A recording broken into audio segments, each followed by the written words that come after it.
going on, everybody? It's U3 Sports Talk, unscripted, unfiltered, unapologetic. I am Sean, and of course, always welcome to be joined by Cisco. Cisco, what's going on? Team Light Skins in the house. Team Light Skins in the house. How's everybody doing tonight? Hey, man, can't call it, man. As y'all know, it's Open Mic Friday. Y'all know how we do Open Mic Friday. You know, you never know how long we'll be on tonight, but we'll see how it goes. What's up, Cisco? There's two things you can count on Open Mic night. One, somebody's gonna talk some bullshit, and two, motherfucking Lee is gonna fucking troll. That's guaranteed every time. Yeah, we should take bets on how soon it'll take for him to start trolling. Would it be the first 10 minutes or 15 minutes? Yeah, listen, that's a sucker's bet. So I'm definitely not taking that one, man. But no. Salute to Lee, No, shout out to Lee. Lee is my guy, man. That's my brother. So, shout out to Lee. But no, again, as always, man, if you haven't already, don't forget to, like, click, and subscribe to U3 Sports Talk. Because again, when we go live, we want you, live with us. As always, and yeah, man, we got some interesting stuff planned for tonight. Certainly, we want to do some. We definitely got to talk some NFL. Got to talk these quarterbacks. Some big quarterback news today came out earlier today, so we definitely got to talk some quarterbacks. But the big thing tonight we'll be doing is doing our draft, our all-time NBA players draft. So we'll explain how it's going to work. Once we start getting some more people in the place, but definitely looking forward to that. So yeah, we definitely want to, get it in tonight. But yeah, it's Open Mic Friday. You never know where it's going to go. What's up, Cisco? You got something, man? I was letting you know, I got my pen, my paper ready, bro. I got my list ready. I'm ready to go ahead and start clowning these fools. Hey, listen, I'm ready. I've been doing some research, some studying. I feel pretty good about how we're gonna build this team. Is I think next time we should definitely have like a salary cap limit, like they do in fantasy. Yeah. I wish we would. Maybe next time. We'll try next time. Yeah, maybe next time. We definitely try next time. But this one is definitely just building your all-time team, your all-time lineup. Because again, we want to have some real fun with that. So, once we start that, which we're not going to start that immediately. Again, we want to wait till we got some people coming in. We want to definitely get to, the news of the day. So, what we'll do is, again, we're just waiting for a few people to come in, and then we'll drop the link. So if you want to join us in the live panel, of course, please feel free. Everybody's welcome. It's Open Mic Friday. So you never know, how it's going to go down on Open Mic Friday, of course, because again, this is what we do. But yeah, man. Hey, listen, man. It's Friday. Just go. Hey, real quick, man. Just for the people, man. I know you got on your Warriors hat and everything. I'm just guessing you're not going to be drafting every Warrior tonight for your team. Just guessing. So I do have a point guard in mind. I will tell you that. Okay. All right. Okay. All right. And I do have a center in mind as well. Okay. All right. That makes sense. That makes sense. So if I can pull those two off, you feel pretty good. Feel pretty good. Yeah, feel pretty good. Hey, listen, not mad with you at that, at all. But yeah. So hey, listen, we are again not gonna waste too much time, man. We're gonna go ahead and drop the link. So if you want to come in, with us, please, come in with us. Hey, shout out Spot 'em, got him. Hey, salute. Thanks for joining us, brother. Taj Mason, my guy Taj, as always. Thanks for joining as well. Taj is going down, bro. Yeah. So, we're dropping the link. The link is in the live in the chat. So again, when you're ready to come in, just hit the link, come on in. We are going to ask if you do come in and you plan to stay in for the draft, please stay for the entirety of the draft, because we got something special we're going to be doing with it. Not going to break the news just yet. We got something special planned that we're going to do with the draft. So yeah, this should be a lot of fun. So, hey man, let's not even waste time, man. Let's go ahead and get into this Cam Brady and Mahomes news. I think the surprising news of the day, obviously, was the Patriots Re-signing Cam. Cam Newton, man. So, Cisco, what did you think when you heard that news, man? Well, any chance of us getting Sam Darnold just kind of went out the window. So what I was hoping for is that we can probably move Jimmy G over to the Patriots, make him happy. We go ahead and we go get the draft pick. We use the 11th or the 12th and 13th draft pick, whichever ones we have.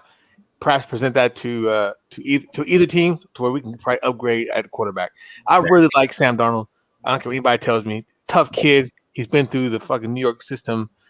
If you can deal with Adam Gates, then you can deal with anybody. That's my philosophy now in life. Cisco, I heard what you said about me in the video earlier. Shut your mouth. Number one.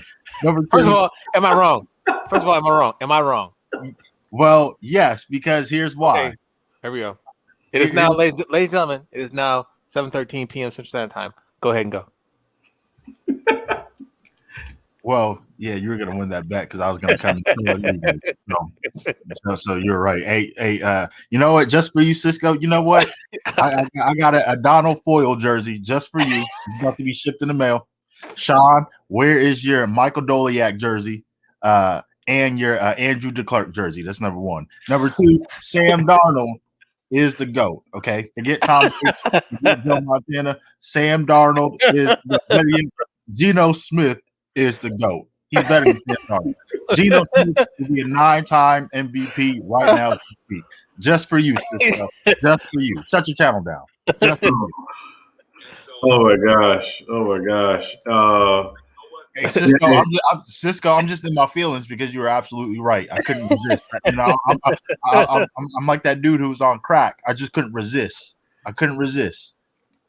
Yeah, menace to society. I couldn't resist. Hey, let me just say, hey, you want some cheeseburgers, man? That's what I'm doing. Hey, you want this troll right now? Hey, man, you trolling, bro. You trolling, rolling, cuz. Oh man. Oh, he's starting off on fire. Yeah, that's fine, man. Hey, listen, this gonna be a long night, interesting night. Of course, Lee's already on fire. Didn't even wait to warm up. He just came out the gate like Vinny Johnson, right off the bench, microwave. But it's all good. Hey, shout out, salute True, salute Ray DeRazzo. Thank y'all for coming in, man. Again, we got a big night ahead, but we definitely, want to talk about these quarterbacks. But we got our all-time NBA build your team draft tonight. So we're looking forward to that later on. But definitely want to talk these quarterbacks. So Lee, real quick, man, just want to get your thoughts on kind of the surprising news of the day. Cam Newton re-signing with the Patriots for a year. What'd you think? Initially, I was surprised. Excuse me. But looking back at the signing, now I'm not, because what other options do they have currently? I mean, are they going to reach for? Obviously, they're not getting Justin Fields. They're not getting Trey Lance, most likely. They're not getting Trevor Lawrence. They're probably not going to get Mac Jones. Now maybe Mac Jones is a possibility, maybe, but they're not getting Zach Wilson. Are they going to reach for Jimmy G? Well, possibly. Are they going to reach for Kyle Trask? I mean, he may be drafted in the first round, but if I think he's the player, if he gets drafted in the first round, he's not going to play at least this season or this upcoming season. So they didn't really have a lot of options at the quarterback position. I think the Patriots are kind of giving Cam Newton the benefit of the doubt because last year he had absolutely no weapons to work with. I mean, I'm surprised that there's actually phone calls for N'Keal Harry. That was reported this week. Now, look, every player, every professional athlete is better than me, point blank, period. But I was surprised that there were calls for N'Keal Harry. Obviously, Cam had no weapons, and last year he was rehabbing more than training to get back on the football field. I think this year now he's going to be training to get back on the football field. So is he going to be the prolific passer of a Aaron Rodgers? No. But I don't think last year is the Cam Newton that we typically see on a regular basis in terms of when he's healthy. Even when he came, even though he came back last year, I don't think he was healthy. I really don't. I think this year, obviously he's Bill Belichick, so no one really knows what he's going to do. But I assume that he's going to bring in more offensive firepower for Cam Newton via trades, via free agency. Now we know he can't draft the wide receivers. He can't draft the wide receiver if his life depended on it. Right. So I won't be surprised if he trades or tries to sign, some wide receivers. I don't think he's going to sign some marquee wide receivers. He's not going to sign a Kenny Galladay because Kenny Galladay is not taking a pay cut. So it just depends on what Coach Belichick's going to do, but I think he'll figure it out unless it's the draft in terms of the wide receiver position. But I really think they wanted to give Coach Belichick wanted to give Cam Newton the benefit of the doubt, and plus he was a team player. You didn't hear him complain at all. So I think he was kind of rewarded, and it was a situation to where they said, "Hey, our surround. Hey, look, last year you were kind of dealt with a bad hand, and one because of COVID, and two, lack of weapons. So I think they're going to give Cam Newton this year. So that's why he got the 1 year deal instead of it being a 2 or 3 year deal. This is basically a makeup year. Yeah, no, I agree with you. And Cisco, what you got? No, I just want to say, like I said, even though the Patriots are what they are, they're still the second best team, I think, in the AFC East. Miami really hasn't proven anything yet. And I should say they did prove last year. Let me correct that statement. However, I think everybody on the panel we're not sold on Tua yet. I don't think anybody's sold on Tua. Not yet. Like him, but yeah, agreed. I like him. I don't think he's a bad quarterback. I just think with Tua, he plays it safe way too often. And I don't blame him because he's just not – he's used to not turning the ball over. But in the NFL, especially your first couple of years, you're going to go through some growing pains, turning the ball over. And I just thought he was just so conservative last year. He just played it safe. So that's why you saw, I think it was against Denver, he got benched. Yeah. He wasn't pushing the ball down the field. Yeah. And to your point, Sean, about Patrick Mahomes with restructuring his contract, as you and Anton stated, he's not seeing past that 5th year. No, he's not. Plus with that TV money, he's going to come back to the table. He's going to get even more money. He's going to get $50 million a year, most likely. Yeah. So freed up some salary cap space, and then the Chiefs letting their 2 tackles, left tackle and right tackle, walk just tells me, hey, they are going to be heavily invested in the draft because now they have some salary cap space to where they can make some moves now. And look, I'm all for running backs getting drafted in the first round if you're the right running back. But now I'm starting to look at that Clyde Edwards-Helaire pick. He's basically Darren Sproles, who can maybe running between the tackles a little bit better. He could have got drafted. If I was the Chiefs, this is just me. Last year, there's only 2 running backs I'm drafting in the first round last year. That's Jonathan Taylor, who I thought the Chiefs were going to draft, or DeAndre Swift. But evidently that didn't happen. And then with Tom Brady, well, Sean, you already know what I'm going to say. I hope number 8 doesn't come. But, hey, it's the NFL. It's about narratives. I have a funny man. I'm telling you, I have a funny feeling they have something up their sleeve. They're going to pull off some trade, and I hope they don't trade for who I think they're going to trade for. And if they do, I'm really not watching football. I'm really not watching to do this, man. Cisco, don't break my heart. I'm telling you, with this salary cap move, I just have a funny feeling something's going to happen, and I hope it doesn't. Cisco, I'm telling you, if it happens, bro, I'm not watching football this year. I'm not doing it. Yeah. Hey, Anton, what's up, bro? Wow, what's happening? Hey, man, we just talking about these quarterback news today with Cam and Brady and Mahomes, man. What you got on that? Before we get, I got a question to ask because I seen the Deshaun Watson, the coach came out and talked about him today, right? Mm-hmm. I know we've been talking about it, so I need to ask you, Sean. Mm-hmm. Worst case scenario, they don't trade him and he stays and he don't play. Do he get paid still? No. So he won't collect none of that money? No. He's already. How much money has he collected from that new contract? So it depends on what the signing bonus was. So they break it up a couple ways. So you got your signing bonus and you got your guaranteed money. So when you sign the contract, you get your signing bonus immediately. So I don't know how much it was exactly. I'd have to look it up to see, but he's already gotten that. He hasn't gotten any of his guaranteed money because technically the extension doesn't kick in until after this season. Okay. That's why he's only a $10 million cap hit if a team trades for him. But if he don't play, he will be losing money. He won't be making money at all. Yeah, no, he'll lose money. They can find him. He's still signed for what, 5 more years, so he wouldn't be able to go nowhere until they trade him, right? Because they still got his rights. They still got his rights, yeah. Deshaun Watson signed a $27 million signing bonus.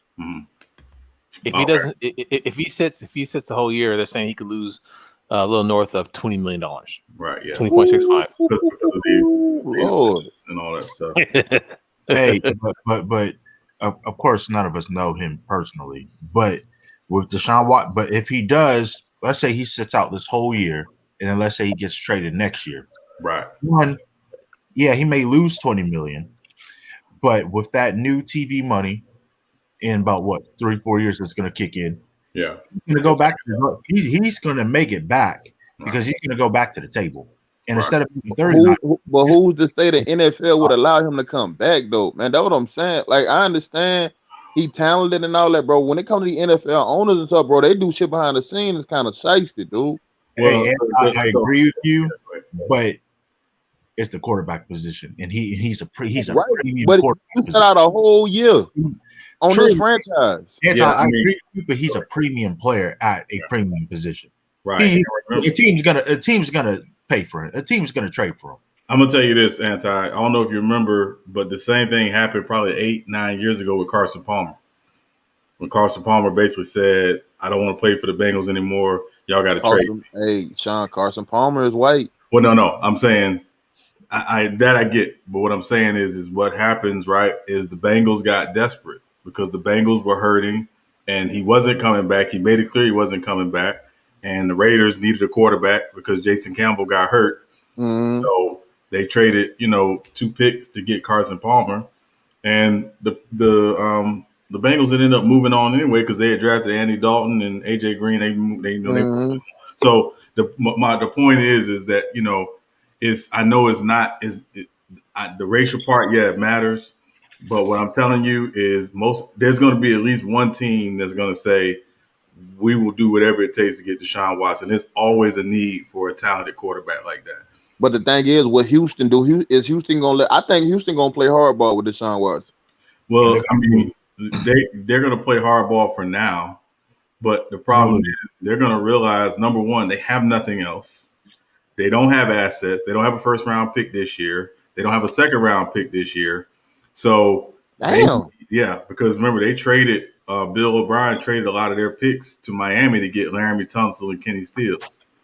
And Kenny Stills not even on the team anymore. Laramie Tunsil ain't even on the team no more. No, Tunsil, he's still there. Tunsil's still there. He just signed an extension. Yeah. I thought they moved Tunsil. No, he's still there. No, they just paid him.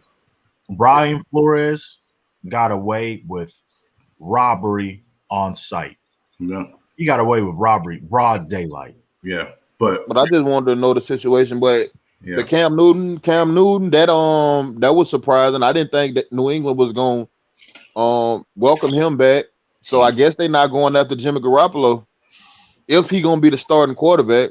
Yeah, I think he's the starter. Yeah, that's why. So I'm guessing they're not going after Jimmy G. And, they may wait. They may wait until next year. They may wait. Tom Brady taking less, so they can. I figured that was coming, bro. Tom Brady ain't playing this shit for no money. He playing this shit for rings, bro. Yeah. Nigga, wife worth what? $600 million. Yeah. Well, and Tom Brady's got that TB12 method he's trying to market. That's why that man ain't losing no bread, bro. That man ain't worrying about no money, man. And there's no state taxes in Tampa. Yeah. And Jameis Winston got traded today. Hold on, what? You didn't hear about that? Yeah, he got traded about 4:15 today. He got traded to the Panthers. Bro, hold up. Ain't nothing coming up on my ticket about no damn Jameis Winston getting traded. James, he couldn't have got that. Nah, James did get traded. James is not even under Sean, contract. Lee, what are you talking about? I'm trolling. Yeah, I'm about to say, wait a minute. Hey man, I told you there's Hey, there's mute two that things nigga you for can 10 guarantee. minutes. Mute that nigga for 10 minutes, dog. Yeah, mute that nigga for 10 minutes, bro.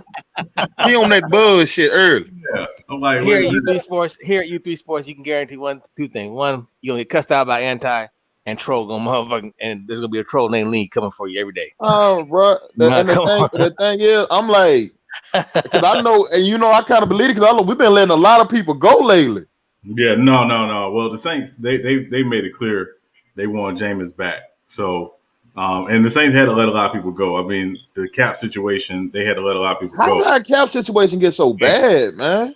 because so what the Saints do is what a lot of teams do is they will, in order to make the cap work, they will basically push their cap charges forward. Mm-hmm. So at some point though, you got to pay you got to pay the charges, and this has happened to be the year they got to pay the charges. So they've been doing this for years. So you might remember a few years ago when the Saints signed Jarius Byrd, the safety from Buffalo. They didn't have the cap space to do it, but what they did was they restructured some guys, pushed the cap charges forward to get enough cap space to sign Jarius Byrd. So, but when you do that, and that's again, he didn't play for us that long. Yeah, he didn't play because he got hurt and didn't play. Yeah, but he was the big safety on the market at the time, so it just made no trolling. I did read this, and Cisco, I promise you, I'm not trolling this time. I swear. My fucking my fucking finger is on the goddamn mute button, bro. Yeah, put your fingers on the mute button, Cisco. Wait a second. So when it comes to not trolling, I have no credibility. No, not at all. You know, a little bit. You know what? I hate all of you. I tell you what, you got much credibility as Trump. You say you not trolling, you still be trolling. So no. No, Lee, you are the 50 Cent of trolling on live stream. Yes. You know what? I hate all of you. So back to what I was saying. I did read this from a few sources pertaining to the Browns that there's a possibility. I don't know if they're doing it now. I don't know if they've been thinking about this since the offseason began, but there is some talk that the Browns may push for Marshawn Lattimore. I don't think it's going to happen. I'd love for it to happen. Excuse me? Yeah, I'm serious. Excuse me? We ain't letting him go? Fuck you mean? Hey, I didn't say you guys are going to. I just said I heard. And that's the best corner on our goddamn team. Hell no. I just read through a few sources close to Cleveland Browns that the Browns could make a push to try to trade for Marshawn Lattimore. That's all I said. I didn't say it's gonna happen. I never said it's gonna happen. I just said I read it a few places. That's all I said. And you know, Durazo, shut your channel down. Hey, listen. Hey, well, so I'm gonna say this, right? I think the only way it happens, I don't think it's gonna happen. I think the only way it happens is if the Saints and Marshawn Lattimore cannot agree to a contract extension. That's it. That's what the source was talking about. That's it. I think that's the only way that happens. But that being said, the Saints don't draft guys and not re-sign them. This is not what they do. Marshawn Lattimore was a part of the two biggest Saints draft classes in recent history. Him and Ryan Ramczyk gonna be Saints for a long time. They're gonna figure it out. So that's why I think that's why they let a lot of guys go, because they got to take care of those two guys, here soon, sooner than later. So yeah, I don't see it happening. He's gonna be a Saint for a long time. But man, let's talk about this Patrick Mahomes situation with no line he ain't gonna have, man. 3 words. They let their star right tackle go and a first round pick Eric Fisher. 4 words, draft and free agency. Who the hell gonna come over there? Richie Incognito? For real, I'm like, dude, like for real, like, man, what are you doing to this man? Well, I mean, they freed up some cap space when he restructured today, right? So they'll be able to fill in those positions. But Eric Fisher was making a lot of money.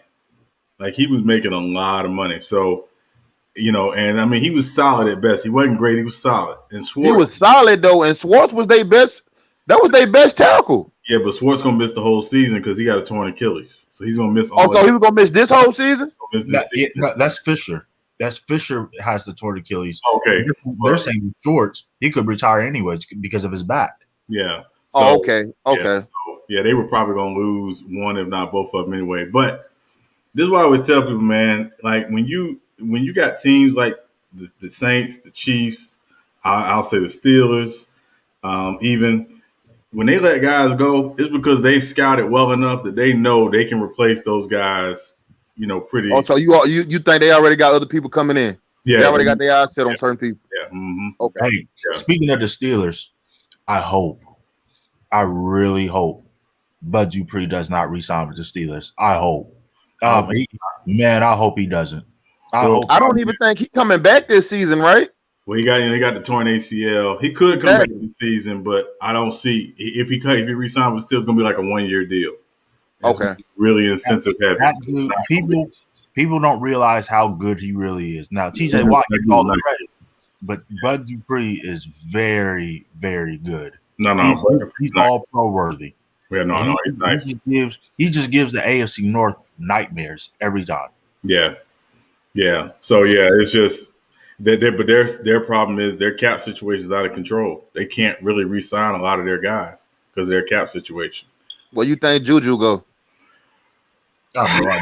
Oh man, the Saints. I'm just kidding. No, the fuck he not. Yeah, no. But the first team I honestly see going to get him is the Raiders because it's such a Raiders move.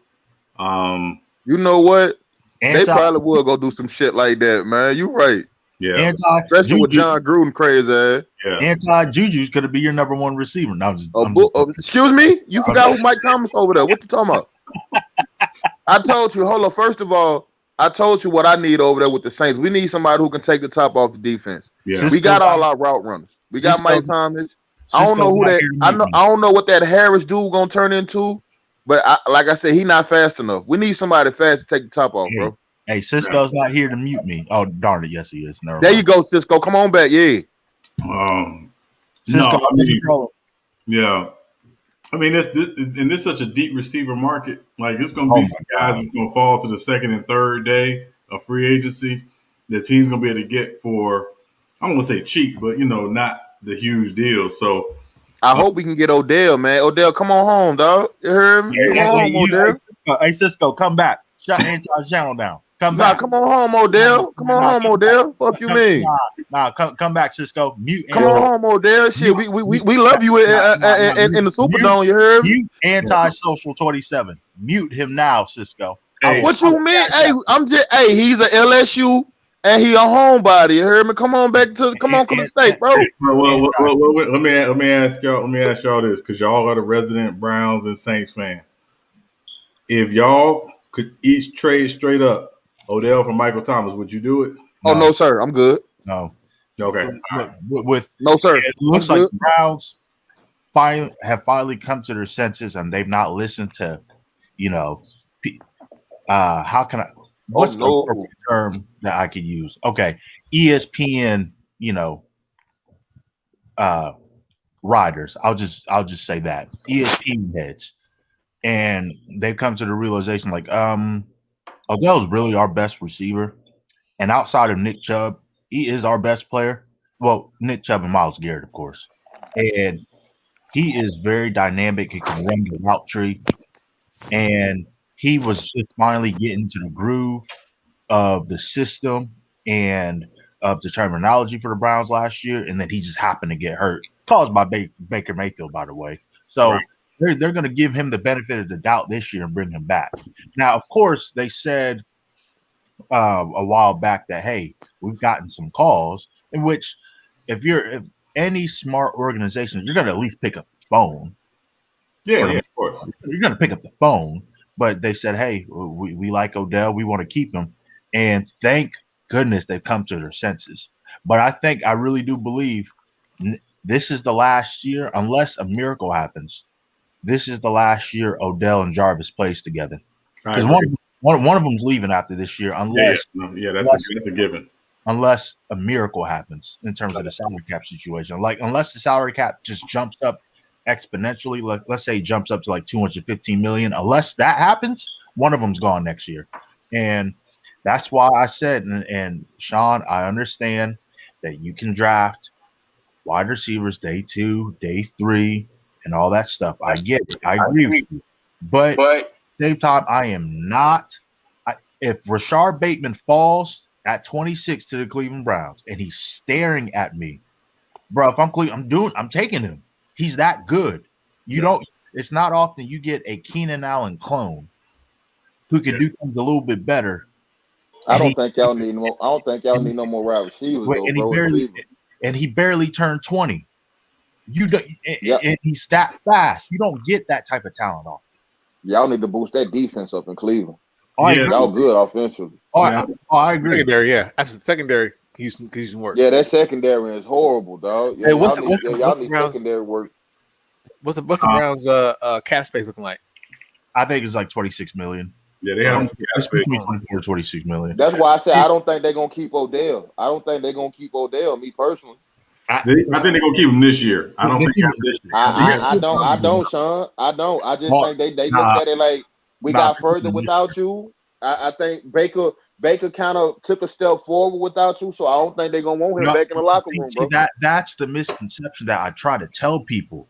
It's look, there was no OTAs, there was no preseason, there was no mini camp, there was no training camp, there was limited practices. I could see if the Browns were 2-5 when Odell got hurt.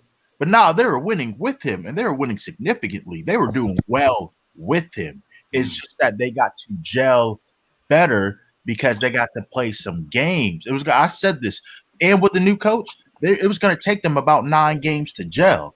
It just happened that Odell got hurt right in the middle. It wasn't that Baker got better. They won. They took the ball out of his. If you really look at the Browns games first, the entire season, they made him a game manager. They made him a game manager. Exactly. They took the ball out of Baker Mayfield's hands. It wasn't that he got better. It's just that he got better a little bit, but it wasn't because Odell was out. It was like, no, we have 2 bell cows.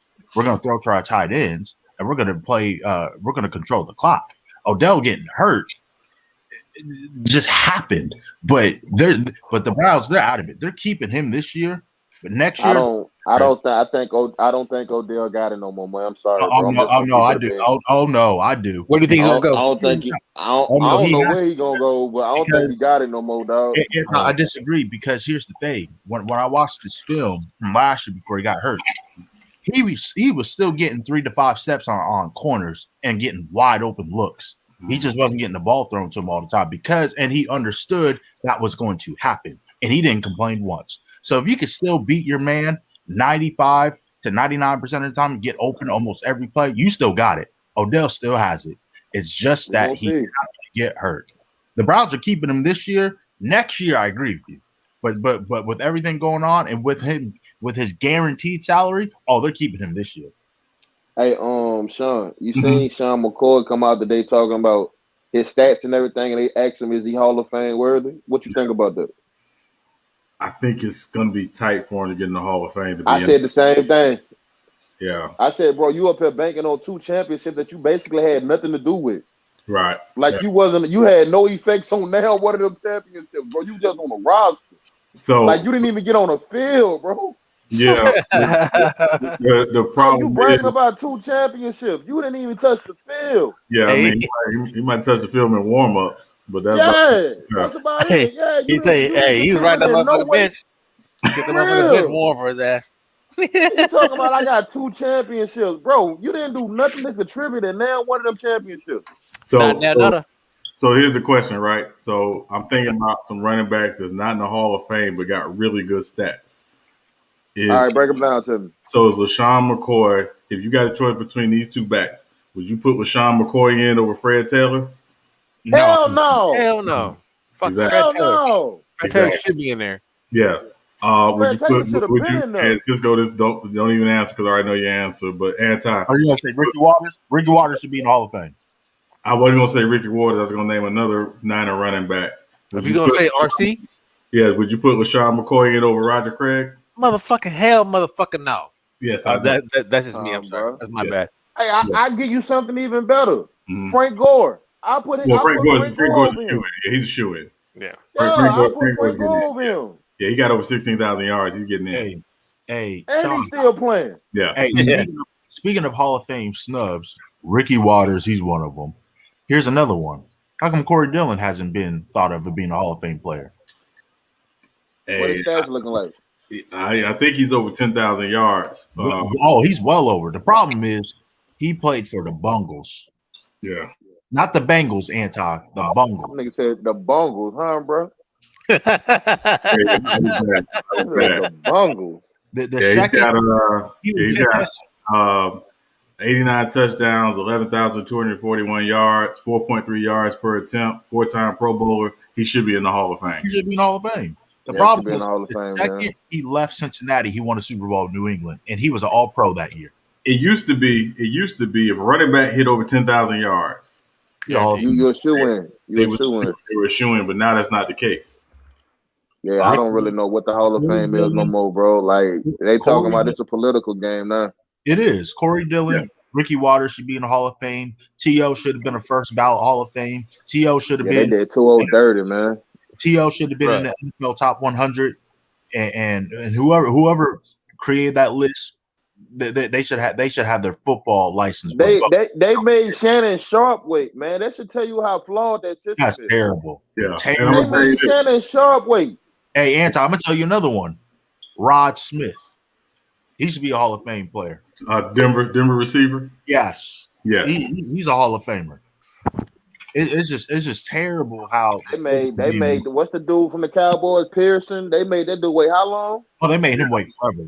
Didn't he just get inducted? What about Tim Brown? Just got in. He just got in. Listen, all the Cowboys should wait. They all overrated anyway. So overrated team. But like, okay, so like Warwick Dunn, if you take his rushing and his receiving, he should be a Hall of Fame. He should be in the Hall of Fame. He got 15,000 combined career yards. He should be in the Hall of Fame. He don't have the rushing touchdowns because again, when he played most of his career in Tampa, he was sharing carries with Mike Allstott. Hey, he should be in the Hall of Fame. He should be in the Hall of Fame. That's a big ass white boy. That's a big ass white boy. That nigga used to truck the shit out of niggas, boy. Hey, yeah. No, he was A-Train was the truth. Also, Jeff George, he should be in the Hall of Fame. All right, Cisco, you can. All right, mute Lee now. Mute him. Mute Lee for like 15 seconds, bro. Yeah. Yeah. Yeah, you're on timeout for that, sir. We do not cap for Jeff George on this channel. And Jason Whitlock does not come on this channel. We not capping. Bro. You know what? Since Sean McCoy, I need to go look up something right quick. Mm-hmm. With Darren Sproles. I need to go see how his stats pair up against Darren Sproles. Sean, I bet you hated Jeff George. You hated Jeff George. Did I hate Jeff George? Yeah. Hey, what's up? True. Did I hate Jeff George? Listen, I've always said Jeff George had a great arm. He just had nothing else great. Bro. So yeah, nothing else great. Yeah, nothing else great. Damn. Yeah, and he was a jerk. Hey, anytime you lose your starting job to Tony Banks, yeah, that says a lot about your career. Yeah. But yeah, he had an arm. He to me, he was Jay Cutler. He was the original Jay Cutler. Oh, that's an excellent comparison. Yeah, that's excellent. That's who he is. I call Cisco would tell you, I call Jay Cutler Jeff George 2.0. That's all he was. For years. He did have a cannon on him though, boy. Yeah. He threw a pretty pill. Jay had a cannon on him, bro. He had a cannon, but yeah, his arm was like his work ethic was horrible, dude. Yeah. And he was a jerk. You said he was a jerk. Oh, he's a jerk. He's a jerk. Brandon Marshall used to talk about him. Yeah, his teammates hated him. Yeah, they couldn't stand him. Hey, Cisco, I know you're a 49ers fan. I will say this. He may not be in the Hall of Fame, but if it wasn't for his injuries early on, he would have been. Garrison Hurst was so underrated. Oh, he was so good. Garrison Hurst was the first player to get hit with a batting curse. It started with him.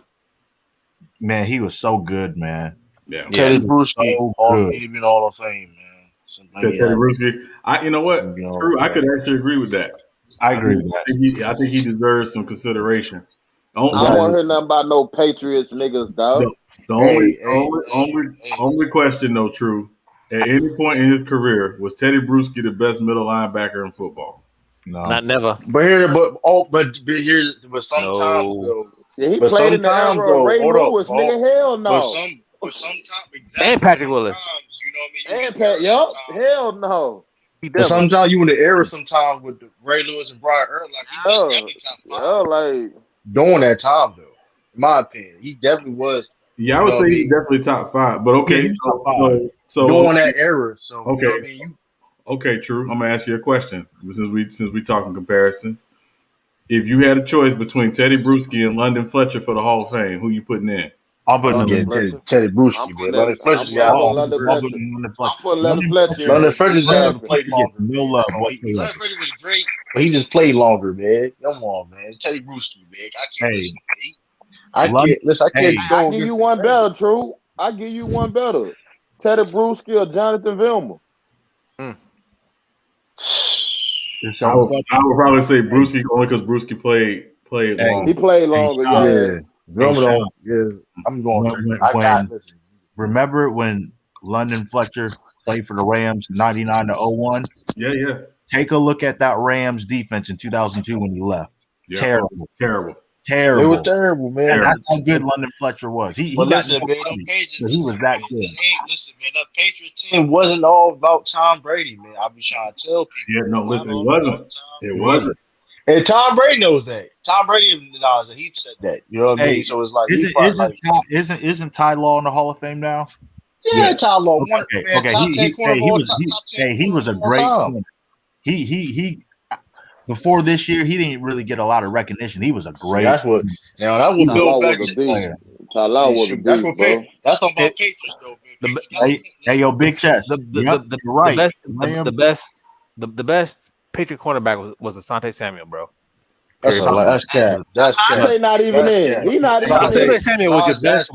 Was your best cornerback. Yo, it's big chest. You were right. He wasn't very Ty Law, man. Hey, yo, big chest. He was a ball hawk, though. Yo, big chest. You're right. Rams defense in 01 was 3.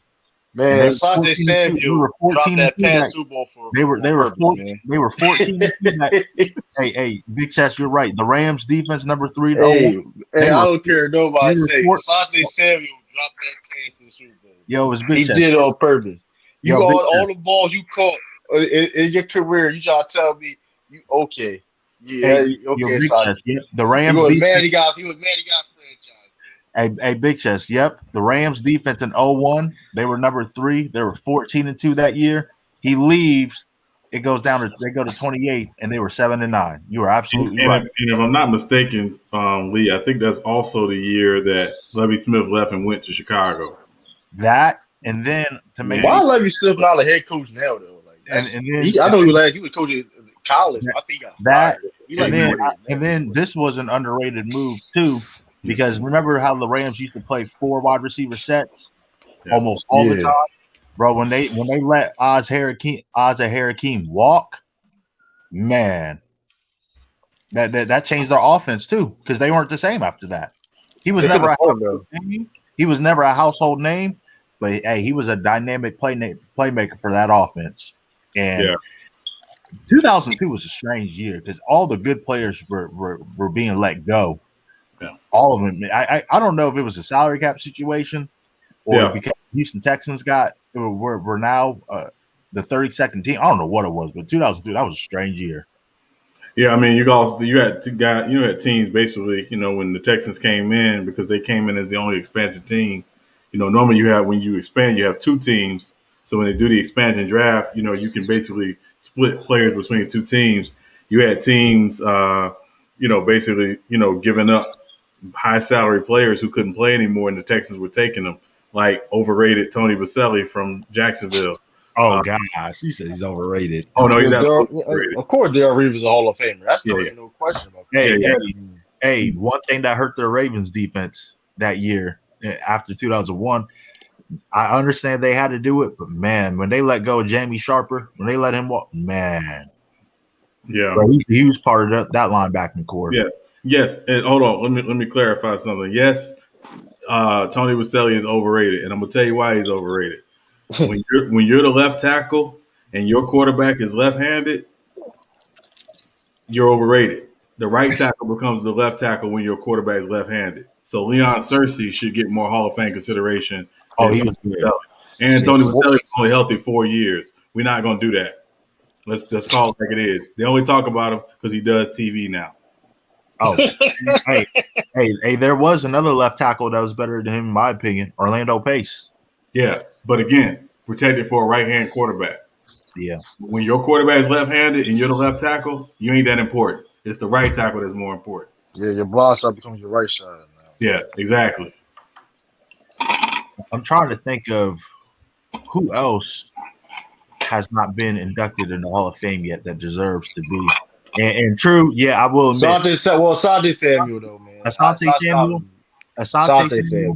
Asante Samuel, he dropped the easiest interception of his life in that Super Bowl. He did it on purpose. He did it on purpose, man. He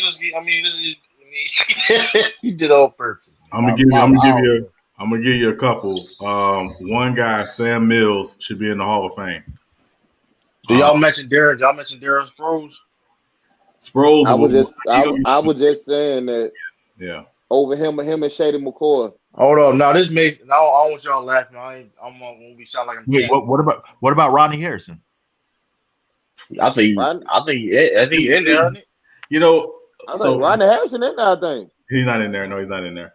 He should be though. The problem with safeties and the issue with safeties, and I've had this argument with people like in the media, is when you're voting for a safety for the Hall of Fame, what's the metric you use?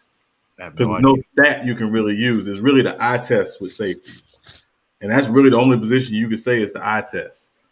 That's true, but at the same time, though, I mean, I look at safeties as it depends on what you're asked to do on the team, what you're known for, and what you do. Right.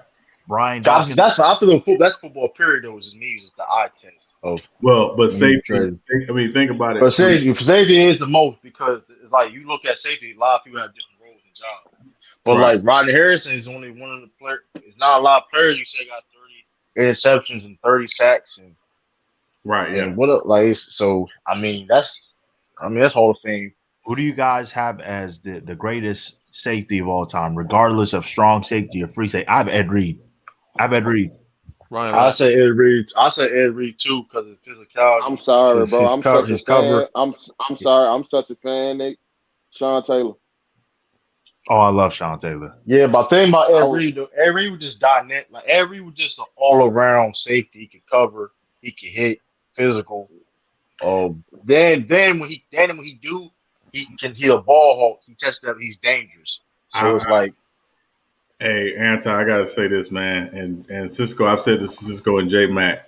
If you took Ronnie Lott and you merged him with Ed Reed, that's Sean Taylor. That's Sean Taylor. I said, man, Sean Taylor was when that man died, bro. Sean Taylor was on the come up though. He definitely. I cried when that man died, man. He definitely was on that. Was going to be on that tier, but I have to because Sean Taylor would be a first ballot Hall of Famer today. Yeah, easily. Sean Taylor, that man was a dog, bro. Yeah. But the thing is with safeties, it's like, what's the stat you use to say if this safety has this stat, he's a Hall of Famer? That's the problem. But I think, but the thing for safety, going back, but I think it depends on what your role is. You know what I mean? Mm-hmm. Because we know for a fact, is Troy Polamalu getting in the Hall of Fame? Is who? Yeah, he getting Hall of Fame. Yeah, it's an eye test. But either strong safety basically. But strong safety basically like. Strong safety always been basically like they cover, but they're kind of like the additional from what you can bring it for a front as your front seven. More like they're more, but like in free safety, I don't know. It gets tricky though, man. It really gets tricky. Speaking of safety, Sean, do y'all think Earl Thomas get picked up by anybody, or he gonna have to go ahead and retire? He could though, but. I mean, I was surprised ain't nobody picked him up last year. I thought the Cowboys. No, he was a head case last year. He had a lot of stuff going on. When the Ravens start messing with you, it's like, it's like, and the Ravens were weak at safety, and they said, "Nah, we're good. We're moving on from you." Yeah. So, hey, this player, he's not good. He's more. Oh, he's not going to go in the Hall of Fame. But even though he played for the Raiders when they were terrible for several years, when he was a corner at his peak, he was a corner. But man, I he know was you about to say, man. Nnamdi Asomugha. That dude, bruh. Oh, but he had bad. Hey, he had a bad fall off though, dog. After he started messing with he old did. girl, No, he started messing with Kerry Washington, nigga. He just fell off the map. Hey, that's why I said he's not a Hall of Famer. But man, his first 7 years in Oakland, Boy was a bro, dog. Then I that saw boy his became every trash. week. Hey, Lee, be careful saying his name around Eagles fans. They will fight you. Well, yeah, because they had him playing a particular technique and particular system that wasn't his specialty. He's a man. Hey, hold up. Do you remember that Eagles team when they had all that talent, bro? They had Babin, they had him, they had one of Asante Samuel on that team too. Yeah, he was. Yeah, they were 8-8. And the Vince Young was that quarterback. Back yeah. Yeah, they had all that and they didn't do shit with it. And they were 8-8. Yeah. But I'll tell you, I saw Nnamdi.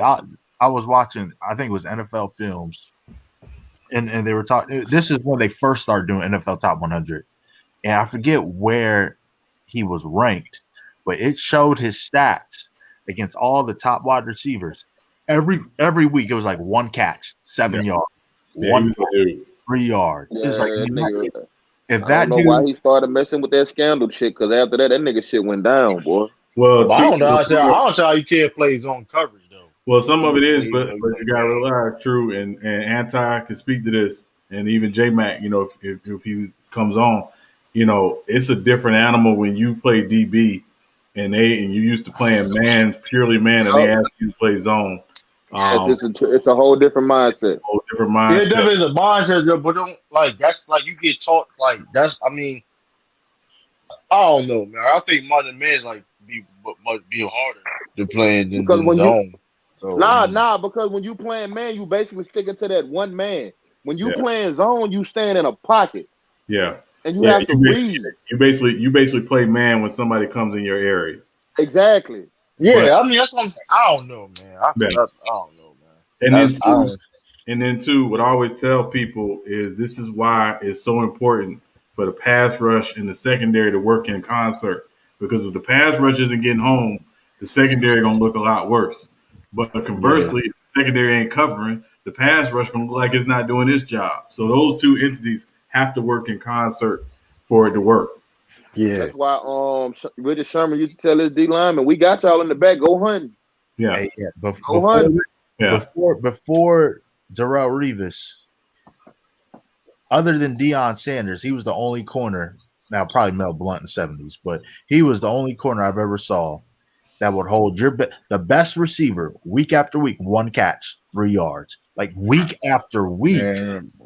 He did that for multiple years. That Patriots run he had was underrated too. That Patriots run he had was very underrated. Like that was one of his best years in his career. Yeah. Like, no, I mean it's man. But Eric Weedle think he's gonna be. I think he's gonna be a Hall of Famer. Eric Weedle. Who's that? Eric, what's the white? I say his name right. The white dude from the Chargers. Weddle. I mean, yeah. Possibly. He made it all decade. He made the all decades team. If he makes it, he won't be a first ballot. No, underrated. Chris Harris Jr. He was on that team. He was one of the best.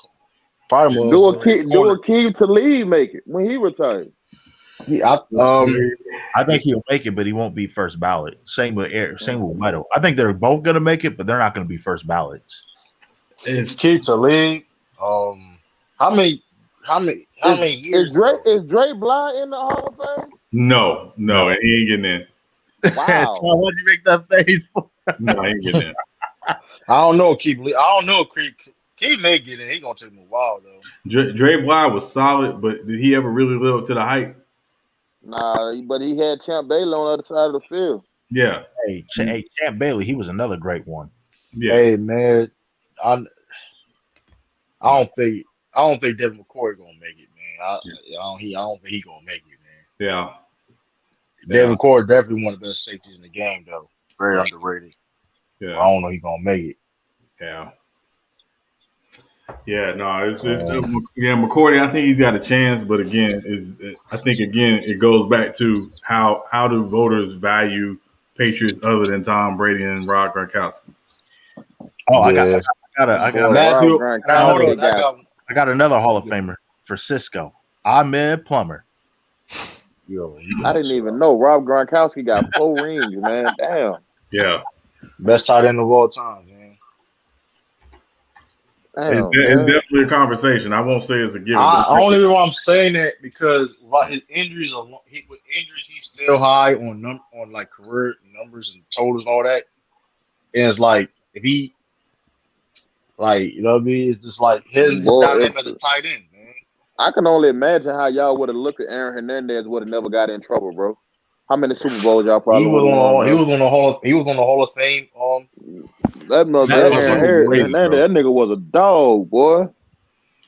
Yeah, I don't know if Antonio Cromartie gets in, Dion, to be honest, man. I think he was good, really good, but I never thought he was great. Like, again, hey, man, special team player. Special team player, it may sound odd, but he has the accolades. Matthew Slater. Slater got a chance. He got a chance. He's all pro, man. Yeah, he got a chance. He gets him. Hey, he got a chance. Again, the best gunner of all time, man. Yeah, but I mean, Steve Tasker has an argument to get in too. So it's like Steve Tasker gets in. I think Matthew Slater's got a better chance. So does Rob Johnson. Hold up, you said Cromartie might not get in. All right, do Patrick Peterson get in when he retires? Yes, no, he's Patrick Peterson gets in. He's overrated though, but he gets in. Yeah, I think him as Cromartie as the same though, man. No. Cromartie was no. Peterson was better. Patrick Peterson made the All-Decade team, man. Yeah. Hey, Anti. He was our best corner in the game at one point. Hey, Anti. What if the Lions in 2007 never had the number 1 pick, and let's say the Saints had it and they drafted Calvin Johnson? That'd be crazy. Man. Drew Brees and Calvin Johnson with Drew Brees, shit. And that Sean Payton offense, that's ridiculous. Shit. and you had Jimmy Graham at that time too. Yeah. Shit. Yeah, crazy. Shit. Yeah. Hey.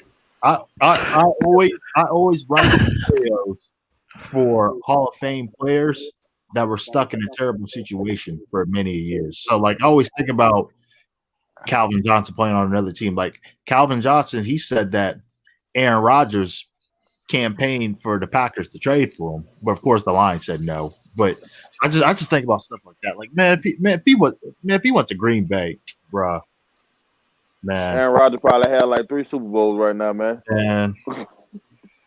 Well, I don't know what that trash ass defense he done had in Green Bay, boy. Yeah, but man, he had some horrible ass defense. Julian, who said Julian Edelman? Julian Edelman. He's a Hall of Famer. I'm gonna tell you this though. Let that QB that has a name that's not he's not even the best in his family going to Hall of Fame. I ain't gonna say that. I'm gonna tell you. I already know you talking about Eli Manning. Let Eli Manning go to the Hall of Fame. He open the floodgates at that point. You know Eli gonna make it, Bobo. You know Eli gonna make it. Off his name alone, Eli gonna make it. I'm telling you, if Eli Manning make it, you might well put Julian Edelman. You might as well. You know Eli gonna make it. Nigga, he beat Tom Brady twice. Got some background noise. Hey, if Eli makes it, I'm telling you. I just closed my other window. Okay. All right. Yeah, you good now. Yeah, it was. I think it was some background. You good now? What's up, bro? Dion saying what's going on, y'all? Dion, that's soon the Hall of Fame is going to turn into the Hall of Good. But he be careful. Hey, that what Dion said. The funny though, bro. I believe in Eli. Oh, yo, he always be hot like that. Hey, Andrew Luck, no Hall of Fame. Eli, no Hall of Fame. Look, I like Eli gonna get in. I'm telling you, I like Andrew Luck gonna come back in the next year. Watch what I tell you. I'm gonna tell you why Eli should get in though. You'd have been came back. You want me to tell you why Eli should get in? Hey, I like Phillip Rivers, but I wouldn't induct him to the Hall of Fame. Not me. Oh, he going in. I think he is because he did show consistency for a very long time. Yeah, I think Phillip Rivers make it. He probably make it. If He just don't have the playoffs. But here's the thing, though. If you put Eli Manning in there, you might as well put Phillip Rivers in there. I'm just saying. If Eli go in, they better put in Phillip Rivers. I'm just saying. Hold on. The only thing with Eli, bro. Eli got the hardware to match, though. It don't matter. Them two Super Bowls, you look at the numbers. He did it for New York. Bro, when you do it for New York, you look at the numbers, his accolades, he got more than Eli Manning. You right, but I'm saying them 2 Super Bowls was gonna put him in there, bro. The fact that he beat Tom Brady, man, listen, and that 19, that 18, that's horrible. He did it for New York. That's horrible. Hey, that day the Patriots went 18-1. I was the biggest cheerleader for the New York Giants that day. Man, it felt like Eli saved the world. I don't know why. I was so happy that Eli Manning. That's why they're gonna put Eli Manning all the thing. Because y'all was supposed. You're right. Y'all was supposed to win. This. I was so. No, it doesn't. But here's the thing, though. Ty, that doesn't matter. He's not a Hall of Fame player. He's not a great player. I understand what you're saying. Man, if the Patriots would have won that Super Bowl, they would have been slurping on that team still to this day. I'm gonna tell you this true, and I'm coming to you, Lee. I'm gonna tell you this true. The Joe Namath rule is what's gonna put Eli Manning in the Hall of Fame. He did it for New York. He did it in New York. And not only did he do it in New York, he beat the favorite both times in the biggest game, and he's clutch. Mm-hmm. And he got the MVP. I still don't know how the hell Mario Manahan caught that ball, bro. Hey, man, that was a crazy throw. That was a crazy That throw. Ain't better than the David Tyree catch, though, in the first one. It's way better. It's way better. The helmet catch. That David Tyree, that was luck. That Mario Manningham catch, bro, like I like that Mario Manningham. That boy was a baller dead in a pocket, bro. Hey, Sean, you think Tom Brady's insufferable now? Just imagine if he would have won those 2 Super Bowls, especially if he would have went 19-0 the first time. Oh my God! Yeah. Oh yeah. He probably mad. I think he talked about saying he was up. I mean, whatever, but he ain't. That Mario Manningham catch, bro. I remember watching that game. I was like, did he catch that? Yeah, I'm telling you, man. It was no room for error on that side. Yes, exactly. Do y'all remember Mario Manningham in college? That boy was a dog, man. Yeah, he was a beast. He came into the NFL. He had a slow start, though. He wasn't really balling. Because he was a possession receiver. He wasn't a guy. He wasn't really that fast. He wasn't the biggest dude. So he had to kind of find his niche, I think, when he came in the league. And he just became a really good possession receiver. Hey, bro, y'all remember that running back Mike Hart from Michigan around that time? Yeah. I can't believe, bro, he got drafted in the 6th round. That man was so good, bro. Like, I couldn't believe it. And that man didn't last in the league. I have a question for the panel. Why does it seem like, now maybe it's just due to the rules today, but why was it so hard between the year, let's say 1998, the year Randy Moss got drafted. Better yet, no, let's say 2000.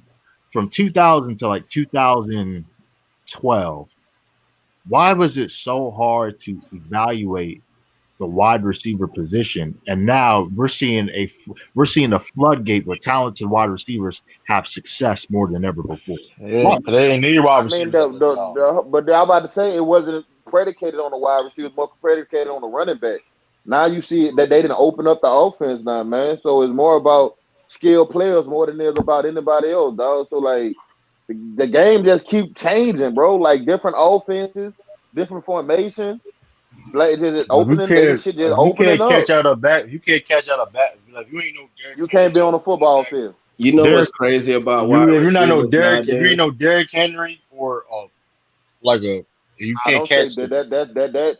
Hey, you know what, bro? Hold up. I just seen a dude do a video on. Hold up. Do y'all know that Derrick Henry rushed for 12,000 yards in high school? Yes. Hell yeah. Yeah, he had like 500 carries his senior year. So they had a rule. They had a rule. If they scored some amount of points, rush you can't run the football 4,000 something yards. He just ran for 2,000 this year and ain't getting not one MVP vote, which is ridiculous. Yeah, hey, I said they need to go ahead and change that's like supposed to be automatic. Might as well go ahead and change that to the quarterback award, bro. What did you say? Change that from the MVP to the quarterback award. True. The rule was if his team scored a fair amount of many points, right? Like in a blowout, you couldn't touch the ball. Hey, but But y'all know what's crazy about the wide receiver position right now? It's like it's a passing league, right? We know that, right? But why are they acting like these dudes so interchangeable now? Like they acting like they devaluing the wide receiver now. So be fair though, because I mean, here's the thing. Go ahead, Be fair though. To be fair though, it's like wide receiver. I mean, because we haven't still seen. It's not a lot of versatile. Like it's still like the wide receiver still has like I think that position still has time to evolve to where it needs to be. In my opinion, we don't. It's still you still have one dimensional or a couple dimensional like wide receiver, 2-dimensional wide receivers. You know what I mean? You're not gonna see a Julian Edelman and a Julian Edelman mixed with like a Calvin Johnson or something like that. You know what I mean? You ain't gonna see it's only one or another. You know what I mean? And right now I still only see one Jerry Jeudy. I wish he didn't get drafted by the Broncos. I mean, them tight ends. Well, them tight ends. Hey, the tight ends. Give Andrew really Luck the tight ends, time. though. I think you got a good quarterback in Andrew Luck. Give him time, bro. Man,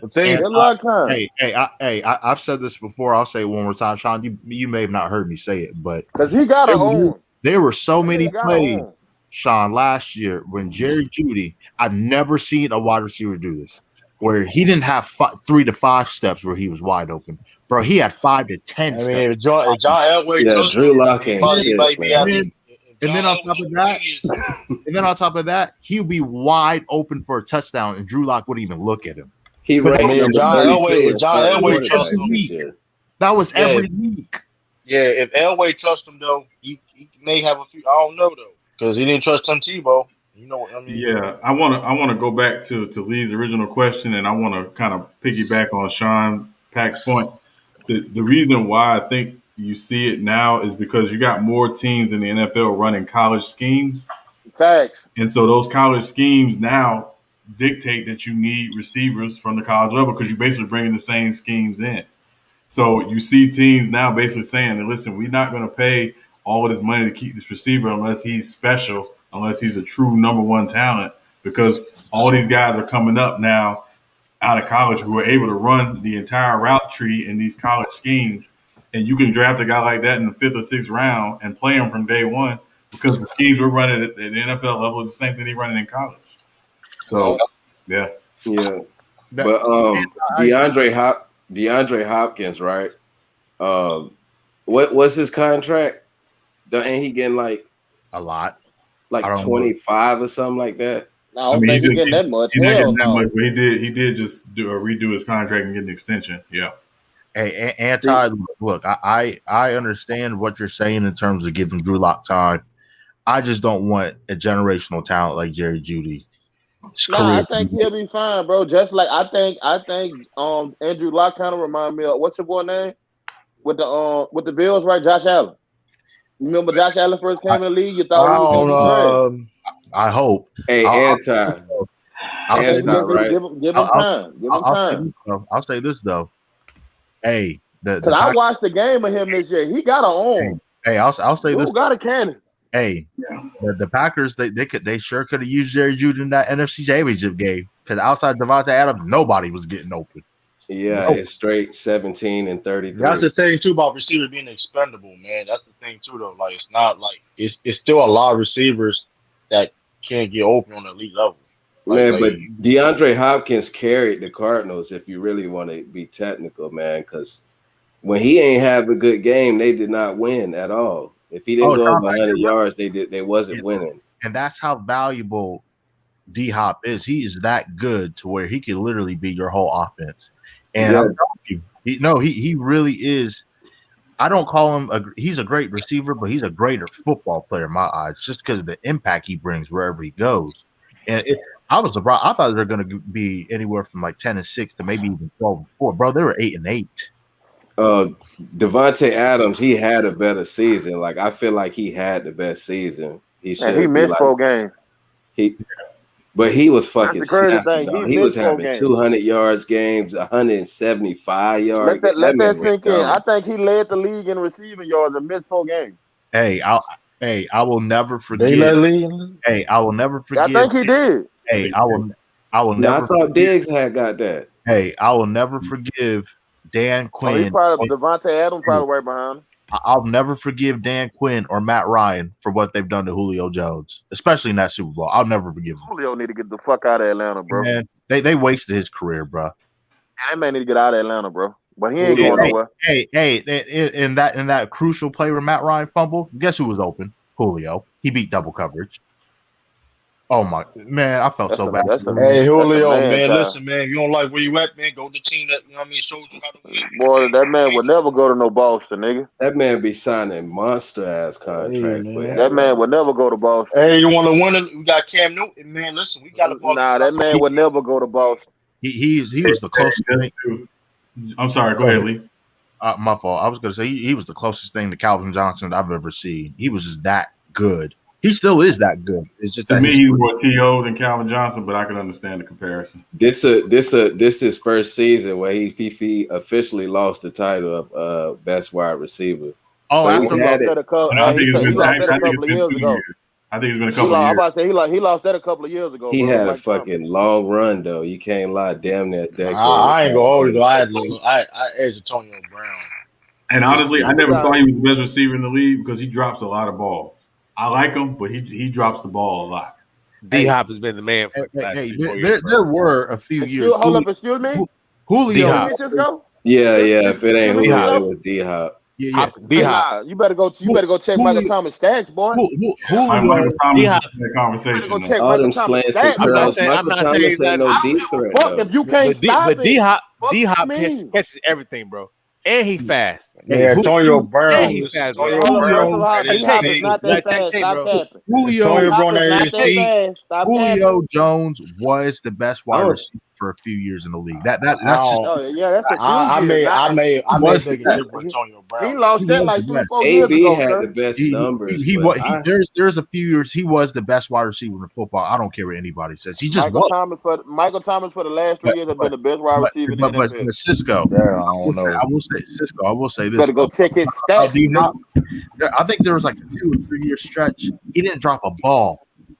D-Hop? Yes. He don't drop too many passes. He don't drop passes.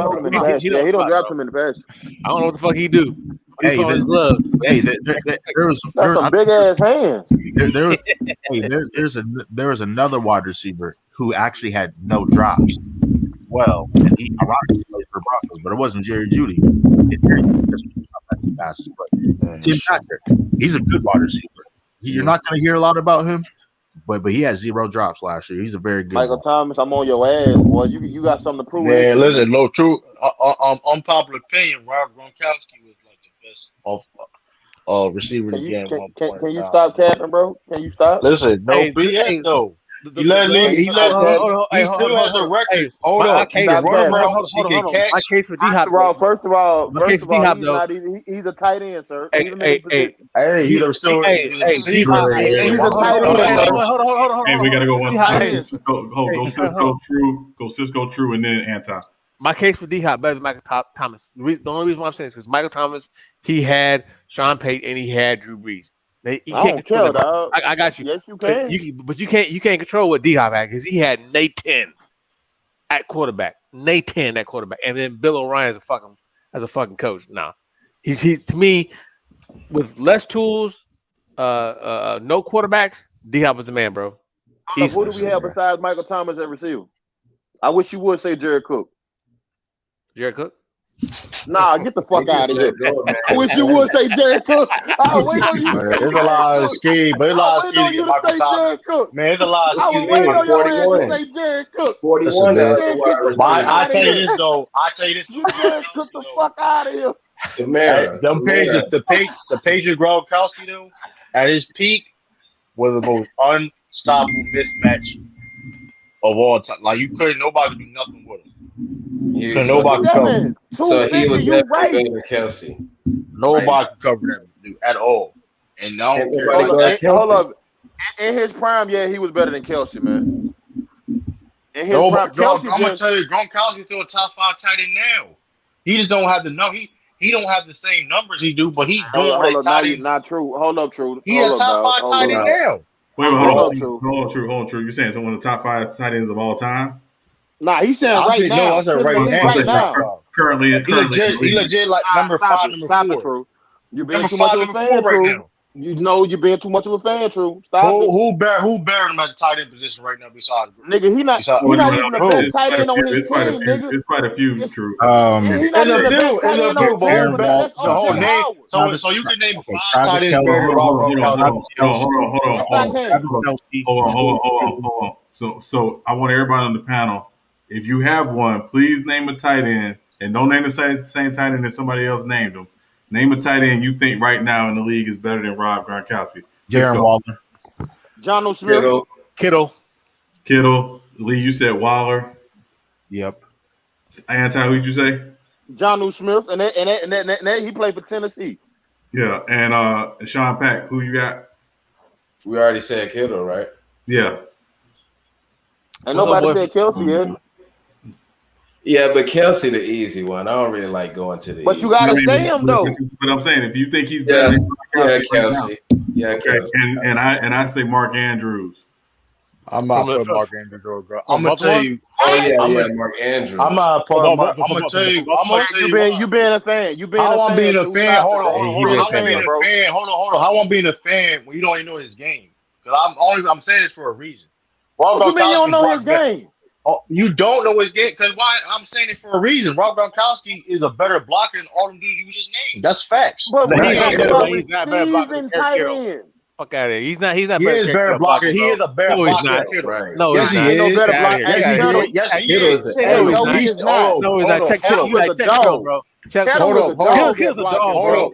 He's a dog, bro. Dog at blocking, nigga. Hold up. We just blocking. seen the Super Bowl. Hold up. We just seen the Super Bowl that he had like 2 complete blocks in a row. Gronkowski stay on the field. Kittle, that nigga. He stay on the field. Blocking, bro. What you just say? That nigga love. He was a big. Gronk never really put up stupid numbers. I mean, he put up 1,200 like a couple times, but he wasn't. That's not no year in year out thing for him though. But I'm just saying. In today's NFL, True, I don't think he's in that top 5 conversation among the best tight ends. Hell no. I mean, here's the thing though. You could argue that.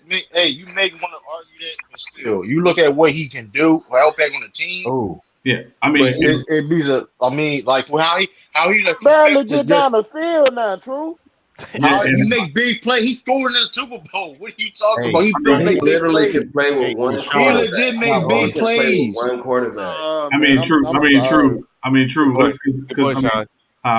No, I'm saying Sean. He said he's only played with one quarterback in one system. Yeah, that's right. Right. Hold on. But okay. And he had a great offensive line, bro. But you would say, okay, if you want to say that, though, okay, he played in one system. But if you look at his skill set, it doesn't matter. But what if they like in the NFC Championship game and Tom Brady gets hurt or some shit? He might mentally break down and don't even play. That's not true. That's For not real. true. I really think he will. That's not true. He weak-minded. That's not true. I'm gonna tell you this. True. Again, I think he's in the conversation of the best tight ends of all time. Right? I don't think anybody can dispute that. Nah, you can't dispute that. The problem is with Gronk is his whole career has been tied to Brady. So for me, and again, one of the reasons why I say Jerry Rice is the best receiver ever is because he is. Jerry Rice. Jerry did it with Joe, he did it with Steve Young, and he did it with Rich Gannon. Jerry Rice is the greatest player of all time. So again, it's no dispute for me. If his career was tied to one quarterback that entire career, I think you can make an argument somebody else might be better. But because he did it, I understand that. But if you look at his skill set, when you do a tight end, he's legit the perfect tight end. If you want a tight end that can do what a tight end does, he's the perfect tight end. Well, we're gonna find out next week. We're gonna do our perfect tight end. I got one real quick. I'm gonna be stuck on that one. I'm like, damn, Rob. Hey, Sean. That's just you being a fan. Hey, Sean. He was way better than Jimmy Graham ever was. Hey, Deshaun. Hold on, excuse me. Hey, Sean. Hold on a second, Anti. Go ahead, Lee. Hey, before we move on to the next topic, I want the entire panel, without being fanboys, to name the top 10 wide receivers in the league currently. I don't know. Oh, why you didn't say top 5? Okay, fine. Top 5. It doesn't have to be in order. Top 5. Top 5 receivers in the league right now. It does not have I'll to go be first. in order. Yeah, go ahead, Anton. I'll go first. You got Michael Thomas. You still got Devontae Adams. You still got Julio, even though he digressing, bro.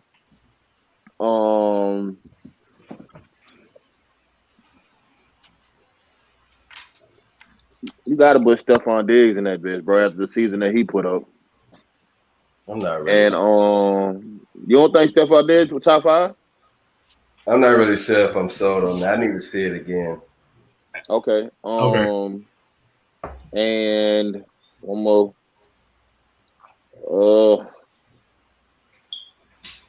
Gotta go with D-Hop, man.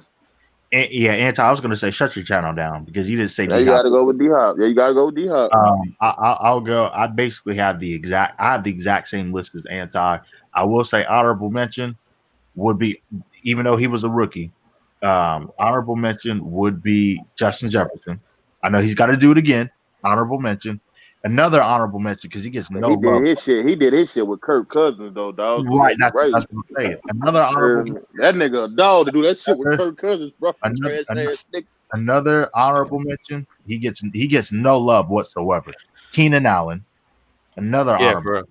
Oh my gosh, his route running. I just think because he in a bad decision, in a bad, like he explosive, but it don't really do nothing to the record, dog. Like they trash as a team. Keenan Allen was talking that shit, talking about he better than Tyreek. Hey, and I love Odell, but I'm not putting him in that list right now. He's been hurt. Yeah, he's been hurt, but when healthy, he's top 10. But I will say this. There's one more honorable mention that I do have. Allen Robinson. Oh man, Allen Robinson is a dog. He is a. I'm sorry, Sean. I'm sorry, Lee. Sean. Allen Robinson is not better than Tyreek Hill, bro. Nah, I'm finna go. I disagree with that, but that's all right. It's your top list, so you know.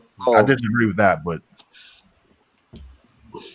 I'm going Hopkins, Adams. I'll put Michael Thomas in there. I'm not gonna get like freaked out over this year, but. Oh yeah, he got something to prove next year though. I'm on his ass. I'm putting Tyreek in the top 5 because he changed the defense. He's put so much fear in the defense, so much. Even though I don't really like small receivers like that. What that is, folks. That's why I ain't put him in my top 5, bro. I know, but he a game changer though, man. He is, but I'm just saying, like his speed, bro. Like I don't see him as a good route runner. Like when it comes to a route technician. That's not him for me. He's just a speedster that get in and out of cuts real fast. My 5th spot. Who should I give my 5th spot to? Juju. No, I'm kidding. Who the fuck is Juju? I was just Anti. I'm trolling. Juju's a bum, man. Damn, why am I? Oh wait, I got one for you, Sean Pack. N'Keal Harry. All right, I'm trolling.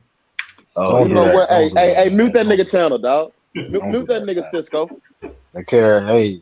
I'm gonna put Mike Evans in there. I'm gonna put Mike Evans in there.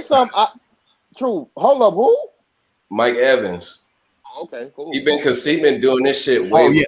Hey, Mike Evans is elite.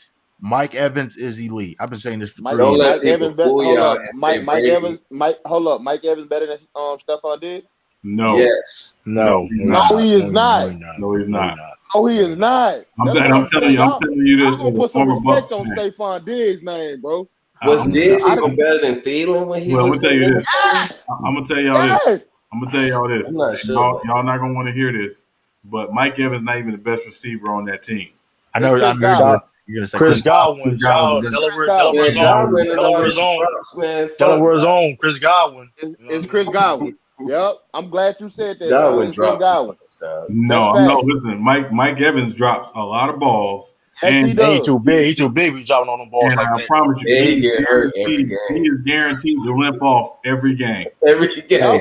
Hey, you gonna limp all every game. That bitch is a hell of a deep threat. NFL GMs. Hey, every NFL GM who scouted Tyler Johnson from Minnesota last year, they should have been penalized for the crime that they committed against Tyler Johnson. That dude should have been at worst the second round pick last year. But because they're so stacked at the wide receiver position in Tampa Bay, he barely got playing time.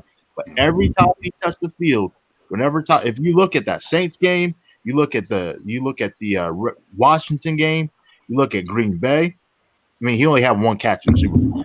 But those every time Tom Brady needed a key third down clutch. Tom Brady likes him a lot, man. Tyler Johnson came up huge. Not only that, y'all ain't even seen the full potential of Tampa Bay. Wait until OJ Howard come back. Yeah, man, it ain't no touches. Bro. Brady wouldn't even get no touches. I'm gonna say this, and I know we want to finish these top 5 lists. I don't think Tampa's going to be as explosive as people think next year throwing the football. Huh? I don't think it's 44. I usually agree with you. No, listen what I'm saying. Listen what I'm saying, Anti. The reason why your quarterback is 44 years old, you don't want him slinging the ball all over the yard early in the season. You got to save his arm.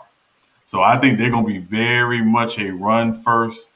And yeah, they're going to. Tom Brady knows that. He probably told Brady was going 4-5 weeks with bad stretches. He don't got no. That's the thing with Brady though. He don't got that ego, man. Listen, man.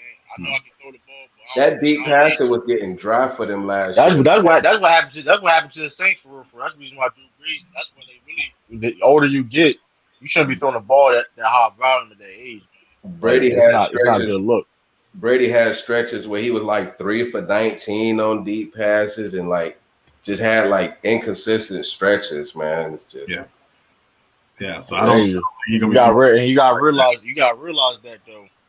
He realized that. So listen, I can't do that. But they do that. They do that on third down. They chuck it down the field because either to get a flag, a catch, or like a punt. And people fall for it, like that dumb, like the Green Bay. Mike Evans, he a mismatch for a lot of them corners though. That's why he can get shut down. He got size over them motherfuckers, man. But he can get shut down. Ball in the air, and hold up, you know who he the can most get shut consistent? down. Hold up, you know who the most consistent nigga is that's shutting him down? Marshawn Lattimore. Yeah. Lattimore be on his ass. Lattimore be on his ass. That motherfucker be locking his ass down. Lattimore be on his ass, boy. That's the main reason why I tell people that dude's not the best receiver on Tampa's team. Lattimore be on his ass. One dude cannot take you out the game every single time you play them. That's not top 5. Hey, I think he told that man lost. They don't move coverage his way. They don't do nothing. They tell Marshawn Lattimore, you got him the whole game. I have a question for you. I believe Mike Evans is elite. I believe he's a great wide receiver. But why is it that he always has trouble against Deshaun Lattimore? He has trouble. I have no idea. DeAndre Hopkins always struggle with Ramsey. There's always, bro, these dudes are elite. Marshawn Lattimore, these dudes, they be allowing 100 yards once a season, if a couple times. Marshawn Lattimore been slipping lately, bro. I ain't even gonna care. I agree with J Mac. What's happening? Hey, Sean Pack. Burning Mac, that's what I call it. Salute everybody, man. Salute. Hey, Sean Pack, I agree with you, but the way Mike Evans, just plays terrible against Lattimore is completely different from other receivers. I don't know what it is. I cannot explain it. It's been going on for years. He plays well against everybody else. It's just Lattimore. I'm gonna tell you, he had 2 good games out of 8 or 9 against Lattimore. He's never had a good game against Lattimore, Sean Pack. He just went for 100 against the Saints. But Lattimore wasn't on him. When he catch balls for the Saints, it's because Jackrabbit's on him. Yeah, I gotta rewind. It's not when Lattimore is on him. I promise you. I know. Released that nigga too. I know. Yeah, that nigga name ain't Jackrabbit no damn mo. I know Mike Evans.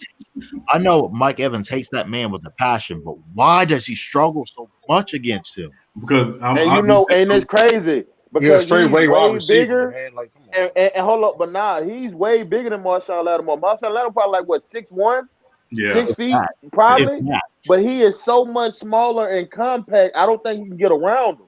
I'm gonna be real with you, and J Mac, please comment on this. Is because Mike Evans is not a technician as a receiver. There you go. He's not a route technician. No, He's he not is a not. he's not a technician. Not a route technician. Nah, just talent. Just talent. talent Hey, alone. That's it. Hey, because I saw Keenan Allen go against Lattimore. It's like, bro, this he shook Lattimore out of his shoes a couple times. Man, he can run routes, man. Listen, man, you can run routes, man. You don't need speed, man. You'll be surprised, man. Like, man, listen, you got some. You a great route runner. Ain't like nobody would. It's hard. You be hard to check. yeah. I don't care who you is. Like, yeah, that's what it is, man. So, hey, J-Mac, name your. Wait, True, did I skip you? I was gonna say name your top 5 wide receivers in the league. I'm gonna name 3 though, man. I'm gonna name 3. All right. I'm gonna say, damn, D-Hop. Oh, you can't do 5, nigga. I mean, I don't like wide receivers like that. I mean, I'm gonna say. Man, what you got against wide receivers? yeah, what's wrong? I don't. They don't do the dirty work, man. They don't do no type. They Some do. They don't do no type of dirty work, man. That's why I like the what I say, D-Hop. Damn. Devontae Adams, Stephon Diggs. That's my 3 right now. Anybody else, they good and all, but I mean, I don't like wide receivers like that, man. It's just, I don't know. Hey, let me get mine real quick. So I got D Hop, Devontae Adams, Michael Thomas, Keenan Allen, and old boy from Seattle. DK. I was waiting for somebody. Hey, I wish you would. Hey, Cisco, kill yourself. Shut your tail What? out. I said Michael man. Thomas, bro. Cisco, kill your I said damn Michael self. Thomas, bro. The Hey, guy hey, that hold knows on. cheese. Oh, hell no. What are you talking Kill about? your damn self, Hey, Cisco. Wait. Hold up. What you got against DK Metcalf? No, The guy that knows 2 routes. He garbage. I was about to say, you really want me to get into DK No, Metcalf? it's fine. we know B's gonna be fucking standing, bro. We know B's gonna You be really want me to get into DK Metcalf, Sean? Only thing wrong Here with we go. DK Metcalf is his quarterback. You know what, Bees? I ain't about to start this shit with you, bro. DK Metcalf can run routes though, man. DK Metcalf can run routes. No, DK cannot run the route tree. You capping, True. No, he cannot. Hey, Thick Neck, how you gonna say that about him and won't say it about his quarterback throwing them routes? I ain't got nothing to do with that man. Hey, we talking about that man as a route runner. I'm not doing that. Sean, He's not a bad though. Hey, Sean, I'm not saying he's elite, but he's not a bad DK Metcalf can't even run no damn comeback route, man. Sean, that's not true. That's a lie. Have you ever seen DK run a comeback route? Hey, you ain't gonna see him running because his quarterback can't fucking throw it. Fuck out of here, What's up, Lee? Hey, I'm changing mine real quick. So I have in no order. I have Julio, Adams, I have D Hop, I have Robinson, and I have Diggs. So I changed mine.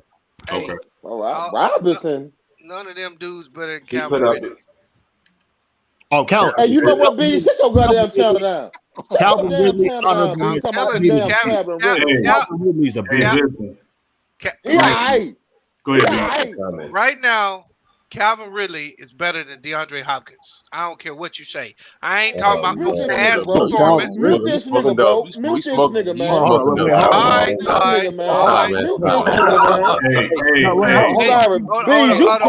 Hey, in 3 months, nigga, in 4 months, you can call me Bees Nadamas. Hey, Bees, go ahead and explain, please. I love Calvin. Hey, dog, Calvin Ridley is one, if not the, he right up there with Adams in route running, dog. What? Has he had a 1,000-yard season yet? Hey, listen. Hey, son, I'm sorry. I got to get out of the chat right listen, quick. I'm telling you, I am by no means a Falcons fan, but I live here in Atlanta, so I see a lot of Falcons games. Calvin Ridley is Antonio Brown Jr. when it comes to route running. Thank you. Route running is ridiculous. Hey, these niggas just watch. Hey, no, you're better route running than Amari Cooper. Oh, yeah, he's better. Hey, all anti watching Red Zone, dog. I'll tell you his stats from last year. His stats last year had 90 catches, 1,374 yards, 9 touchdowns, 23 catches of 20 yards or more, long of 63. Only one fumble on 143 targets. I use him for my fantasy all the time, bro. Hey, dog, he a beast. I use him for my fantasy he's almost every year. Hey, and I don't have him in my top 5, but he's ascending. But the only problem, yeah, he's not top 5 yet. I agree with that. Nah, he gets hurt. He ain't top 5 yet, bro. Yeah. Hey, you know who better than him? We said right now, I ain't giving none of them niggas nothing from past history.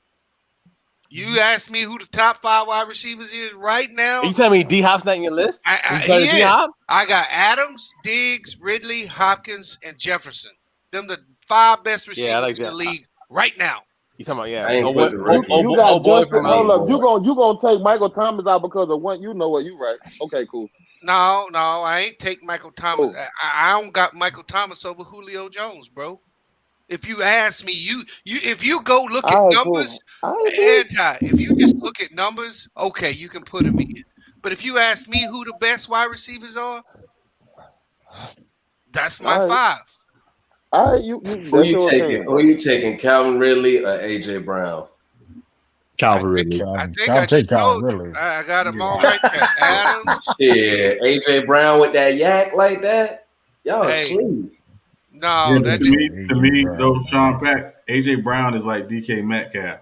I haven't seen him run the entire route tree yet. Now, some of it might be the quarterback, but I haven't seen that yet. Hey, that nigga may fuck around and just be a 3rd down receiver in a year.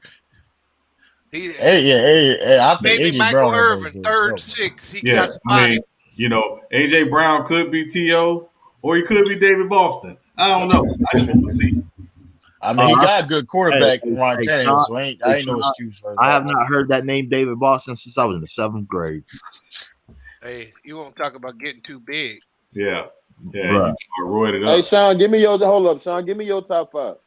My top 5 in no order is Muhammad Sanu.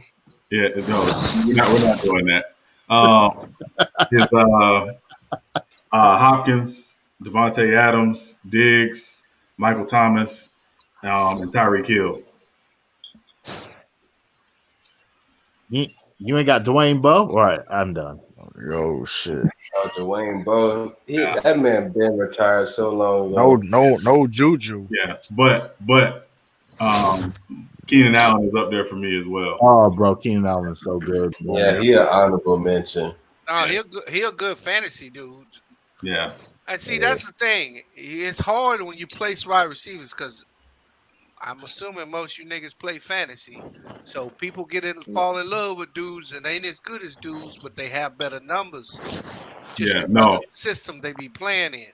Yeah, no. You know, Bees, I watch almost every game. Oh, I know you do. I'm talking about red zone watcher there. Oh, yeah, no. You call it red zone watch.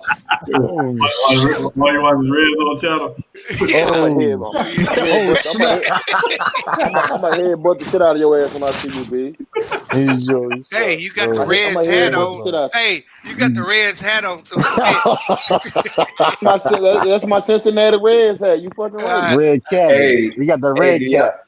Hey, do y'all think y'all think What's up, Drew Brees finna come back and play on that $1 million like that? No, he's not. He ain't gonna do it. He ain't gonna do it. He ain't gonna do his payment like that. Hey, they say that he can play. He retired yet. Hey, this nigga ain't said nothing about retirement yet, son. He don't care about. He don't care about. If he came back, he ain't care about his life. How about that? I mean, I know he hasn't said anything yet. And again, the Saints aren't rushing him because again, you know they were trying to respect him. But I was listening to Chris, not Mortensen, Ed Werder talk about it. He said internally the Saints are ready to move on. They ready to move on. So he's not coming. I mean, he said so himself. He told Jameis. It's your team, man. I don't give a damn what he told Jameis, dog. They should have moved on last year. Hold on, B. Oh, I mean, I said B. So Anton, so you want him to be the quarterback next year? Hold up, did you not hear what I said when I explained this the other day, dog? What that man has done for the city of New Orleans, of course I want him to retire, but I'm telling you, if he want to come back and play, I'm not gonna feel bad about it, dog. Me, y'all pocket. He's earned that right. He's earned that right to do that, man. Among Saints fans. Hey, Bees. Yeah, Saints one of them teams, and you win a Super Bowl, you get to stay as long as you want. What up, Bees? And Bees is the only person I know, probably on this panel, that believes Derrick Henry is not the best running back in football. He has Josh Jacobs. That's who I got. Man, Josh Jacobs. I don't know what Bees be looking at. I'm sorry, bro. He need to stop getting sorry, injured. Bees. You know what? I ain't cool. What he said? What happened? Nah, this nigga got Josh Jacobs because Josh Jacobs come from Alabama, nigga. That's why he like Josh Jacobs. No. I think Josh Jacobs is more versatile than Derrick Henry. Man, come on, you need man. to stay on the field, man. No, hey, more versatile. Availability. Hey, bro, I'm not saying Derrick Henry ain't good, man. I love Derrick Henry. The question we talked about it on the night. If I had my pick, I'd take Josh Jacobs. I do a lot over Derrick Henry. Over Derrick Henry. Over Kamara. Yes. Oh my God. You would take Josh Jacobs over Alvin Kamara? Yes, he ain't that great of an inside runner. Oh man, they said, okay, B. They said Joe Embiid got a leg injury, man. Oh shit, no! What you mean? They say he hyperextended his knee. How? See, dog, you can't trust it. Well, I'm not gonna say that, but that's why I don't really pick him for MVP and stuff. All right, they got the W. Who? True. Philly got the Joe Embiid. They better hope that knee all right. I heard seen the news about he hyperextended his knee. His knee they done. Hey, that's what happened. That's what happened to me. Did he still play? He went to the locker room. Bro, from this time on forward, I swear, like if I believe that if Embiid play a whole 82, he gonna win that MVP. Oh yeah. Like, I know it's 72 this year, but I don't think he gonna play all the games. I'm getting messages talking about. Yeah, but I don't think anybody playing on 72 this year. Hold up, man. Hold up, man. He's already missed a lot of games. Harden finna run away with this shit, man. He missed like 6 or 7 games. Harden ain't winning shit. It's gonna be hold on. It's not gonna I was mad at him for how he did Houston, but he just played too damn good. Nobody from Brooklyn is winning MVP this year. KD is barely playing. Nobody from Brooklyn winning MVP this year. The media not gonna do that for them. They the bad guys, I know. I don't know. I'm sorry, it's the same reason why LeBron didn't win in 2011. Oh, but he got one with the Heat. Man. The six season over with, man. Oh, hold up! You looking at the injury? How it look? Yeah, I'm looking at it now. He excited. He definitely hyperextended that knee. Man, they need some more offensive threats, man. Fuck Brooklyn. They need somebody that can carry that load, man. Brooklyn he might do walk it off bro. True, or did they? Y'all about to say did he walk off? Did they say True? He hurt his leg. These dudes powerful, man. He hurt his leg after a dunk. These dudes can walk off the court normal, and you'll find out it's some badass shit. I'm trying to see if there's any news on Twitter about it. It says hyperextended left knee. That's like 4 to 6 weeks, right? Nah, it depends. On how serious the hyperextension is. Straining ligaments. Hey, I did that same thing, dog. I did the exact same thing he just did. How long you was out, B? Oh man, I still have trouble. God damn. But my knee was fucked up already. I can't take my knee above my toe. If a squat, I can't do that. But they said it basically just finished. Because you're 105 years old, Beast. That's why. Huh? Because you're 105 years old, bro. No, they said I was too young, bro, so they wouldn't go in and clean it up. I was like 41. I ain't played basketball since. 41, 101. Ben Simmons finna average 40, y'all. Simmons ain't even playing tonight. I was about to say, how the hell was Joel Embiid playing tonight? I thought they was on the quarantine thing. They got cleared. No, they only had to do it for a few days. See, it's about the days. It ain't about games. Yeah. Like Gasol ain't playing tonight. Yeah. Shit, he been out for almost a week. Yeah, he gotta be out 10 days, bro. They buckled on him. He walked on his own, but still, gonna be fine. He gonna be fine. Like I said, they gave me cortisone for about 4 months. I was getting cortisone shots and shit. But my shit. Playoff basically almost around the corner, basically like a couple months. If he got cartilage left, he good. If he ain't got no cartilage, then he in trouble. Yeah. That's what I'm saying, though. I mean, they got a small ass lead on the first place. And He gotta be 100%. He gotta be healthy. He gotta be healthy. He gotta be healthy. Yeah, that's definitely a big concern. They're not even gonna worry about seeding. They just want him to be healthy. Because it ain't about him. Like he can. Yeah, I truly don't think KD hurt, man. I truly don't. Because hey, when the Nets would do that shit with Kyrie to make sure they didn't trade him, they doing everything they can to make sure that man ain't got no miles. Them niggas need to get fined, then, man. That's some bullshit. So you saying KD is faking an injury right now? I'm saying, yeah, they holding him out. They hold him out. They gonna bring him back with about 20, 25 games, and so his season ain't that long. I mean, you got to remember now, KD didn't play last season coming off the Achilles, right? I think they're doing him the same way Toronto did Kawhi. They just taking it light with him. Kawhi was just not playing back to backs. This is long. No, but I mean, it's you got more reason, you got more justification to do it now. Is what I'm saying. Like an Achilles injury. I mean, that's serious. Man, that man been healthy since last year, man. Hey, dog. Hey, remember this. He was scheduled to play against the Clippers. Yep. Until they ran off them 5 wins on the West Coast, and they say, "Hey, we don't need to play him." Yeah. And all of a sudden, shit got extended. Yeah. But he was supposed to play in that second Clipper game, but because they did so well, they set his ass. Hey, B, what you get from they talking about they reevaluating him to Anthony Davis today? What they reevaluating? Salute that cream. Yeah, Anthony Davis can come back right now too if he wants to. And I think him coming back is going to be based on how the Lakers do the next 4 games. Yeah. Yeah. If they lose tonight and then lose to the Warriors, he coming back because they going. But they just lost 6 and 8 though. Yeah, and they're not gonna rush him back. Is what I'm saying. Like the Lakers, they're not rushing him back. Yeah, they do not care about seeding. They care about health. They out there dying without their best player. Yeah, but they don't care. They don't care. They're the one team in the LeBron's on the whole. What are you talking about? LeBron's on the court. They not out there dying. I think they out there getting better. If you ask me. Yeah, LeBron's on the court. He's talking about dominating best player. LeBron out there. Kyle Kuzma playing better. You got Schroeder back. I think ain't saying much. They getting some type of rhythm now. Let's see what Montrezl gonna do. I don't know what the fuck his head is, bro. Now.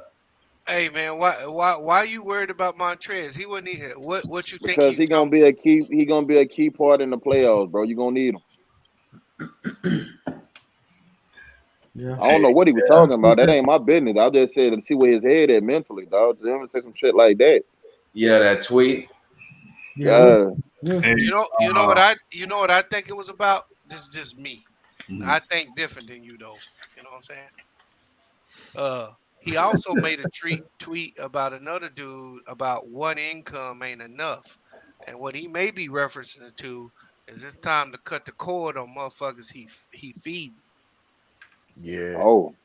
Right? Because there was this little white dude that made another comment on his tweet when he said one income stream ain't enough. Because if you follow the next tweets, because it was something like, hey, what was it? It was like, I need to be by myself. This is when I needed to talk to you. I think he probably paying for his family and he getting tired of that shit, bro.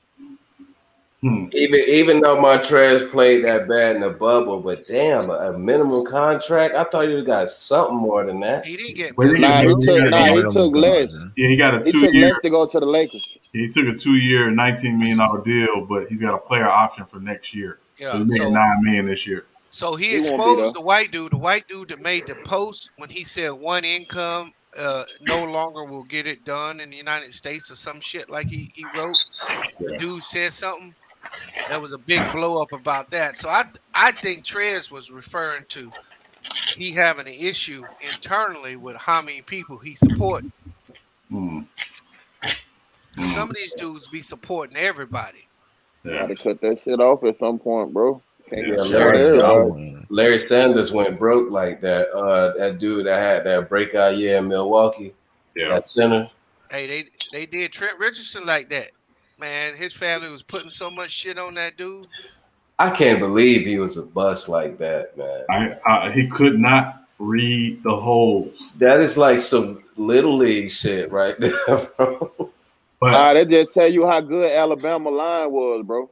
he was like that growing up. I mean, when you're the best athlete on the field, you don't have to do that little stuff. And he got to the NFL and couldn't do it. Let me tell you, man, that dude packed high school arenas. When he was in high school, man, everybody wanted to see him. He broke every one of Emmitt Smith's records, man, in Escambia High School in Pensacola, Florida. Every one of them. Came to the NFL and do shit. Could not read holes. I mean, I saw some film on him, and Bees. I don't know if you saw it. I know J Max saw it. Literally, he cannot read. He could not read holes. Hole was opening up, and he was running to the other side. And it'd be a hole. I mean, it'd be a hole 5 feet, 6 feet open, and he didn't see it. See, I think you're right, but I think it was more he had the same thing as Marcus Russell. He had relied on his talent the whole way. Yeah. Never DeMarcus really Russell had the just got fundamentals lazy, of the man. game. He just was better than everybody ever played. Better than everybody. Yeah. You know, I was really rooting for him when he went to Indy. Yeah, that was a great spot for him. Yeah. And didn't do shit over there neither. Right. And you're not just saying that as a Colts fan. You know, that was a good spot for him. Yeah. He would have been a feature back. Yeah. He wouldn't have had to worry about playing time. He would have worked very well with Luck. Yeah. Very well. Yeah. The thing is about that, because he got drafted by the Browns, ironically, in the first round. He actually had a good rookie year. And he looked promising. And then after that, after 2 games with the Browns, he got traded. And people were calling for Jim Brown's head because Jim Brown got it right. He said, yeah, he's getting through all these holes right now, but he's not the player that everybody thinks he is. People are like, what?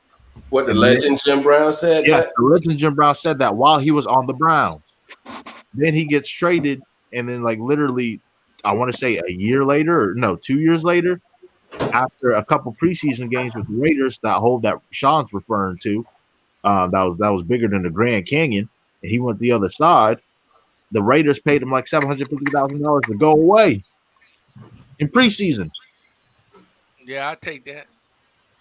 I ain't gonna lie. When Jim Brown said something, that would have really been the long in the news. And people, Browns fans were upset about that at times. Like, hey, how can you say that about our own? And Jim Brown was like, look, man, watch the tape. But they had got a nice return for him, didn't they? Yeah, but they didn't use it right. Like the first and the third or something like that. Yeah, the Browns still blew it for a running back. Yeah, and the Browns still blew it because at the time they were Browns. We talking about the Browns, right? The Browns are somebody now. No, that nigga said no. That ain't about. Hey, you know what? They may make the playoffs because Pittsburgh ain't worth a shit either. They bringing back Roethlisberger. Hey, what's that? Build your own team NBA draft. Yes. We already know what True the King is gonna say. Man, Zion's in the league 10 years, doing this thing like that 10 years from now, he gonna be 10 times better than Tatum. Nigga, look how big that nigga is, dog. And when his defense come around, oh my god, he might be a top 5 player. Man, his defense ain't that dude don't play no defense. It ain't ever gonna play no defense. Bees, who you got 10 years from now? Who you got, Bees? Hey, Bees, why do you stay hurting people's feelings, man? No, Zion, it takes a while to learn defense, bro. That dude ain't ever been in a defensive stance. This is the pros. It's too late to learn it. Between them two, or can I pick whoever I want? No, between them two. No. Between these two right here. I was going to say John Morant, but between them two. Oh gosh, yeah. I would take Tatum because I don't know if Zion going to stay healthy if he going to keep his weight down. Anti, who you got next? Jason Tatum. Lee, who you got? Jason Tatum. You don't need to ask True the King. We all know the answer to that. Yeah. Sean Pax, who you got, bro? All right, I went at first. I got Zion. For sure. But look, though, Look how easy Zion be getting his buckets, though. He is scoring at a rate that's like better than Shaq. He's shooting 61% from the field. That's the Nobody. thing. I'm with Bees though. I don't know how his weight gonna fluctuate, dog. Is he gonna stay healthy? You can't even contest this dude at the rim. Oh yes, you can. He's been contested. Nigga just big as fuck. He be pushing people out the way like it ain't without trying. Like how he gets to the basket so easy. Right. It reminds me of LeBron. I mean, he's a very explosive, but the question is he gonna stay healthy? Is he gonna put the work in to keep his weight down so his motherfucking knees? Because he 20 right now. What it gonna look like when he's 25, 26, and that shit ain't as easy to put that work in. Yeah. J-Mac, who you got? You said what, bro? No, J-Mac. J-Mac, you on mute, bro.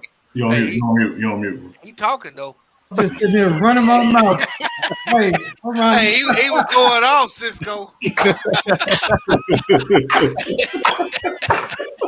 Hey, the crazy thing is, I just forgot 95% of that shit. I'm motherfucker like Kung Fu play, bro. He was. I got Zion, man. Okay. Sean, who you got, bro? Don't ask me why. Yeah, I got Zion with the caveat. If he keeps his weight around 250, it's Zion. Okay. Let's see. I'll get the next one here. True the King. Best player never to be an all-star. Well, that's easy for me. Rod Strickland. It ain't even close to me. It ain't close. All right, I hear you, Lee. I hear you. Anti, who you got, brother? Best player never to be an all-star. Darius Miles. Monte Ellis never was an all-star? No. Wow. I go with Monte Ellis. I got you. Sean Pack, who you got, bro? Mike Bibby. Bees, who you got? Keith Van Horn. I'm gonna go with Rod Strickland. J-Mac, who you got, bro? Keith Van Horn. I'm about to mute this nigga. Yeah, mute that nigga, man. He's muted. J-Mac, who you got, bro?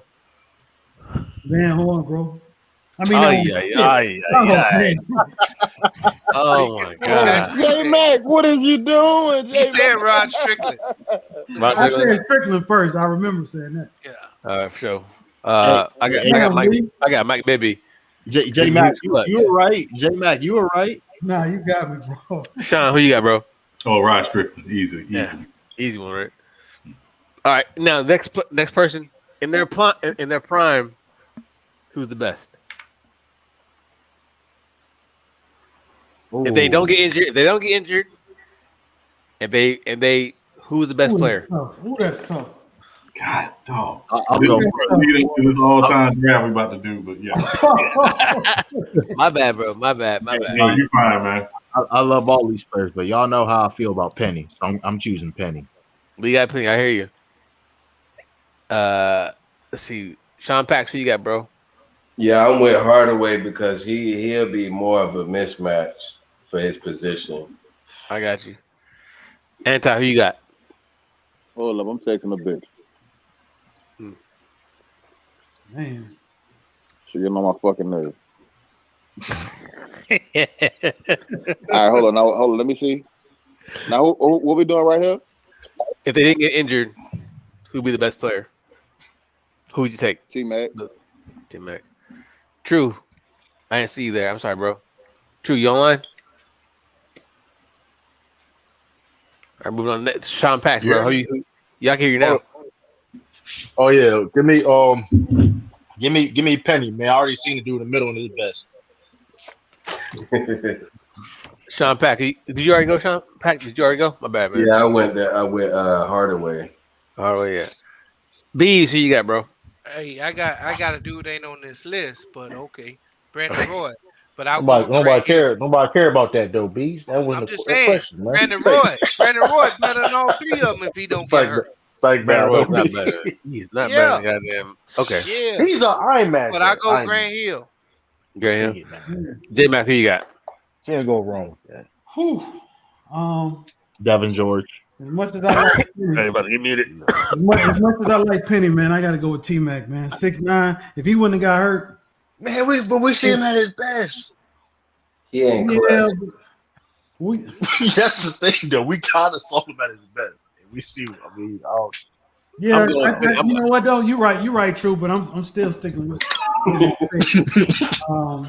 because Penny Hardaway, he would have had a lot of mismatches, no doubt about it. But T-Mac, man, he was just explosive. I like that type of player. So, yeah, he was the first ballot off of straightest NBA career. So I can't say that. I mean, a 6'8" point guard that smooth like Penny. It's just it doesn't happen like that. Penny, Michael Carter Williams with it. Okay. Yeah, I was thinking about fucking Michael so I could have a point forward. I'm taking motherfucking Penny because he's the best all around as far as passing. Sean, I think I know who you got, but go ahead. No, Sean has Samaki Walker. Yep, he's gonna get muted. We're not doing that. He's gonna get muted. No, it's the one who's not in the Hall of Fame. It's Penny Hardaway. Yeah, Penny Hardaway. All right, now next one, real quick. Brandon Roy. Bees. No, Brandon. No.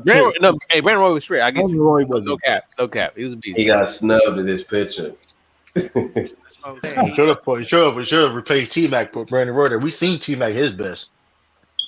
That's why it was kind of tricky to me, honestly, because T-Mac played 14 years, 16 years. No, he played. It was like 15 years because he missed a year and then came back and sat with the Spurs. $15 make you holler. Dang. Ooh.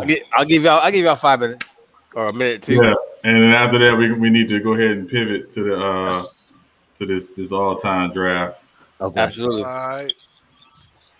I got $5. You got $15. You got $15. You got to pick. Yeah, you get starting 5. Steph Curry for me. No, I mean you give your whole starting 5 once you build it. Okay.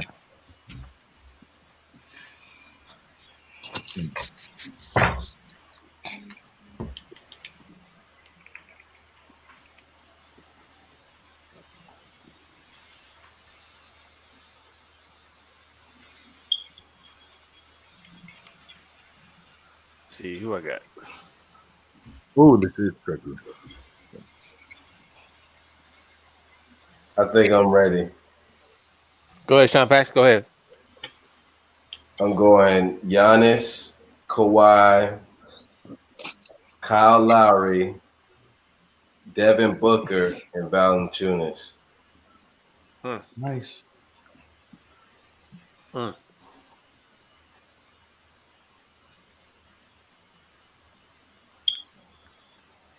right, I'm ready too. Go ahead, Lee. Well, LeBron James ain't on his list. That's B. It's just random. Oh, okay. It's just random. That's all it is. Oh. I'm sorry, my bad, bro. Go ahead, Beast. I'm sorry, my bad. I got Steph Curry, Mm-hmm. Devin Booker, God, Steph Curry, Devin Booker, Jeremy Grant, Blake Griffin, and Jokic. Hey, we can't choose the same players. No, I mean, you can choose like if you choose Bees, like Bees, yeah, absolutely. Okay. I have Steph, Devin Booker, Jeremy Grant, Anthony Davis, Christian Wood.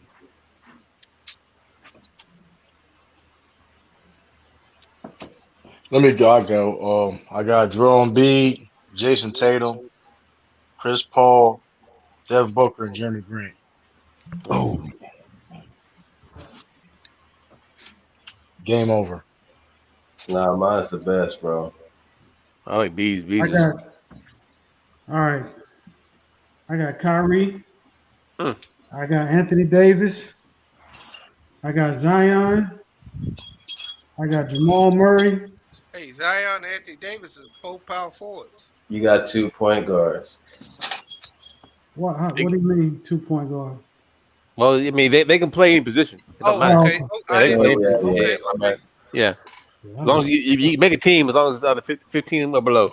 Okay. If that's the case, then take Kyrie off. Take Kyrie off. Give me Joel Embiid, Anthony Davis, Zion Williamson, Devin Booker, and Jamal Murray. Yeah, see, I would have did some shit different too. I thought we had to pick one out of every class. Yeah. Well, okay. I mean, it No, doesn't it's matter. cool though. I like my team. Yeah, your team was fucking I like solid, my bro. team. I like Beats. Beats pretty much picked my team for me. So that motherfucker picked Steph Curry, Devin Booker. I was like, oh, you mothers. Oh, that's cool. Hey, Sean, who you got? Or you need more time? No, I'm good. I got Murray, Booker, Zion, Embiid, and Kawhi. It's close. Yeah, I don't listen. I think I got the best. I got the best starting five, man. I don't know. Bro, I got 3 elite defenders out here. I got 2 elite defenders. Who you got? Who you got, Pat? What's your elite defenders? Let me hear. I got Kawhi Leonard, Giannis. No lateral movement anymore. But go ahead. Shit. He ain't gonna have the offensive load. Okay, Yeah. who the next defensive? Kyle Lowry. That's 3 right there. Okay, we ain't allowing charges in this game, so he bad. I'm about to say I'm about to elite. He good. And he a defensive anchor. Yeah. No, we ain't doing that. Hey, you mean with the communication and all that shit? Here's what I say. Hey, here's what I'll say about your team. Jokic getting off on anybody on this list. Grant can deal with any one of them small forwards on this list. Giannis can't shoot. Anthony Davis soft. Zion can only dunk. John Collins don't play defense. Hey, Blake Griffin is the pick. That's Blake Griffin. I'm gonna almost get the same production out of the rest of them. Yeah, that Blake Griffin pick was a bad pick. That Blake Griffin was a bad pick. And then Devin Booker and Steph Curry. Hey, you just saw what Dame and Steph Curry look like. Put Devin Booker and Dame. Put Steph Curry and Devin Booker together. It's a wrap. Now I got Devin and Chris Paul. Chris Paul can't shoot. Steph Curry and Devin. It's Chris a wrap. Paul can't shoot. Did you just say Chris Paul can't shoot, man? That's why I said. That's the worst defensive backcourt in history.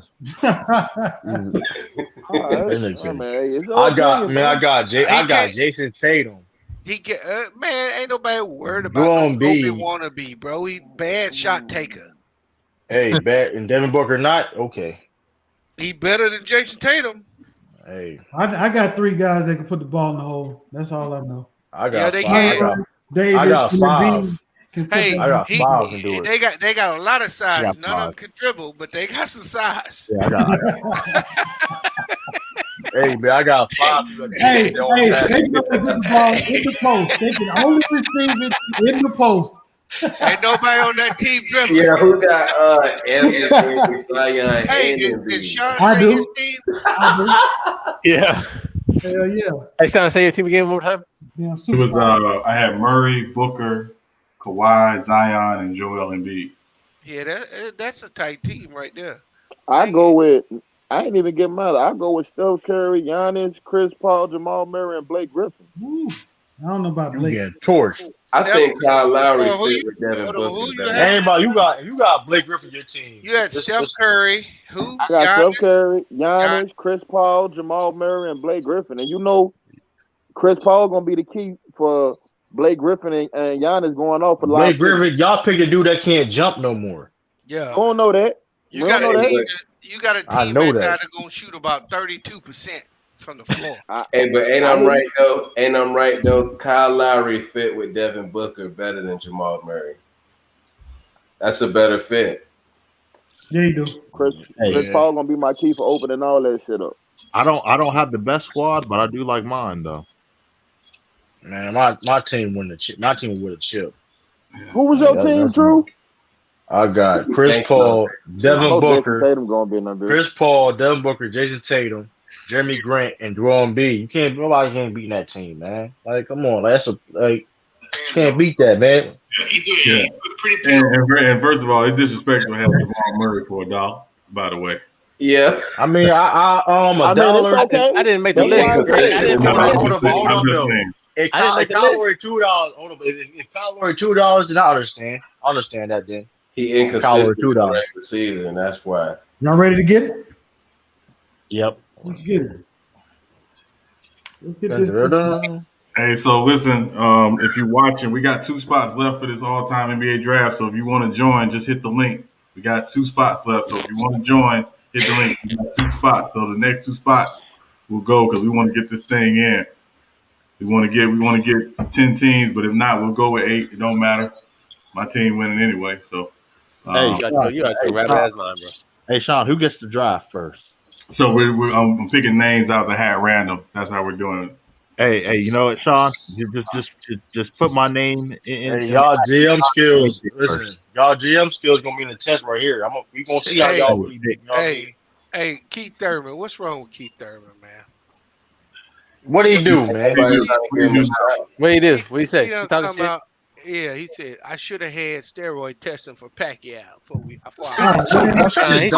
Man, He's still having nightmares from that fight. That fight happened so long ago. Yeah, man. Like that's the thing too, though. Like, why are you saying that now, though? Like, it's wrong you already saying that, but why are you saying that? Pacquiao's gonna go fight Mikey Garcia now. He gonna lose. Hey, Sean, you think Mike Garcia can beat Pacquiao? Hey, Sean, No, I don't think Mike. Sean, just put my name in the hat 8 times and let me pick first. No, it's fine because I know you'll pick Allen Iverson first. We don't want to do that. Hey, Sean, I hate you. Yeah, Mookie Blaylock. Hey, keep shut the channel down. Hey, Sean, I'm not Charles Barkley. I'm not Charles Barkley. Yeah, thank you for that. Appreciate that. Hey, we got room for one more. So I need the whole slab. Yeah. Hey, to the king, if it's up to you, you choose Kevin McHale first. You go Kevin McHale first. That's funny. Yeah.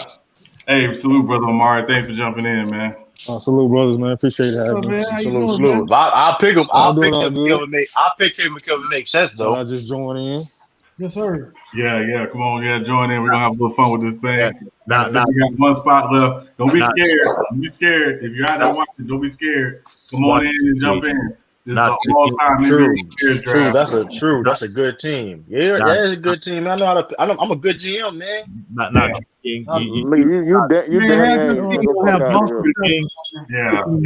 Hey, listen. I can already tell you who Lee's starting 5 gonna be. All right, I can already tell you it's gonna be. Who is that? Dylon. Hey, and his bench gonna be all the temptations. I've seen some people. Hey, wait, J Mac, you said my bench is gonna be all the temptations. Shut your channel down. Now, True the King, if we're up to you. Nah, you wouldn't pick Kevin McHale first. You would pick. No, I ain't gonna. I wouldn't do that though. I wouldn't do that. No, you pick. No, you're right. You pick Antonio McKnight first. Oh, yeah, hey, listen, we got 1 spot left. So hey, listen, and listen, if you don't want to come in and do it, we can do your team in the panel, or in the chat. But it's easier to come in the panel. I promise. Ain't nobody gonna bite your head off. Hey, Sean, my first pick is gonna be Popeye Jones. Yeah, we know. Where Mac Death at? Yeah. Oh God. Hell no, we don't want Mac Death over here. No, please no. You know what? He should be over on SB stream because the Bulls is playing. I think Mac Death picked a good squad, man. Yo, I think Mac Death picked a good squad, man. No, yeah, okay. Pick all the Brooklyn Nets. Y'all just gonna draft whoever. That man gonna pick Kenyon Martin. Nah, he's gonna draft DeAndre Jordan first. Yeah. DeAndre, KD. You know what I mean? Better offense, better defense. Kyrie. No. Hey, true. He'll draft Kerry Kittles first. Oh shit. I keep muting him, but he still says the same shit, bro. I don't know what to do. Did we lose Anti? No, did we lose Anti? Yeah, I think. Yeah, we lost him. Yeah, give us a second. There you go. Oh, there you go. Okay. Yeah, he'll look now how to be a good GM. So we can pick our teams first. So what we're gonna do is we're gonna do I got all the names of everybody in the hat, right? Because you three we have the last picks in the first round, all right? So we have 8, 9, and 10. But so we're doing picks 7 through 1, all right? What the hell did you just say? What happened? And I said, 1 through 7. yeah, we're doing picks 1 through 7. All right. Okay. Yeah. So, but U3 has the last picks of the first round, so we have 8 through 10. So we Oh, going. me, you, and Simpo? Yes. Okay. We're going 1 to 10 and then 10 to 1. Yeah. So yeah, it's gonna go in snake order. So we'll show you just kind of the rules right now. All right. So all right. Pick? Yeah. So the draft is done in snake order, right? So again, if you got the first pick, all right, in the first round, that means you'll have the last pick in the second round. All right, and then you'll have the first pick in the third round. So it's snake order. All right. You got 30 seconds per pick. All right, 30 seconds per pick. So the clock will start after we type in the name of the pick. All right, after we type in the name of the pick, the last pick. So you got 30 seconds to make your pick. Now, if you miss your pick, you forfeit it. But we're not gonna leave you out there. You'll just have to fill in your pick at the end once everybody's done drafting. So if you miss your pick, we got you at the end. All right. And I won't troll because I'll mess around and get Rodney Rogers. Trolling is not advised in this particular exercise, Lee. So I would not do it. I will put that motherfucking shit and highlight it in red. Right. Yeah. So players can only be drafted once. Okay. No duplicates. Okay. So once Lee takes Rasho Nesterovic, that's it. Oh no, Nesterovic cannot be picked again. I got LeBron in 07. I got LeBron 2013. Right, yeah. No. All right. Hey, King, I thought about doing something like that. And then the first 5 players you pick is your starting 5. All right. The first 5 players you pick is your starting 5. All right. So it's important when you're building your team, make sure your first 5 picks is who you want to be your starting 5. All right. And then the remaining 5 picks is your bench. Okay. All right. So that's how we're doing it. Anybody got any questions? Who first? So I'm here to pull names out of the hat. So I'm gonna tell you who has the 7th pick or the 6th pick. This will be for the 6th pick. I have the first pick in Jesus' name. All right, so I'm Hey, Sean, hold on. pull names, random names out the hat. All right, so the 6th pick goes to Sean, give me a second. Yeah. Give him a second. Okay, go. I'm sorry. My bad, bro. No, you fine. Hey, I thought San Francisco was like tech heaven.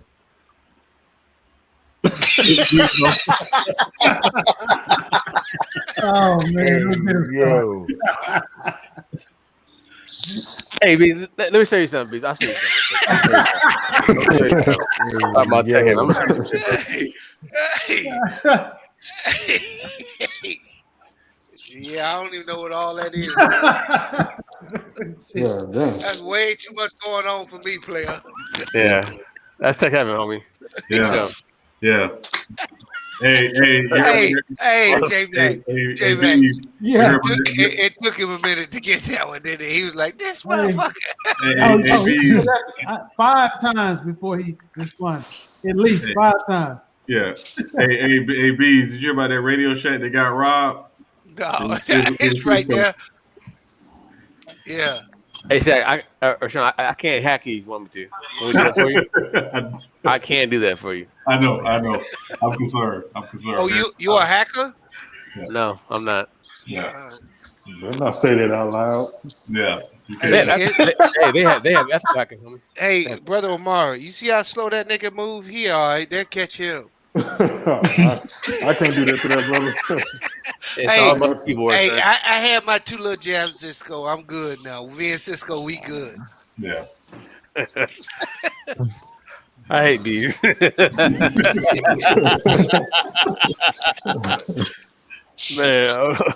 I gotta make some changes, Sean, to the format. You said you gotta make some changes to the format? It's not 1 second, bro. Oh. Hey, Anti. What, nigga? Hey, man, that's how you speak to your elders, bro. Man, this female got me going off right now, dog. Hold up. Got fried rice, man. Y'all in that fried God rice. damn, that's a 5th time.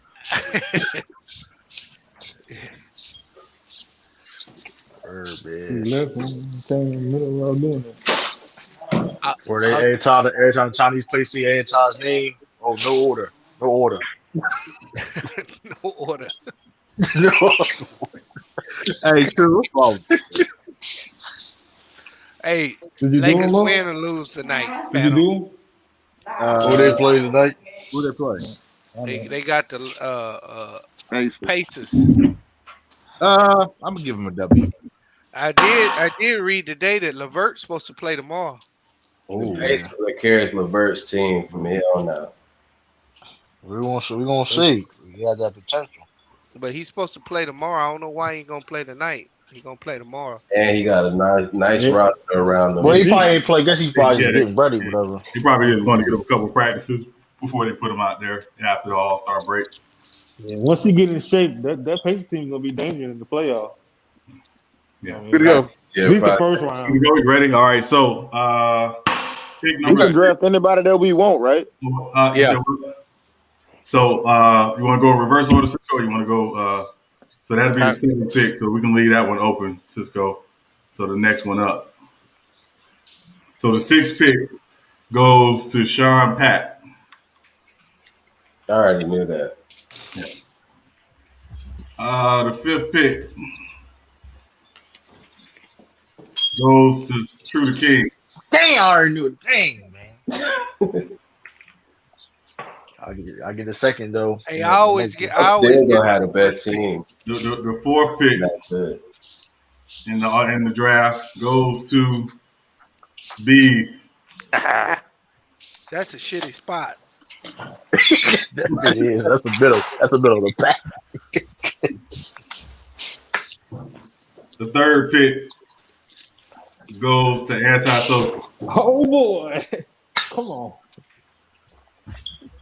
Give me that number 1 spot. The 2nd pick goes to Brother Omari, which means Did I call it, Sean? Hey, you know what? Hold up. I feel like we need to do a recount, dog. You're the 3rd pick. Why you complaining? I don't give a damn. You're the 3rd pick. Hey, Anytime Lee wins some shit, hell no.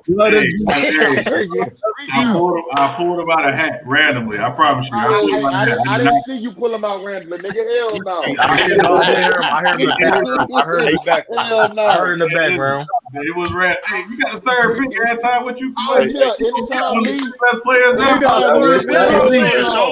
So he got a 3rd pick. He won. He got the 3rd pick. Oh my God. Hold on, J back. Hey, Lee, good. Hey Lee, I'm making an executive decision. You have the right to troll on your first pick. Oh yeah.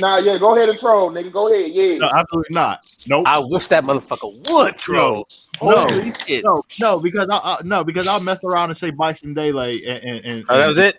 Yeah, hey, that's his name. Hey, that's his first pick. Go ahead. Don't do him like that. Don't do him like that. No. Yeah, crazy, man. I would literally leave the chat forever. I'll join. Never come back. Go join Ticket TV, nigga. Don't come back. Yeah. I did this one. Yeah, for real. I have done three, but I think.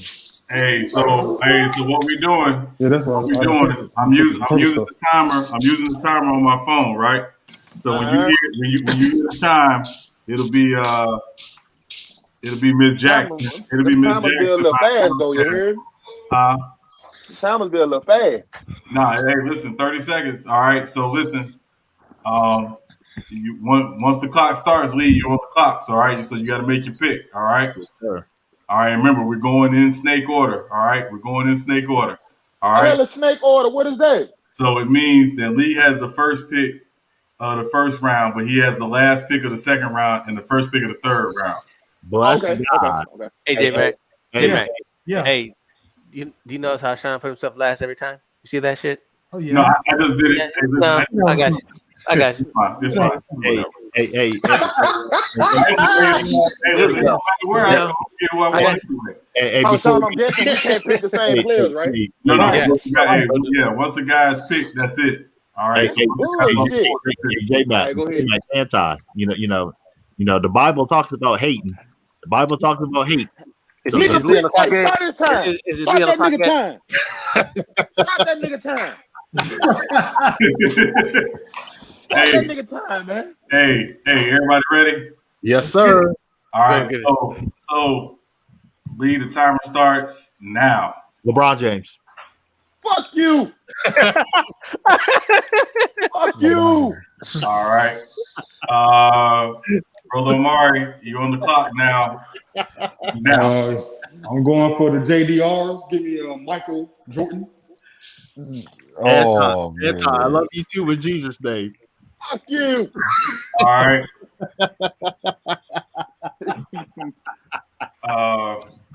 Anti, you on the clock. Starting now. That fucking whole draft up. Who you say? I'm sorry. Kevin Durant. That motherfucker pick Kevin Durant hard. This motherfucker here, man. Kareem. You motherfucker bees, I swear to fucking God. You. This should be a no. Y'all should know this pick, though, my nigga, man. Larry Bird. No, Bill Russell. Bill Russell. I'm about to take Bill. Gonna be his first. Shit. I'm back. So you got. Give me Bird. That's shocking. That's what I'm saying. Let's go. God. Oh, I'm getting that motherfucker Wilt the Stilt, baby. Yes, sir. Oh, my nigga gonna break that nigga down. You heard me? So we ain't worrying No, about that. Hey, you got. Ain't nobody touch the Wilt the Stilt, bro. Hey, so you can just put Wilt. It's only one Wilt. Yeah, man, you gotta put his whole name out there. We get it, man. Hey, man, hey, I'm doing type of this motherfucking shit. Y'all motherfucker make this shit hard. Hey, J Mac, you're on the clock now. Oh, he got Chuck Parsons. Yeah, it's gonna be a pick at Lee. Give me a King Elijah one. Ooh, good Oh, one. my nigga gonna put him in a blender. Gonna cross that old ass nigga up. You heard me? I'm on the clock. Give me Magic. Ooh. Who you got next there, Sean? And I'm on the clock again. Give me Shaq. Hey, that's some bullshit. I knew that. Y'all know it's Shaw. Just like that. He took I knew it's Shaw. He took my That's because J Mac took my damn pick. Excuse my language. Go ahead, J Mac. You're on the clock.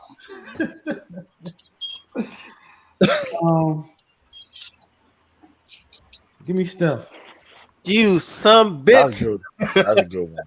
My son of a bitch. You some bitch. Bitch. Some bitch. A typo. Yeah. God damn it, motherfucker. You got some sorry ass people. Cisco, you're on the clock. I'm going with AD. Nice. That's Anthony Davis? Anthony Davis, my bad. Okay. All right. Tim Duncan. Damn. This nigga here, man. This nigga picking up. Yo. I hate you. I hate everything about you. I hate your guts. Yeah, they gonna hate when we raise them banners too. I hate everything about you. Oh man. Now this is when it gets tricky, man. It gets tricky. 20 seconds. They fucked my picks up, man. Nigga, hey, your pick gone, nigga. Bye. 10 seconds. Shit, man. Give me Kobe, man. Kobe. Ew. Shit. BC, you got. Give me Big O. Good one. Oscar. Good one. Big O. Anti, you're on the clock. Be Dirk Nowitzki. Who's that? I'm sorry. And That ain't a bad pick. That ain't a bad pick. Who's that? Me Dirk. Was it Dirk? Yeah. Damn it. I just circled that nigga. Brother Mario, you're on the clock.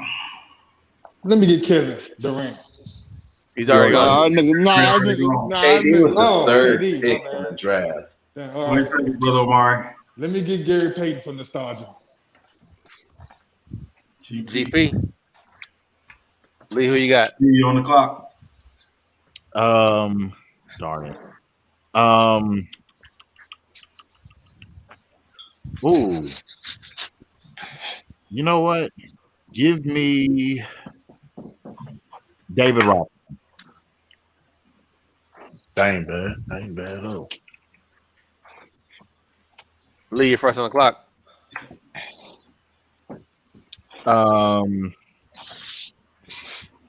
Give me Karl Malone. God damn. That's good one. That's back to back. I like that's Brother Mario, you on the clock. All right, man. Let me get the round mound of rebound, man. Oh, Chuck B, I got you. Barkley. Anti. Anti, you on the clock.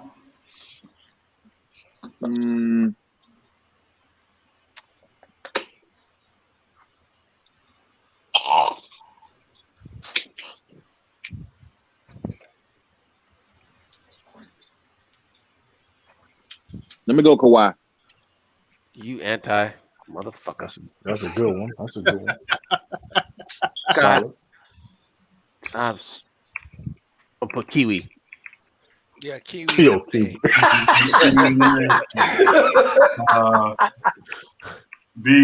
you on the clock. I'm gonna take Scottie Pippen. Damn, these motherfuckers here, man. These motherfuckers. Truth on you, bro. Yo, they messing up my team. Hey, B, shut your channel down, man. Why, bro? Stop. Because I wanted Scottie Pippen. Damn, man. Give me James Harden, man. It's not bad. Pax, you on the clock. Isaiah Thomas. Detroit Pistons, right? Yes. Yeah.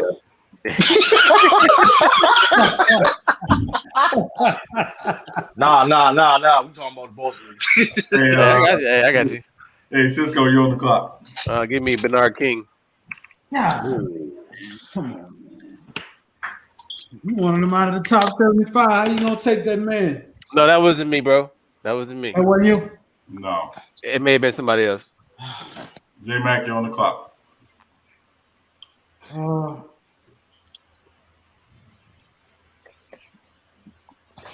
20 seconds. Give me Dame Dollar, man. Hey, J-Mac, I hate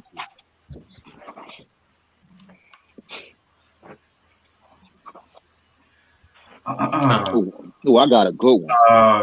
Cisco, give me Kevin Garnett. Man, he might.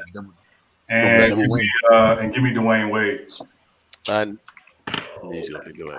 Hey, Sean, you're a cheater. Gonna admit it.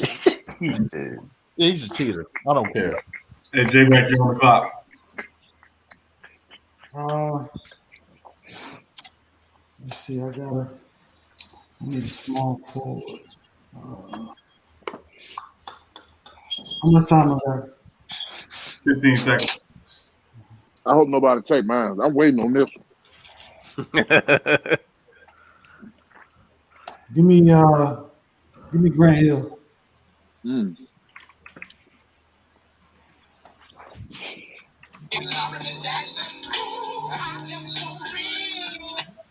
Okay. What? Cisco, on the clock. Ray Allen. These dudes. All right. Sean Pax, you're on the clock. Please don't let nobody take mine.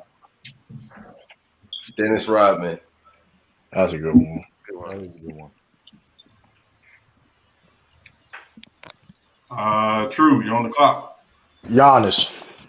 Ooh, Greek freak. I'm just gonna put Greek on that motherfucker. I can't call that shit. Forgot all about Giannis, man. Bees, you're on the clock. I'm on the clock. You better not take him neither, nigga. Give me Kevin McHale. Yeah, you can have him. Everybody keep taking my power forward. Man of the moves. Anti, you're on the clock. I want a prime Dwight Howard, sir. Yes, sir. No, you got to get today's Howard. Nah, I want a prime Dwight Howard. Hey, put today on. Make sure you put prime Dwight Howard. Yeah, for the record, Orlando. For the record, everybody you picking is people in their prime. All right. Oh, yes, sir. Oh, yes, sir. All right, Brother Omari, you on the clock. Let me get the doc, Dr. Jackson. Oh, good one, brother. That's a good one, brother. That's a good one. Can't hold Lee, who you got, bro? Penny. I just wrote that down. That's why we should have did that exercise before this bull, because now you got Penny on the mind. But it's not my fault. You was fucking taking the piss. I had to do something. No, listen. Hey, Lee, who you got? Lee, who you got next? No, that's fine. That's fine. You know what? I hate you. I hate your guts. I hate everything about you. Oh, I hate you're on the clock, bro. That's fine. You're on the clock. You're on the clock. I hate your gums, nigga. I hate the back of Wesley Snipes' neck. I hate Whoopi Goldberg lips of day black. Nigga, fuck you, man. Hey, Sean, how many seconds do I have? 13. Hey, you know what? Paul George. James, the God, them talk about motherfuckers. Brother Mario, you on the clock. All right, let me see. I got perimeter on. I got defense on the perimeter. I need some defense on the interior. I do too. Let me get Ben Wallace. Big Ben. Oh, I'm sorry. Wrong. My bad. Damn, he really put my pick though. That's Anton, you on the clock. Al Iverson. Oh, everybody was holding off for that bad boy right now. BC, you got, man. Give me Jerry West. My starting five gonna run through this shit. Well, with Oscar too. True, you on the clock. Elgin Baylor. As a Celtics fan, shut your channel down for that pick. I had to though. Listen, I had to. Some good picks. I had to. No, that's fine. Sean Pack, you on the clock. That nigga said shut the channel. Who you say? You said George Gervin. Myself. Yeah. Who? You said George Gervin. Yeah. Nice, man. I was trying not to pick the Lakers player, man. You on the clock. Hey, Pistol Pete. I got another nigga. I'm gonna come off my bench. Mac, you on the clock. Give me Embiid. Ooh, good one. Damn it! That's good. I was just thinking about it. Y'all know these first 5 picks are your starting 5, right? Yeah. What you trying to say? I just want to make sure. What you trying to say? No, I just want to make sure y'all understood. Okay, that's fine. My starting 5 record shit. That's fine. That's what Embiid, bro. I'm putting Joe out. No. EMBIID. Nigga, you can't spell Embiid? The fuck? No, nigga, I can't spell Embiid, bro. Chill out. Damn, Cisco. Hey, Cisco, give me Big Game James. Ooh, that's a good one. James Worthy? James Worthy, yeah. Uh-oh. Big Game James. And give me Moses Malone. Damn. Oh, my God. Man. Who made this last pick? He always did. He did. He did this with nobody. J-Mac, you on it? Oh shit, I'm back.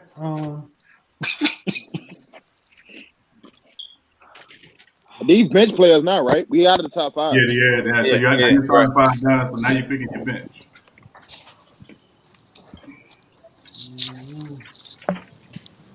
Give me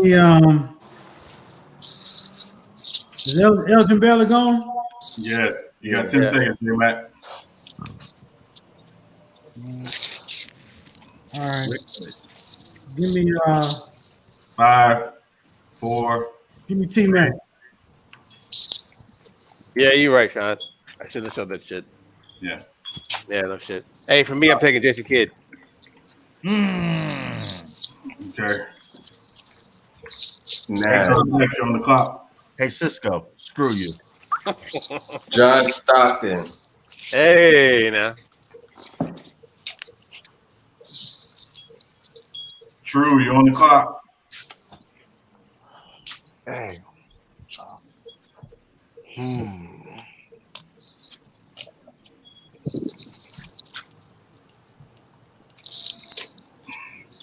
Damn.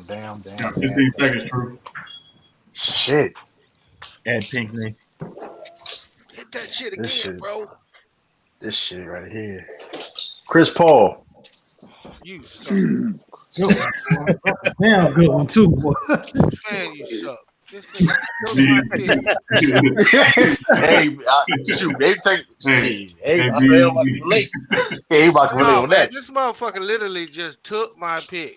Yeah. He's on the Shit, clock. that had me like that had me like You got 5 15 times. seconds, Bees. 15 seconds. You know what? 10 seconds. I'm gonna take Walt Frazier. You son of a gun.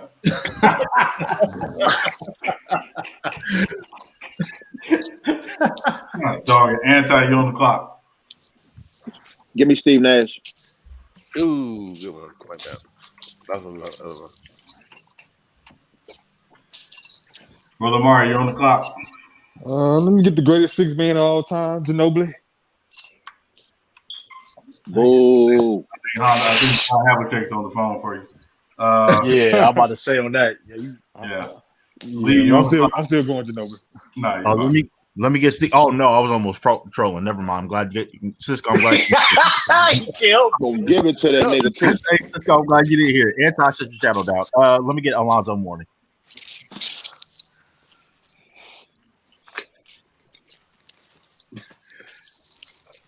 See you on the clock. Leave back on the clock. Crap. Let me get Ilk, man. Give me crap. I'll just go ahead and say give me Chris Webber. Ooh. Yeah. Brother Mario, on the clock. All right, let me get the human highlight. Dominique. Oh, y'all team ain't playing no defense. Yeah, that shit ain't playing. Hey, we just want. Hey, that man got YMCA pickup game roster. Yeah. I got Jordan, GP, and Ben Wallace in my starting 5. Yeah, but hey, listen, Barkley and Dr. J gonna kill you defensively. Bro. Anti, it's on you, bro. It's fine. Anti, you on the clock. Oh man. Can't have all. Can't have it all. No, you good, bro. I'm just messing with you, bro. Got 15 seconds, Anti. I got you. Has Kyrie went anywhere yet? 10. No. Kyrie? No. Kyrie's open. Yeah, give me Kyrie. Hey, Cisco, I almost messed around and said Steve Francis earlier. Give You me almost got him, bro. B's, you on the clock. Give me Reggie Miller. Ooh, that's a good one. Hey, B, shut your channel. Give me. Yeah. Oh my God. True, you on the clock. Paul Pierce. No, I knew that shit was coming. Sean Pax, you on the clock. Give me Joe Dumars. Oh, good one. That was gonna be my bench guy too. Hey, I'm gonna take Nate Thurman. One M. Taking Nate Thurman. All right. Give me Melo. J Mac, you on the clock. Give me Melo. Ooh, good one. LaMelo Ball? No. Oh, okay. You ready? I'm just saying you gotta, confirm.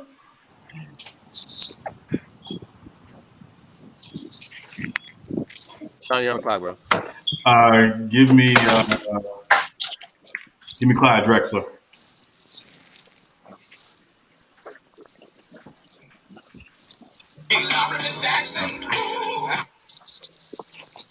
Why the hell you keep playing that?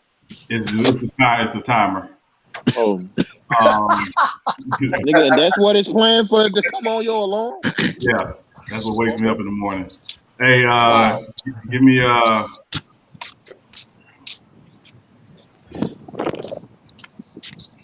Got 10 seconds, nigga. I want a point guard. 5 seconds. No, I don't. No. Give me Bob McAdoo. You bitchy. Get back on you. Let me Patrick Ewing. That's a good one. Damn. For him to be so low. Damn. Cisco, go ahead and take Bill Walton.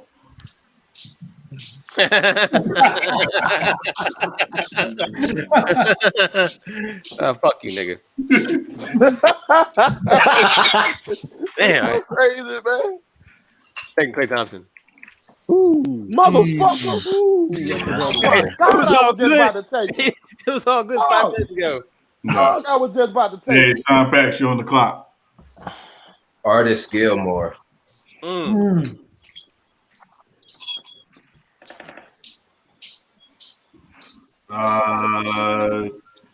True, you are on the clock.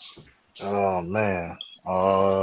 True King, please don't say it. Don't say it, True King. Please don't say it. Please don't say it.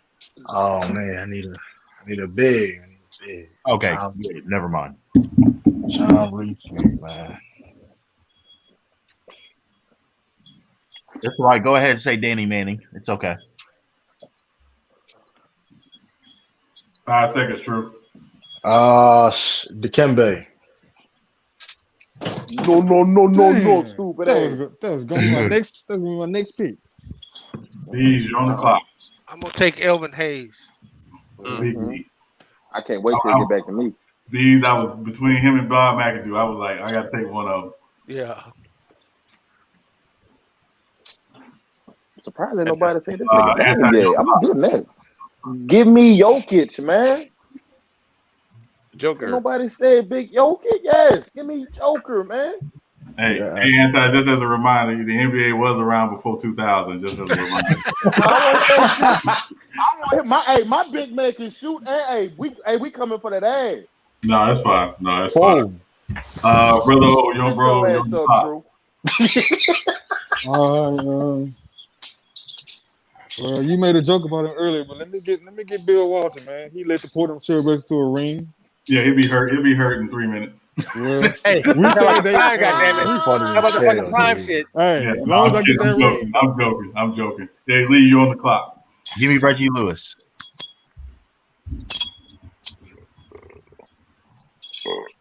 God rest his soul. That's a good one. I like that one. And give me Brandon Roy. Prime Brandon Roy.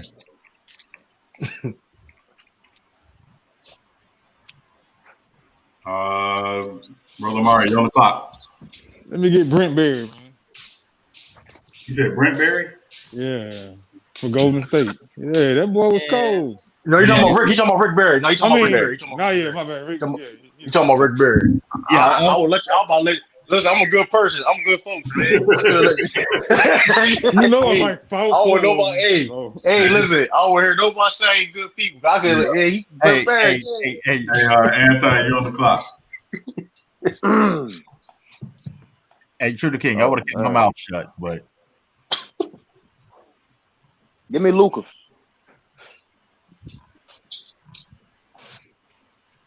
Already? Bees, you're on the clock. I'll take Bradley Beal. Okay. Oh, I'm sorry. I'm sorry. I didn't realize I had a guard already. My bad. Can I change that? No, nigga. Forward. Yeah, I still got time. Give me Alex English. Bradley Beal gonna fuck you up. You say Alex English. Oh, damn. Yeah.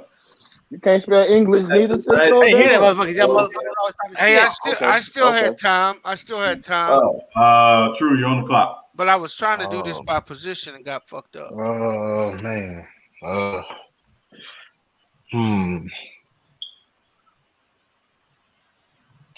Give me Dennis Johnson, man. Oh, that's a good one. Dennis Johnson? Yeah, Dennis Johnson. Cisco, I thought you said Ben Johnson. I was like, this ain't track. You got it. Sean Pax, you're on the clock. Give me Chris Mullin. Ooh. That ain't bad. That ain't bad at all. Cisco, on the clock.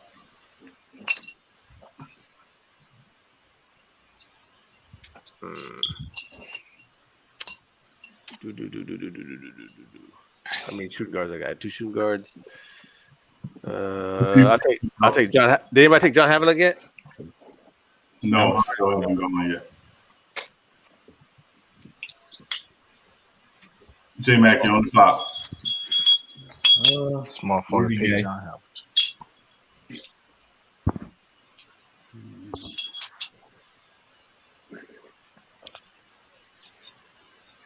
Give me Sean Kemp.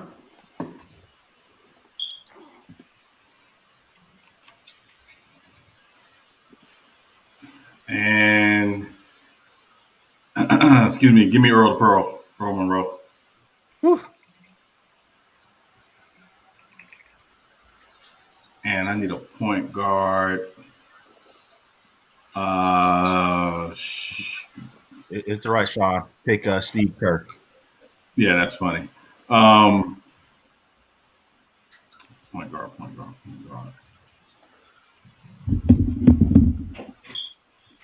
Well, Frazier already gone. Give me Tiny Archibald.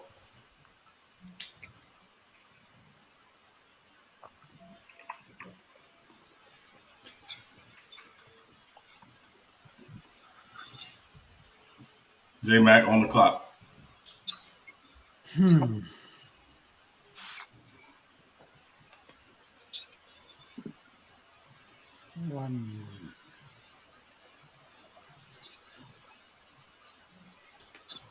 How much time I got?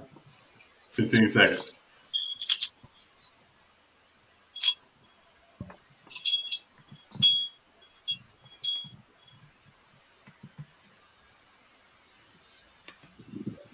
Two seconds. One.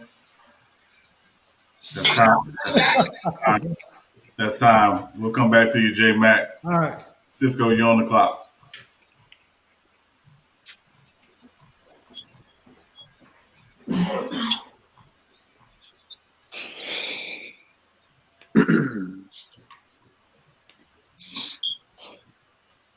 $15 seconds, Cisco.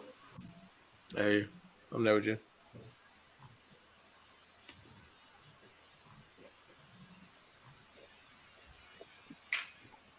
I'll take Bob Cousy. That's a good one. Sean Pax, you're on the clock. Rasheed Wallace. Motherfucker. That's an outstanding. That's an outstanding pick, boy. Oh, Now this pick though about to pick. True, you're on the clock. Draymond Green. That was my second one. Fuck. And I'll take Wes Hotel. Oh, yeah, that's a good pick. Yeah, I was thinking about him, but I already had Gilmore. You, not West 8, West U. Anti, you're on the clock. Damn. Jim Jackson. That man team got no defense. Who ain't got no defense?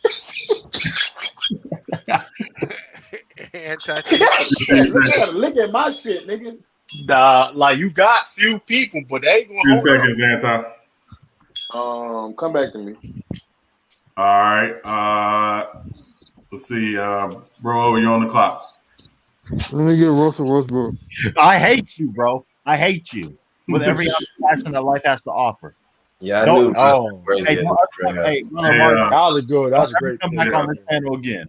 Hey Lee, who Lee, you up? Man.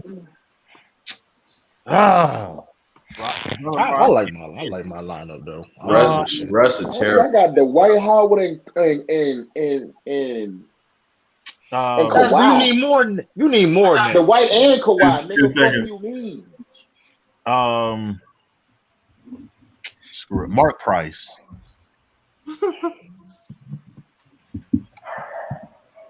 J Mac, you are on the clock now. Derrick Rose.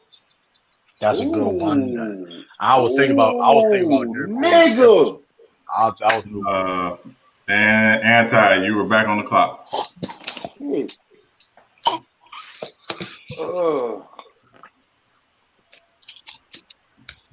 20 seconds. Dana Barrows. Since I need defense, bro, give me Tony Allen. Oh, that's nice. God damn, could have picked somebody better than that I'm though. stacked offensively, nigga. Nah, but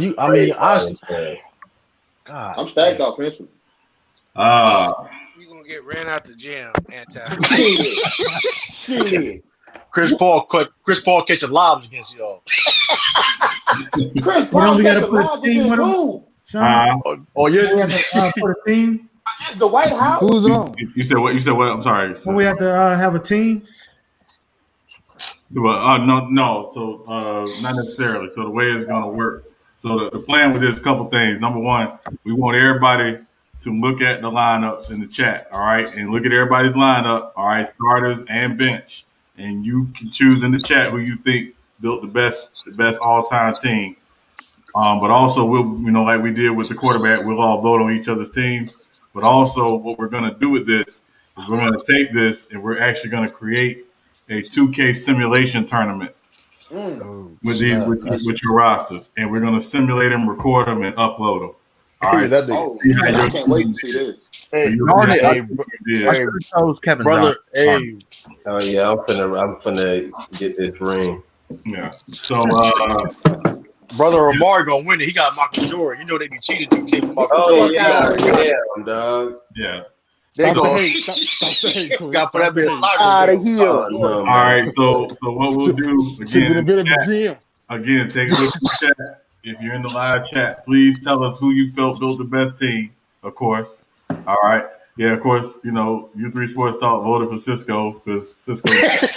But also, again, take a look at everybody's roster. You cannot vote for yourself. You cannot vote for yourself. All right. But people don't know about my team enough, though. Well, I mean, listen. Well, okay. All right. So this is what we'll do, right?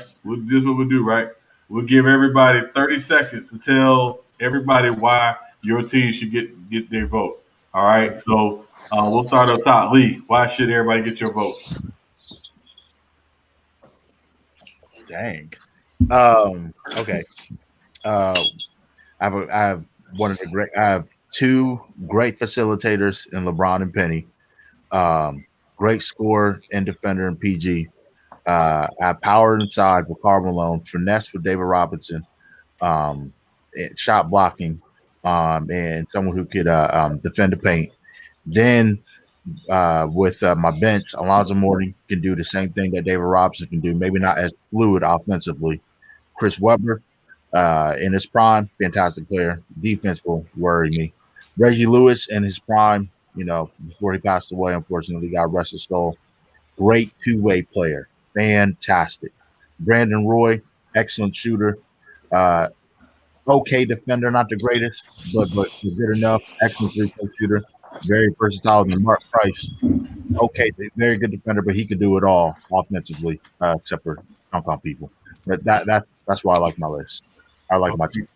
All right, brother Omar. All right. Well, I got a great balance of defense and offense. Obviously, I got who's considered the GOAT in most circles, so it gives me a slight edge there.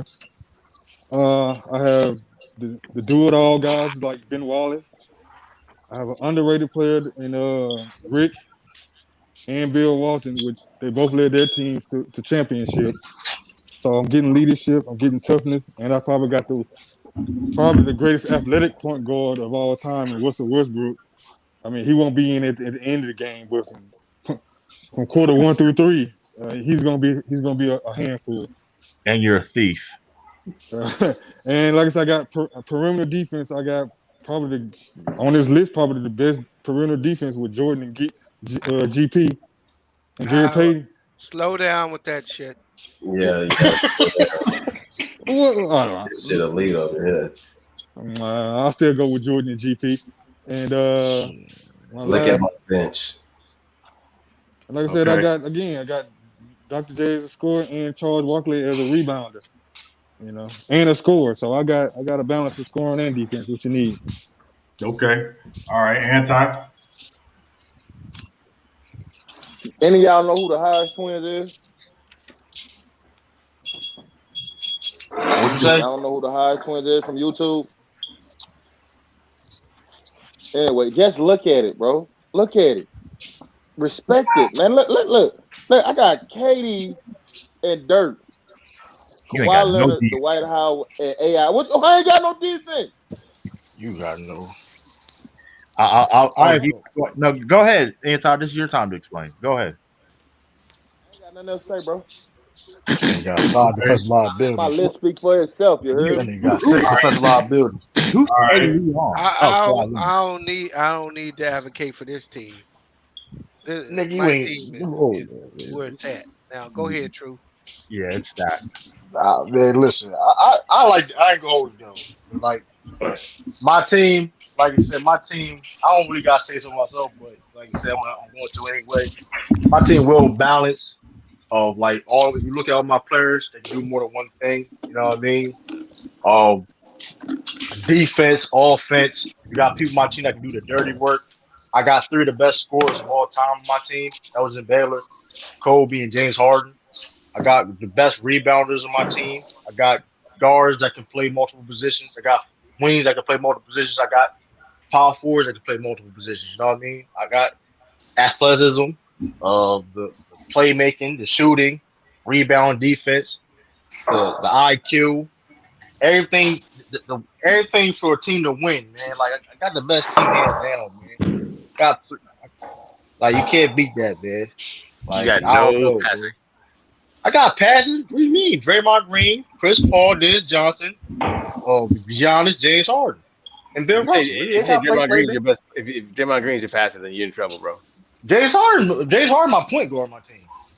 That's even worse. So I hear you, but I hear you. Hey, listen, James Harden, one of the best shooting guards of all time.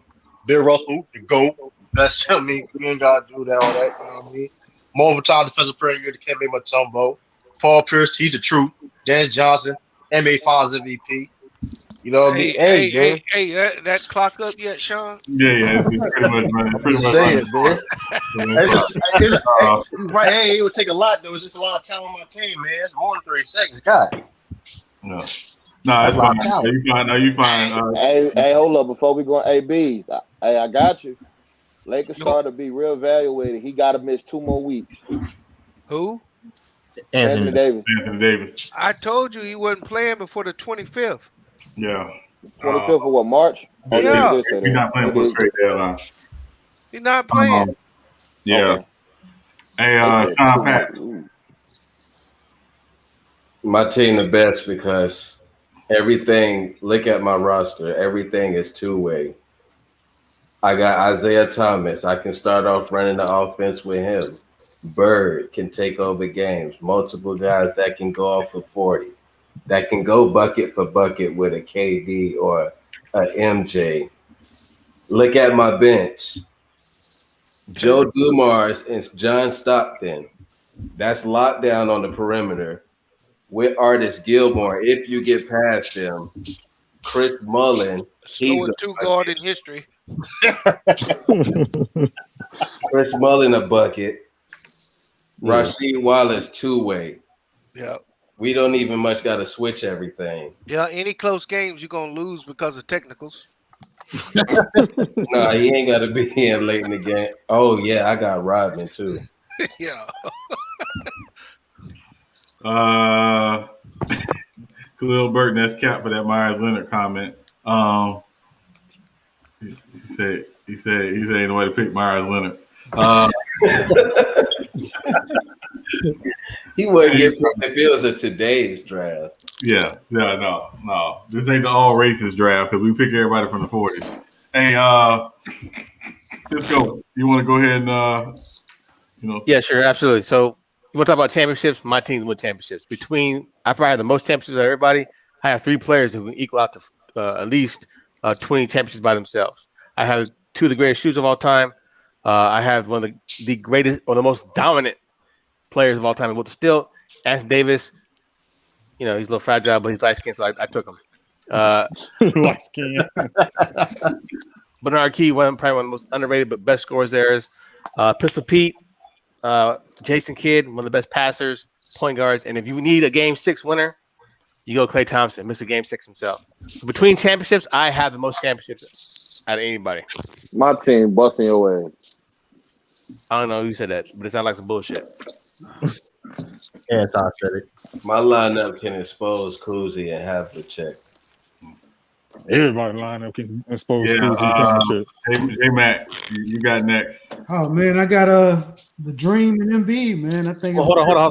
Four of my players are top 50 all the time. I'm just letting you know that one more time. But go ahead. I'm sorry, J-Mac, you got two of the same And niggas we in can take Embiid advantage of and this. Hakeem. How many you say, Cisco? 4? You say I got two of the Nate same. Thurman, Bob Cousy, Havlicek, and Wilt. And Pistol, I'm sorry, 5. I think my whole starting lineup top 50, bro. Yeah, but they can't shoot though. You stupid. I ain't gonna lie, that Will AD, that shit gonna be hard to score on, bro. But I got the scores. Hey, go ahead, J Mac. Yeah, I'm looking at that Wilt and AD thing too, but yeah, I got defense except the backcourt, but I got a great shooting backcourt. I got Dame who can get a bucket against anybody, and got range from everywhere. You know, Curry got range from everywhere. Hakeem can beat you inside and out, and so can Joel Embiid. They both can rebound, and I got Grant Hill in the middle orchestrating everything. A proven easy scorer in this league, inside, outside, mid-range. And then I got a hell of a bench, man. Everybody coming off, getting buckets. Everybody. And I think I got the best athletic guard of all time in the prime, Derrick Rose. Derrick Rose gonna limp off the bench. But that T-Mac and Melo gonna bump heads. Check the head-to-head matchup with Russell and D Rose. Yeah. Okay. That's it for you, J-Mac. Hey, hold on before you say, Brother Omari. Yep. Your team getting smashed. How you figure?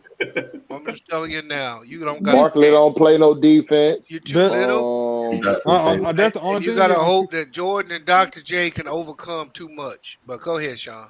Nah, yeah, it's fine. Hey, listen, I'll get to your list later, B. My starting 5 has 4 guys who've all been Finals MVPs. Every single person on my team is a champion. We got the greatest point guard ever, facilitating everything. We got one of the most dominant forces in the middle. We got KG. Yeah, one of them. Yeah, one of them. That's why I said one of them. I didn't say low on the totem pole, bro. No, I said one of the most dominant forces. Low. That's 38 and 15 in the finals. Check the stats. You can take that. That's chicken. We got Kevin Garnett, MVP, Defensive Player of the Year, one of the greatest two-way players ever. We got Big Game James Worthy, Finals MVP, triple-double in Game 7 in the finals. Check the stats. D-Wade single-handedly took a Heat team to the finals and won. The bench, obviously, Moses Malone, one of the best big men ever. Clyde Drexler, probably the shooting guard of his era. Bob McAdoo, the first stretch 4. Earl the Pearl Monroe, I ain't even got to talk about him. Black Jesus. And Tiny Archibald, the first guy to lead the league in scoring and assists. So, that's it for me. I'll take Bill Walton over Bob McAdoo. But how are they going to be in 2K? Hey, listen, we'll figure it out. My team getting good.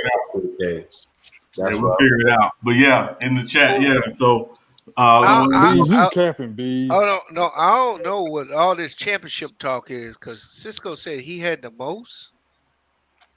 Is that what you said, Cisco? Yeah, Cisco said he had the team with the most. Yeah. So John has 6. Oh, Malcus has 8. You mean your bench players? Oh, okay.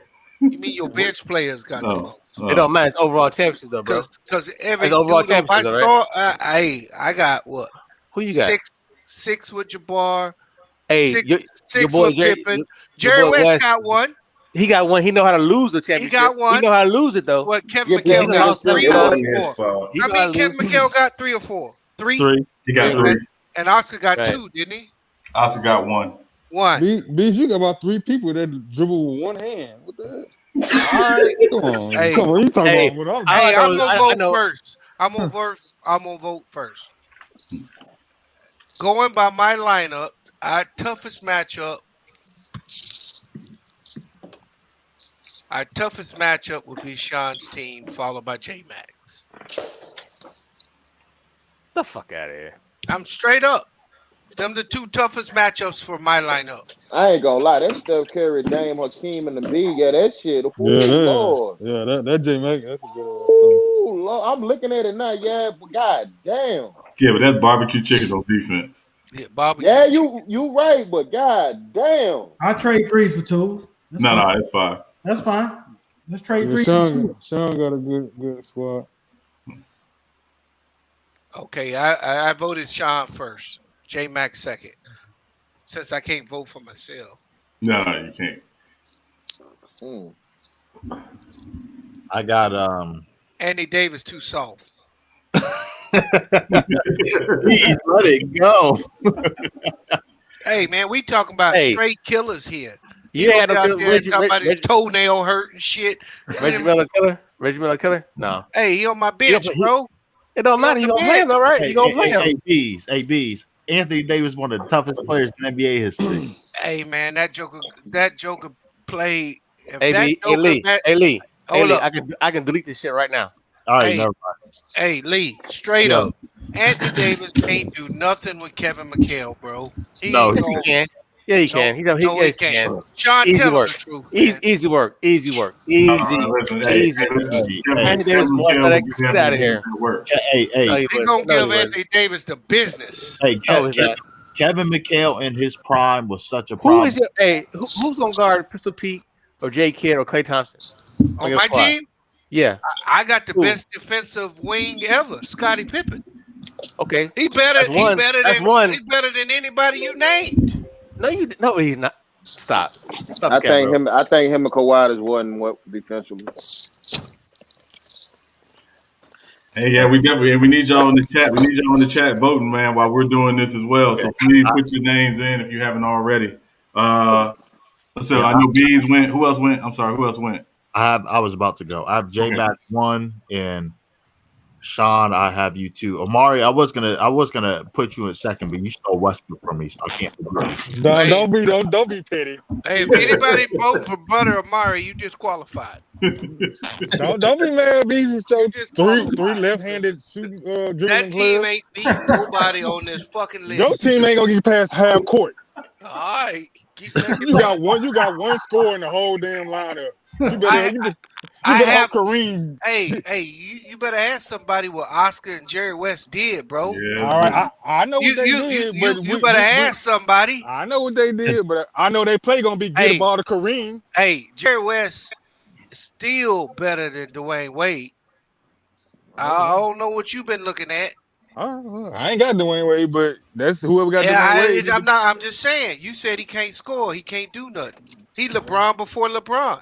All right, well, I know one thing. If I had to put D Wade against Jerry West, I'm going. Hey, bro, D-Wade. all I gotta do is tell you that if you try to put Ben Wallace on Kareem gonna have. Look. That's your best hope. And Barkley can't do shit with Kevin McHale. Hey, well, they used to go at it in the 90s. Wait, hold on. Hey, brother Mari. Even Barkley said he couldn't do nothing with Kevin McHale. I know, but Kevin McHale ain't stopping Barkley. Hey, I don't got Kevin McHale. I got Kevin McHale. Hey, Sean. Kevin McHale is not stopping Barkley either. Hey, DeAndre said, brother Amari's team with MJ on it will need Phil Jackson to coach him. I'm sorry. Y'all looking at this team or something? First of all, y'all not giving no respect to GP. I do. What'd you say? Hey, listen, I give respect to GP. I was just surprised you took him in the second round. Right. Well, I needed a guard.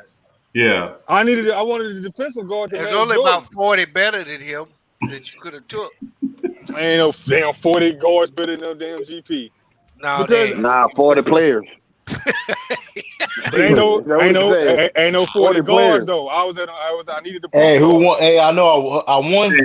Hey, true. I'm gonna tell you like my mama used to tell me growing up. Either you're gonna be inside or outside. Make up your mind. I have connection issues. Connection. That's crazy. Hey, my only regret was not picking Embiid. That was my only regret.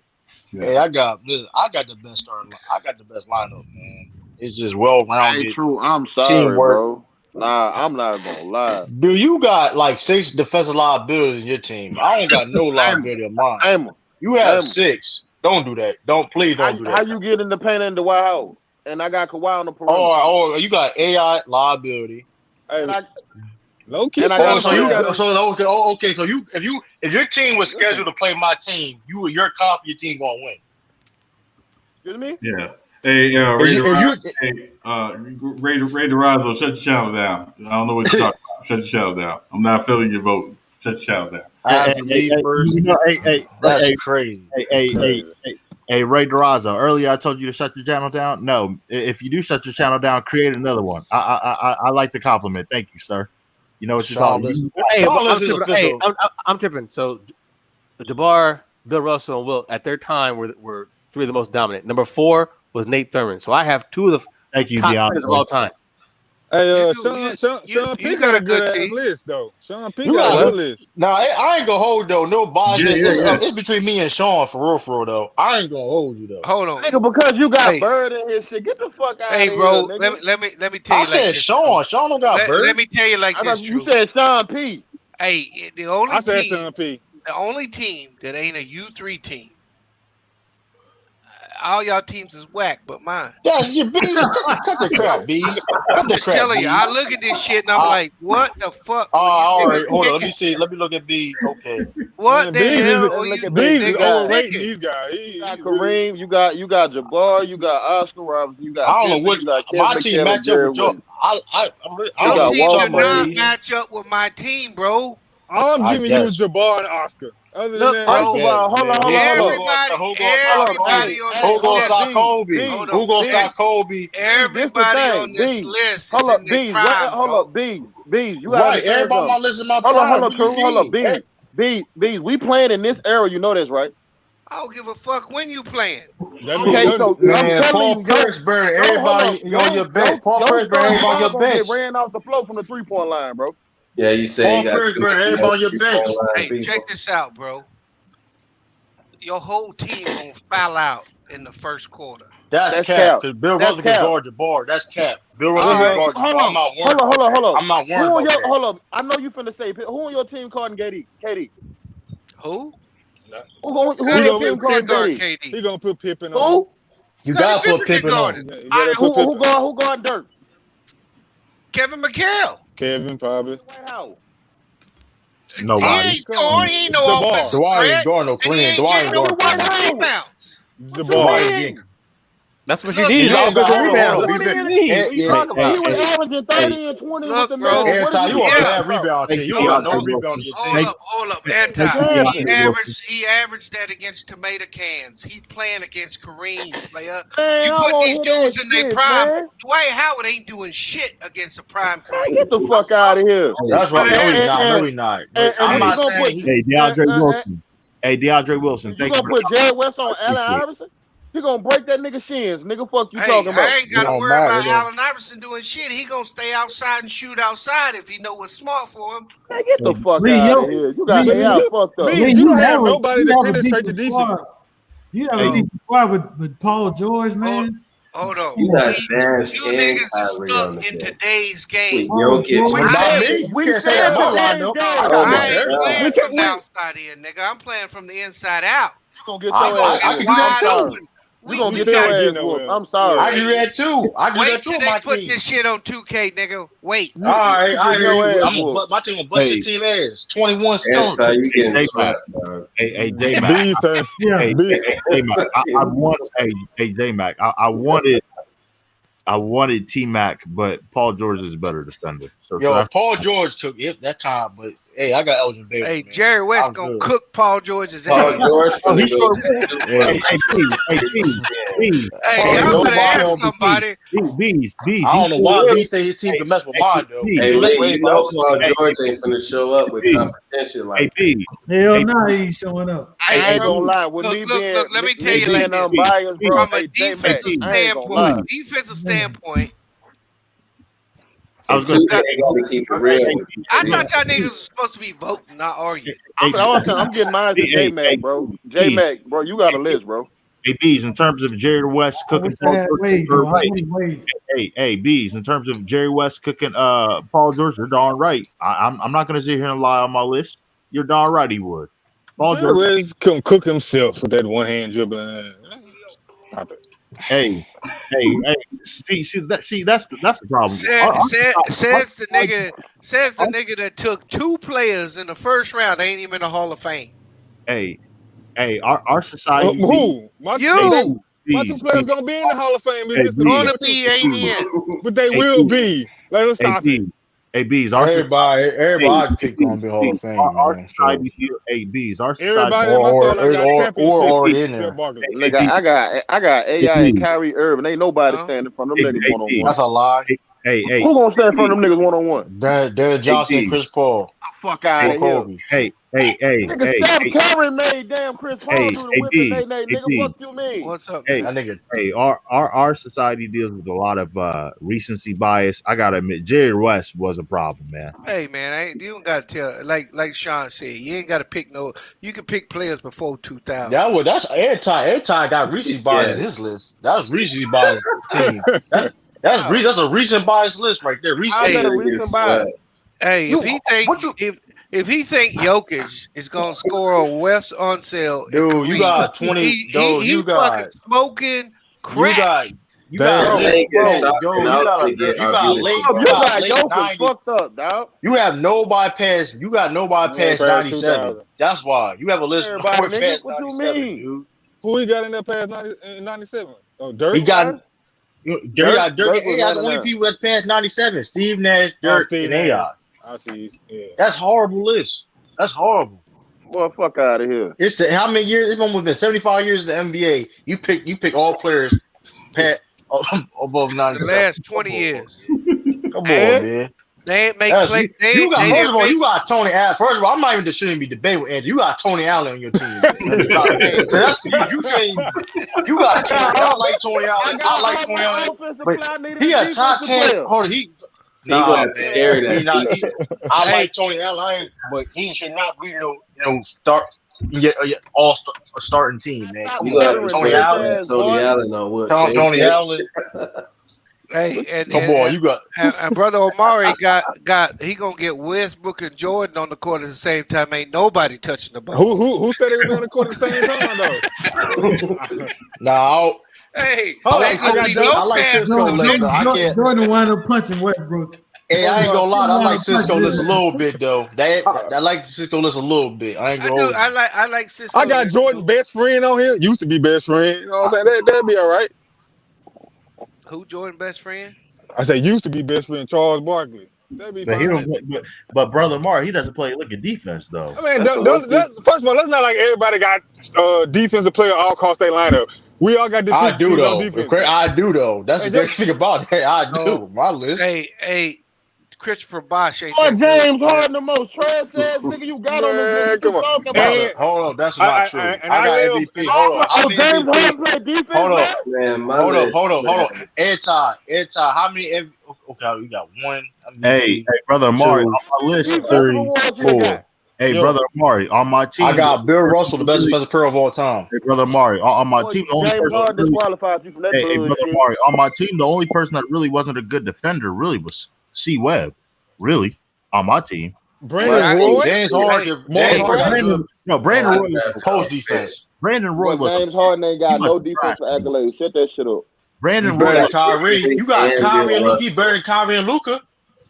Right. Brandon Roy was okay on defense. He wasn't trash. He wasn't a Hall of Famer on defense, but he was okay. James Harden, my point guard. So that's gonna be a mismatch problem for anybody. Mark Price was feisty on defense. Him and Kobe gonna be fighting for the damn ball. That's not true. Bill Russell gonna check. That's why I got Bill Russell. Bill Russell gonna check everything. So Bill Russell gonna keep Kobe in check. They ain't gonna keep Kobe in check. Fuck out of here, man. Fuck out of here. Hey, I'll take Brandon. Didn't even keep that nigga in check. I'm gonna tell you about James Harden. Hold up. Look what James Harden doing now. He's a facilitator, right? Listen, Kobe, you gonna take them shots. Ain't no ego. Listen, we gonna have roles. You know what I mean? Hey, I'll take Brandon. Then I got Elgin Baylor, a great rebounder and a great scorer at the wing position, man. Come on, man. Come on, man. Kobe and Harden gonna argue. And you got Kobe and Harden not gonna argue, man. Offense. They do not fit. Every time James Harden gonna drive into the paint, They True, both. you ain't got true. You ain't got no offense, man. Starting. How don't got no offense? How don't got no offense? If they don't fit. No, what I'm saying, you got Mutombo, Draymond Green, and Greek. If you block a wall, he ain't going nowhere. Hey, listen, the Tumbo's a double. He don't need to do that much. I mean, he can rebound. Tumbo with. Listen though. I got scores. I got Chris Paul Pierce, and Dennis Johnson. But they don't score like that though. They're not dynamic scores. That they can score. What are you talking about? They're not dynamic scores. They can score. Oh, you Dennis Johnson not dynamic score now? Chris Paul gonna go in there and throw the lob. It's gonna be. You better go back. You better go back to Seattle tapes. Right, they ain't gonna know. You better go back. All I know is CP. He might give you 21 night. He might give you 10 the next.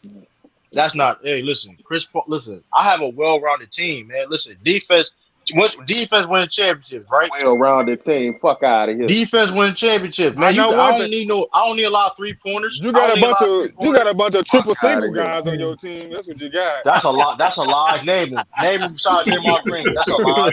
That's a lie. That's cap. That's cap. See, that's cap. That's cap. That's cap. That was cap. I don't know why y'all let that. Listen, y'all don't let that cap like that. Hey, it's cap, but it was funny though. That was funny though. That was cap. It was funny though. That was cap. That was cap though. Hold on. Because he said that joke. He said just looking at Draymond Green name. He stared at that and he said that. I mean, all right, with Mutombo, man, come on. That's two guys that just. He defensive player of the year and one of the best rebounders of all time. All right, that's where your triple single is gonna come from. That's it. He's a double. How is a triple single? He a double, dude. He a double. He a walking double. I know. Look, Mutombo gonna give you mad rebounds. He gonna give you good defense. I'm not fronting on Mutombo. I got the most. Well, I got the second most spacing. So I'm gonna be able to eat on offense. Everything on my list is two-way, man. Yeah, your list is. Wait, hold on. Sean, you got like Sean Pax. We're not gonna sit up and act like Iceman played defense. Okay? He ain't play no defense. We can hide him. No, we're not gonna do that. You can't hide no wing. And motherfucker Chris Mullins. Yeah, you can't hide a wing. You can't have no wing. Yeah, put him on bang. We're not gonna do that. He's an all-time great, but he didn't play no defense. That's the only player. I know my nigga can give you 30 and that's who I'm gonna need to go bucket. I got 3 defensive player of the years on my team. 3. I know my nigga can give you 30 with 12 shots, nigga. Which one of y'all niggas can do that? Bird. With the still. Get the fuck out of here. We'll never give you no 30 on he went back to back. So y'all glossing. Hold up. So y'all glossing the fact that I got the best defensive player of all time on my team. And arguably the best rebounder of all time on my team. Debatable. You played against a bunch of white boys. That's debatable. Man, Bird. That's what we doing. Hold on, do that Hold pick Jokic on their team. That's what we doing. Hey, I got Kawhi. Do that pick Jokic. Nigga, fuck you, me. Because Jokic can't do nothing with Bill Russell. Jokic can't do nothing with Bill Russell. First of all, hold on. Bill Russell gonna have to bring his big ass out of that paint when he fucking with Jokic. So what he gonna do? He can do that. So what are you talking about? He a big nigga with a handle too. Don't get it twisted. He will plug this shit. Come on, don't do that, man. Yeah, don't get it twisted, nigga. My line now. Don't do that. Bill Russell get dropped by that motherfucking board, dog. That's cap. I can get Draymond Green. I say again. I got the most efficient scorer on my list, nigga, and KD. Which one of you niggas giving you 30 on 12 shots? Well, hold on. You have 5 liabilities on your team. I'm about to say, I got Greek Freak. I got the Greek Freak. He a efficient scorer. I ain't getting no. You don't 30 on no 12 hold on a second, Anton. I said he got 30 or 50 shots. Because Anton, I got a question for you, right? Because I see your list, and again, I'm not disputing the talent on the list, but who in the starting lineup getting who the ball? No, forget that. Who on this bench gonna play defense? Tony Allen. I mean, okay. That man got no playmaker. That man had no playmaker in his starting 5. I just noticed that. Oh my god! And he got 3 small guards. He got 3 small guards. Hold on. You got AI, Steve, and my Kyrie. bench, I can easily sub in. I can get Steve Nash. Live bitch. So you gonna put Steve Nash with AI on the same time? Nash come in and run my offense. Fuck you mean? That's what we gonna do. Hey, true. Your boy Bill Russell. Walt still got 55 rebounds against the nigga. No, 55 rebounds against Bill Russell, bro. Versus Boston Celtics. Now what? That's cool. That's cool, but he listen. He going in for like a checkbook though. He going for like a checkbook though. That's more than cool. 55 rebounds is slight more than cool. Man, listen, man. 55. Listen, man. How many? Listen, he lost. You got 2K stats, dog. He lost in the day. And one thing about my team, all of my starters can get rest at the same time. Because I can bring in my bench and play 5 out with Artis Gilmore in the middle and dominate like that. Who's your leader on your team, Cisco? I'm curious. Who the leader, man? What does it matter? What does it matter? I mean, it means something. We picked 10 players. I don't think your bench, bro, messing with my bench, man. I got a 5 on the bench too, bro. Man, that T-Mac and Melo. You got Jason Kidd. Jason Kidd. I got D-Rose, T-Mac, Melo. Man, Patrick Murray didn't pass the ball, man.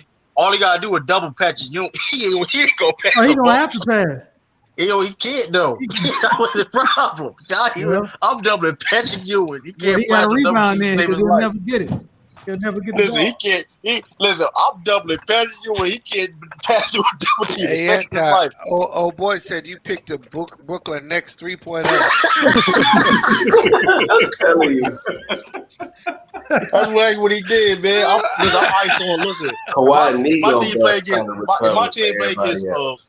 anti-team. ISO every play. ISO in every play, man. We ISO and pick and roll. They're gonna be arguing all on the court. You only got one great rebounder on your team. One great rebounder. That's horrible. That's Cap. Dwight. Besides Dwight, who's a great rebounder on your team? Dirk not a great rebounder. No. Hell no. Kawhi not a great rebounder. Hell no. Yeah, he average. I mean, you only got one dude that can consistently give you a 10 rebound.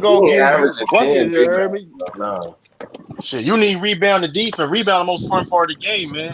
Whatever, nigga. Oh no, you capped on me having Charles Barkley. He can't play no defense though. But rebound is part of the defense. And ain't nobody on your team you can target on my team. You can't target nobody on my team. Why you take KD first? Who else I'm gonna take first, nigga? What you talking about? I'm not mad you picked KD. I'm not mad. I'm not mad you picked that KD pick. After that, it was bad. After that, it was bad though, man. I ain't gonna hold you. You got Tony Allen your last pick. That fucked me up. I like Tony Allen, man.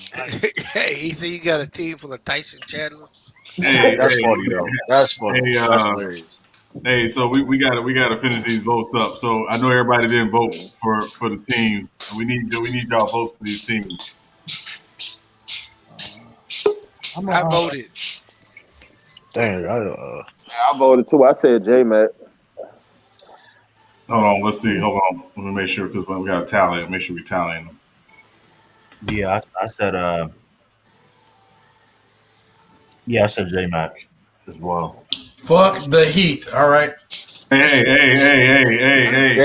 You can't come up. Listen, we've been telling about your team all year, and you come on, man.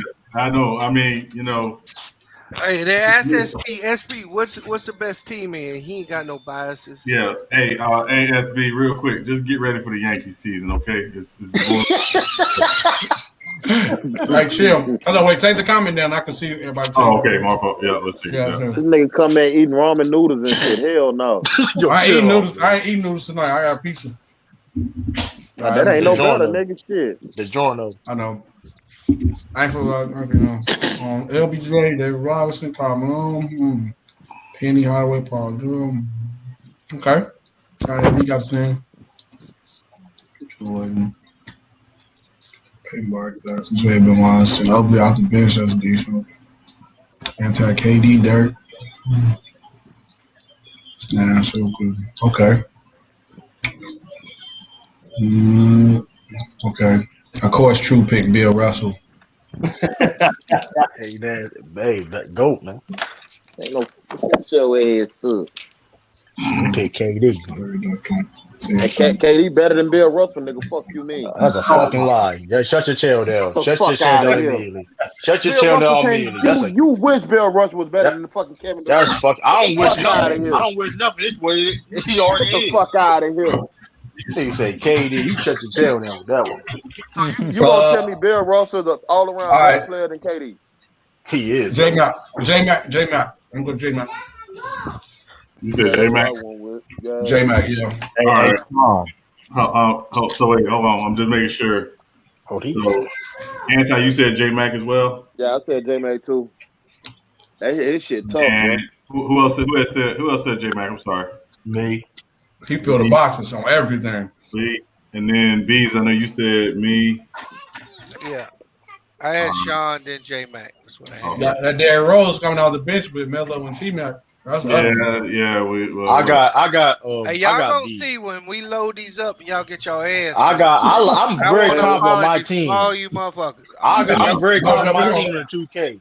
Wait. Bees, don't play black and white on that. Damn. I got Bees. I like Bees team. I ain't gonna hold you. I like Bees team. Okay, so B, one vote for Bees. Hey, Sean. Yeah, Lee.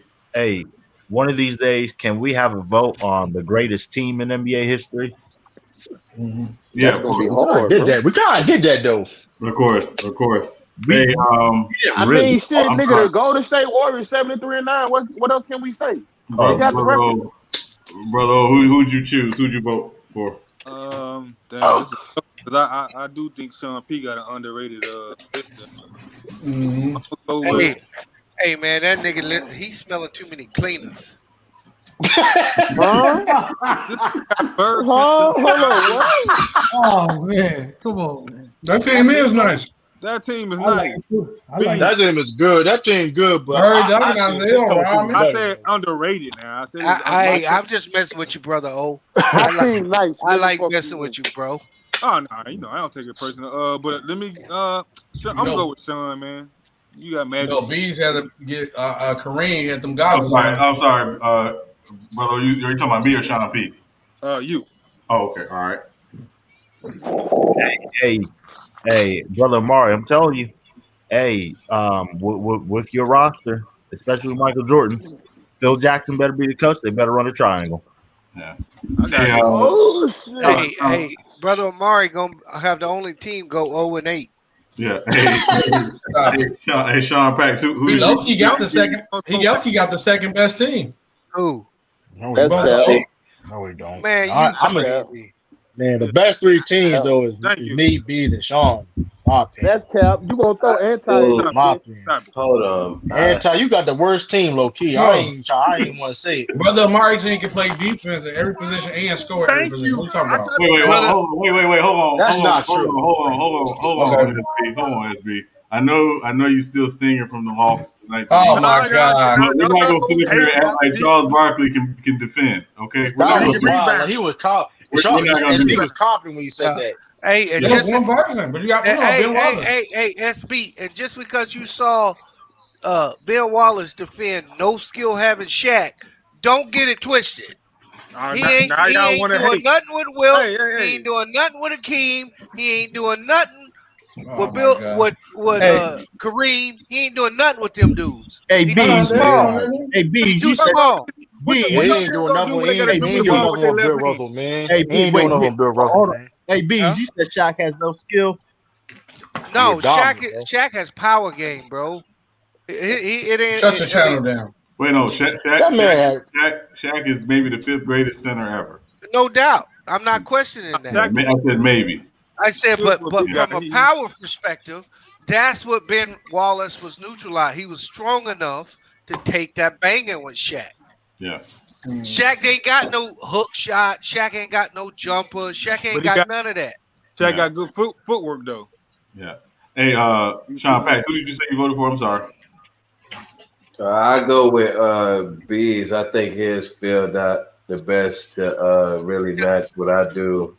And tell him again, Sean. I don't think they heard you. Oh my God! Don't do that. Like, cause your bench and stuff, but like other people got starting lineups that match up well. But I see holes and stuff and everywhere else. Yeah. And true. Yeah. True. I just don't know about this Kobe and Harden thing. And that Greek freak. James Harden playing with Kyrie right now. He'll be all right. Yeah. Okay. Yeah. We'll be. Hey, Cisco. Who you got? I tell you who I ain't got. It's fucking bees.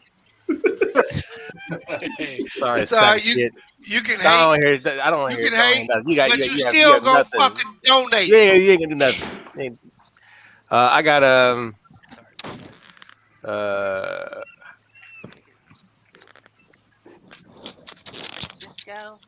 Cisco. B, why you always putting your kids in shit, nigga? That's crazy. B, why you always putting your kids on people, bro? What's left in the car? You suck.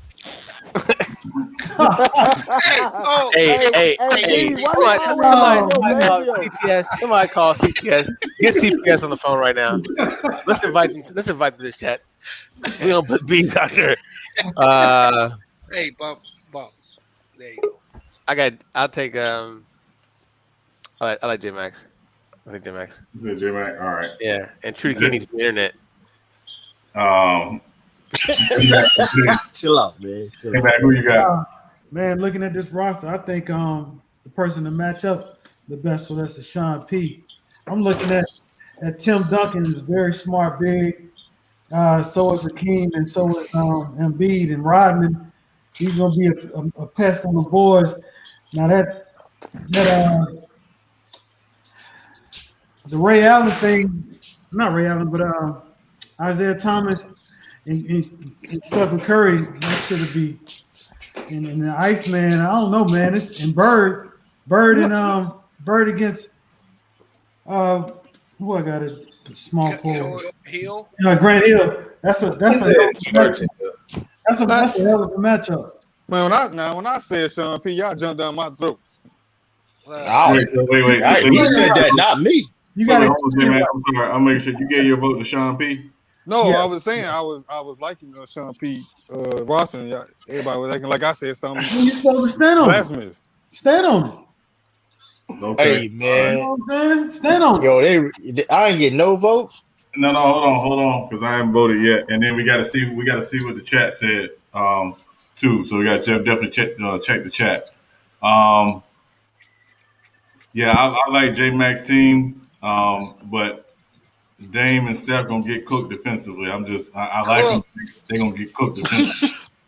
Hold up. What era are we playing in, bro? No. I'm just saying. I mean, it's not even about the era. I'm just talking about the matchup. Don't matter because y'all big niggas all within talking about they gonna do something. You do understand wasn't no defense in 3 seconds when these niggas was playing, bro. Y'all don't play, but y'all team don't play defense period. Your team don't play defense period. I'm not talking about my team. I'm talking about a lot of these niggas gonna get called from defense in the paint.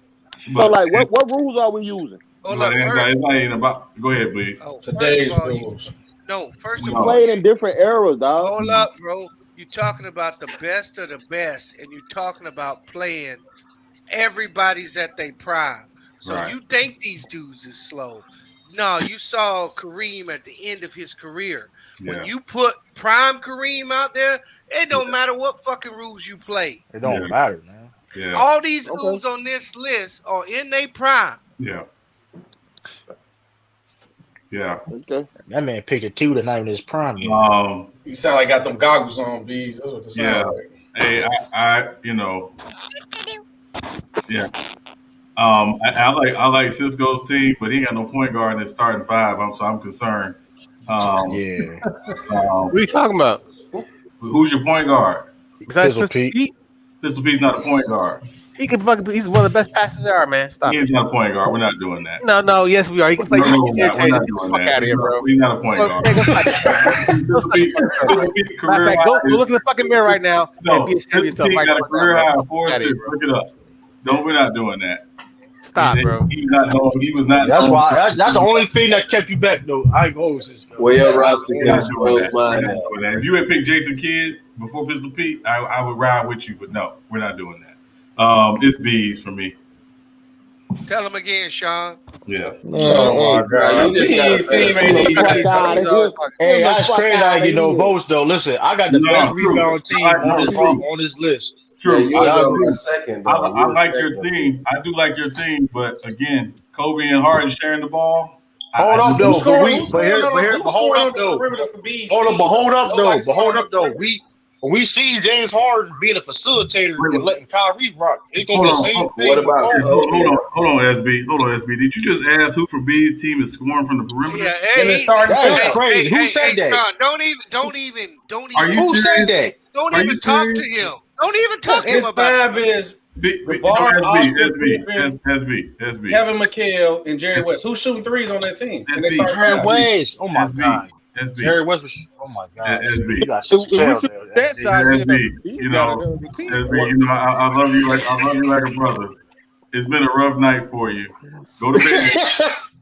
And wake up. Been a rough night for you. Hell no. Come on, man. You gotta stop drinking that lime beer. His bench is shooting, but it's starting 5. Hey, bro. Come on, we talking about Jerry West. That's one person. That's one person. Hey, Oscar can shoot too. Oscar 30 points. What are you talking about? Yeah, I mean, you talking about two guys who average 25 points a game. And they can shoot. And they were shooting 3-point range at that time too. They were shooting 3-point range. They didn't have a 3-point shot. Fuck out of here. Oscar and Jerry West did. Go look at the tape. They were shooting at 3-point range. Each team ain't got enough space. They getting beat. Yeah, that's cap. That's cap. All right, bro. Listen, I think I got SB talking like he ain't that cold. I'm trying to make any excuse so B's team can lose. Hey, Oscar averaged 26. Yeah. Jerry averaged 27. What did Kareem average? 28. Yeah. 26. Yeah. And then we got the best wing defender there is. And we talking about in their prime. And he'll give me 12 points. I'm on my starting lineup. We're gonna average about 40 assists a game. All right. So we got all the votes. I just want y'all to know we'll let the league ain't my 2 wings is scoring. Steph Curry cooking Jerry West. Yeah. So I'm sorry, just in the chat, if you're still in with us, thanks for hanging with us. I didn't get to see all the votes. So please, right now, if you can, type in the chat who you voted for that has the best lineup. I'm with you, I can't wait till you simulate that shit. SBE is eating some cold Little Caesars. I got Good looking them, Mortal, man. Good looking, man. They ain't showing my team no love. Yeah, in the chat, they just like they ain't showing like I got like they act like I don't got talent on my team. I got the best scorers on my team, the best defensive players on my team. Bill Russell gonna get his ass put in the blender.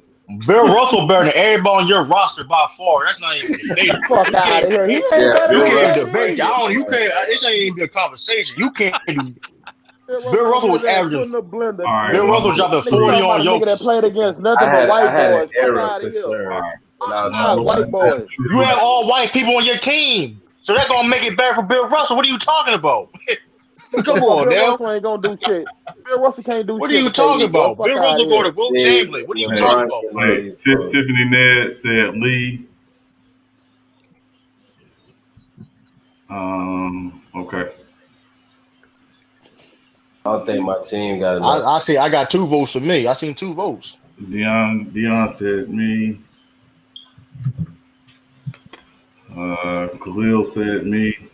We gotta stop with the Bill Russell disrespect, man. We ain't doing that shit. Well, I'm not worried about no fucking Bill Russell, boy. We ain't doing that. Ain't nobody team can check Bill Russell too. He not even scoring. Hey, true. Bill Russell shoots 44%. Hey, true. Guess who got 55 SB, you rounds? got to take your vote twice, sir. Thank you. You're not Donald Trump in the thing. That's facts. What you say? What you say against Cisco? The one person that can check Bill Russell is listen, hey, I like your lineup. I like your lineup. That's why I like that lineup. You talking about no passing, but we'll still fucking let the league and assist. Fuck out hey, so he gonna be your point guard. He gonna be your point guard. So he gonna be your point guard. What is Joker? What is Joker doing right now? You killing the chat, True? Yeah. Taj, it's only one for True or 2 for True. Oh, you got 3. No, I voted twice. SB pulled Donald Trump and voted twice. Yeah, I voted Donald Trump and voted twice. Anything so Bees can't win. So what's your real vote? Hey, that's your real vote then. Nah, you gotta J respect. Mac got it, nigga. Shut up. Jerry West. I don't understand. Like, backcourt gonna be hard. I already took SB's vote for J Mac. Yeah, I'm winning that too. Listen. I ain't gonna hold you, brother Amar. I ain't gonna hold you though. He may win that 2K. He got Jordan on this team. I ain't gonna hold you with that. Nah, who got Bron? Yeah, nah. Man, I think Jordan Chico on 2K. He got Bron. Wait, how I y'all think gonna Jordan simulate even this? on 2K, is he? Yeah, how you gonna simulate Jordan on no 2K games? Jordan is on 2K. Yeah. Oh, 2K. damn, you sound old as a motherfucker. Yeah, and if you're not, you can create them. For a minute, Jordan was not on no 2K. He been on 2K for years now, man. Come on, dog. 2K for a long time. Okay. Yeah.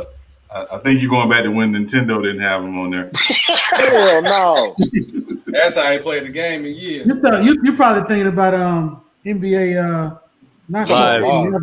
NBA Live. I'm not NBA Live. But he been on 2K for a minute. No. Let me hold up. Somebody look that up. Was he on? He been on 2K. He was on the cover of 2K. What are you talking about? He was on the cover of 2K14. Yeah. He was on. That's a lot. What you mean? He was on the cover of 2K11. Oh, he was 11. He was 11. It was 11. He been on the game since 2K11. Yeah. Okay, so I know I wasn't tripping. The only That nigga wasn't on 2K all the time. person really is. I didn't say all the time, but I said he been on 2K So for what a are you long talking about time. Nintendo? Charles Barkley is the only one that's not on there. Yeah. So you got to create Charles Barkley. Yeah, you got to Yeah, you got to create Charles Barkley. And Reggie Miller. Reggie Miller ain't on there either. Wait, how come Charles Barkley's not on 2K? Because he didn't allow them to use his likeness. So he want money. He want more money. That's why he's not on the pregame with Kenny, Ernie, and Shaq. Oh. I should have picked Kenny Smith then. Yeah. Hey, so here's the vote total. Lee got 1, True got 2, Sean P got 1, B's 3, I have 4, J Mac got 5. That's crazy. That's blasphemous, man. Yeah. Ain't no damn blasphemous, nigga. That's Shut up. blasphemous, man. No. That's crazy. No. Hey, listen, he got a good lineup. He got a good lineup, but I'm telling you, that lineup getting cooked on the perimeter. That's what I'm saying. I like James, but that's the thing though. That perimeter, that perimeter, they're gonna get cooked. That's whoever. Nah, not what if Anti win the chip? So Jay back. Yeah, probably the only team that won't cook them in the perimeter is Antis. Everybody. Either way, okay, that's fine. But anybody can run somebody else at 3-point line, and look where you got to go. Luka and Joker do the same thing. You know what I'm saying? So they run them off. Look where they have to go. They got to deal with Grant Hill first.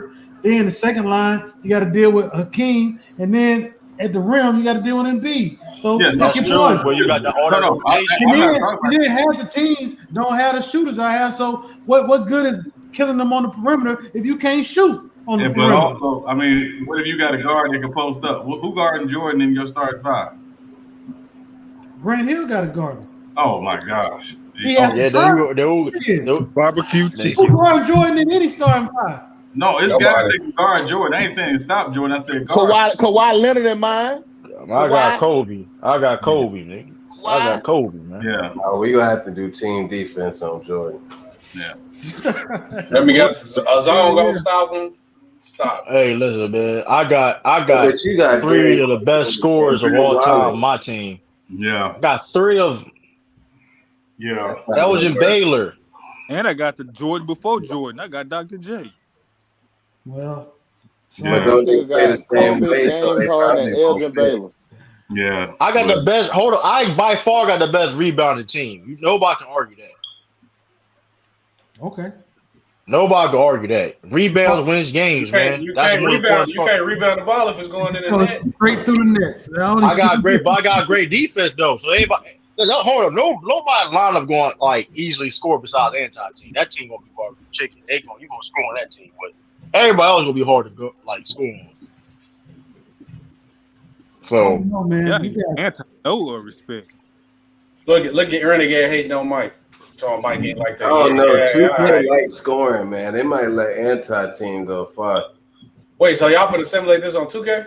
Yeah. Yeah. So the plan is to put together a tournament and simulate on 2K. So because J Mac got the most votes, he gets a first round bye because we only had 9 teams. Oh man, I'll take it. I get to scout everybody. Yeah. So who gonna be? Hold up. So we're gonna be like our regular like playoff format. Yeah.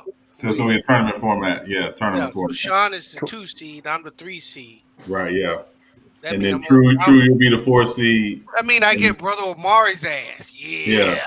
So who I got? Hold up, Go B. ahead, swing. Go ahead, get that 4-1. So hold on, who I got? I'm the 4th seed. If I'm the 4th seed, who I got? Yeah. So you're the 4th. You be the 4th seed, True. So you'll play either Sean P or Lee. I guess I get the last cooking team. Sean P or League team. I don't care who. I'm cooking 18. I don't care. Man, you putting the heavyweight.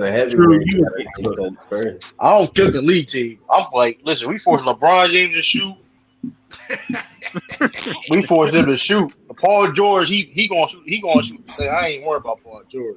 Yeah, yeah. You got Chris Webber. He gonna call a timeout on 2. He gonna call like a timeout. Paul George, the reason why. You got Mark. Man, listen, man. I like, man. Hey, man, Dennis Rodman. Hold up, that's your PT kind of crazy. You got a lot of characters on that team. You got a lot of personalities on that team. Hey, more shut your channel down for this, please. You know, that's a lot of personalities on Sean's team. I'm Sean PT. We're not doing that to a king. Okay, we're not doing that to a king. Oh, True. I'm cooking you. Yeah. Hey, man. Bill Russell, man, he gonna be the. I'm trying to tell y'all, man. Bill Russell 2K a beast, man. Yeah. And then they're gonna average 10 points. Fuck out of here. And win. And win. What are you talking about? You said first of all, nobody 10 points, nigga. Dude, you know all jokes aside, on 40%. Dude, you know, hold on, nigga. Fuck out of here. You know, in the NBA Finals, he averaged almost 20 points in the finals. You know that, right? When he played in the finals, you know that, right? Okay. You know if he second round this time. Bill Russell averaged 30 on your team, Anton. So I don't know what you talking about. Fuck out of here. Average 30 on your team. Yeah, I hear you. You like Bill Russell just gonna move the White Howard or some shit? Get the fuck out of here. Nobody can't do nothing with Bill Russell. You got all right. Yeah, nothing with Prime Dwight had them shoulders. Prime Dwight can't do nothing with. He's not more athletic. He's not like just stop it, man. We ain't doing that, man. He ain't more athletic. He's not more athletic. He's not a better defender. Come on, man. Hey, my dude got 4 defensive players. Bill Russell got more. Bill Russell got more posts. How many defensive player of the year Bill Russell got? Don't do that. That was ignorant. That's the most ignorant comment. Don't do that. That was real ignorant. Don't do that. How many he got? Don't do that. Oh, I what you mean? How many he got? When he played, they weren't doing it back when he played. No, he didn't. Nah, okay. He didn't exist. They didn't even track blocks back then, Anton. Hey, but Anton, you know who the first ever shot blocker in basketball history is? Bill Russell. He paid away for Dwight Howard. Come on, man. That's his son. That's his son. What he paid away for? That's his son. That's his dad. Dwight gonna call that man his dad, man. Get the fuck out of here. Dwight That's gonna his daddy. Nuts on his forehead, nigga. Fuck you, man. I guess. Oh man. All right. So yeah. So listen, we definitely gonna try to get this simulation going. We're not gonna do it. We're gonna try to get 2 people to do it for us, record them, and then we'll upload them and see. And of course, that's gonna be fine. Yeah. So yeah, that's gonna be fine. Yeah, but yeah, we're gonna definitely see. And yeah, this was definitely fun. Yo, Greek Freak a cheat code on 2K. Yeah. Greek Freak. Yeah. Hey, so yeah, appreciate y'all participating. Would have been nice to have 10 teams, but SB had to watch the Bulls get the beat down tonight. So it's man, look, man. I mean, I could pick my team. What's scraps left, man? You have a bad roster. You have a bad roster. Yeah. Well, you won't have a bad roster. You just won't have a great roster. Yeah, I could pick who was left for the MC. That man gonna pick Zach LaVine, Joe Kim Noah. We're not gonna do that to you, SB. Horace Grant. That man gonna pick Horace Grant, Joe Kim Noah, Zach LaVine. Icky Simpkins. Yeah. Hey, y'all forget. Larry Bird puts up LeBron numbers in this situation. I like that. Listen, hey, I like that. You stole my pick. That's you why stole my pick. Well, y'all got to make Charles Barkley and Reggie Miller though. Yeah, we got to make them. Yeah, you have to make them. But it's fine. That's T-Mac in the game. But they got that on YouTube. How to make Rick Barry on there? Yeah. Yeah, you on there. Brother Omari pick. No, he talking about on the game. On the game? Oh, yes. I'm sorry. Yeah, on the game. Yeah. Yeah, that was funny. Brent Berry. Brent Berry. You look like Howard, man. Sometimes you get Yeah, I know. That's why I know what you meant though. When you said, I was like, Oh, I think Cisco he about might type in. cover- Okay, Brent Berry. Okay. Hey, so anything in other news we got to talk about? Did y'all hear that coach in Oklahoma who called them the female basketball who kneeled down during the anthem, called them niggers? Hold on, what? Hold, what? Yeah, yeah. I'm trying to find it right now. I'm playing for you guys. What you said? What happened now? A coach. It was an announcer, I think. No, but he's also a high school strength coach too. Oh, okay. Well, that's crazy. Yeah, and I'm finna see if I can play it. Share the audio. They can hear it? Yeah, because he was an announcer, I think. Hold on. Wait, he said the N-word? Yeah, because they were kneeling. Because they were fucking kneeling. ER, not with the A either. Oh, he put it with the hard ER. Oh. Yeah, you got to hear it though. It's gonna be kind of muffled. It's only a minute 26 long, less than a minute and a half. So we will be right back here live after the national anthem, ladies and gentlemen.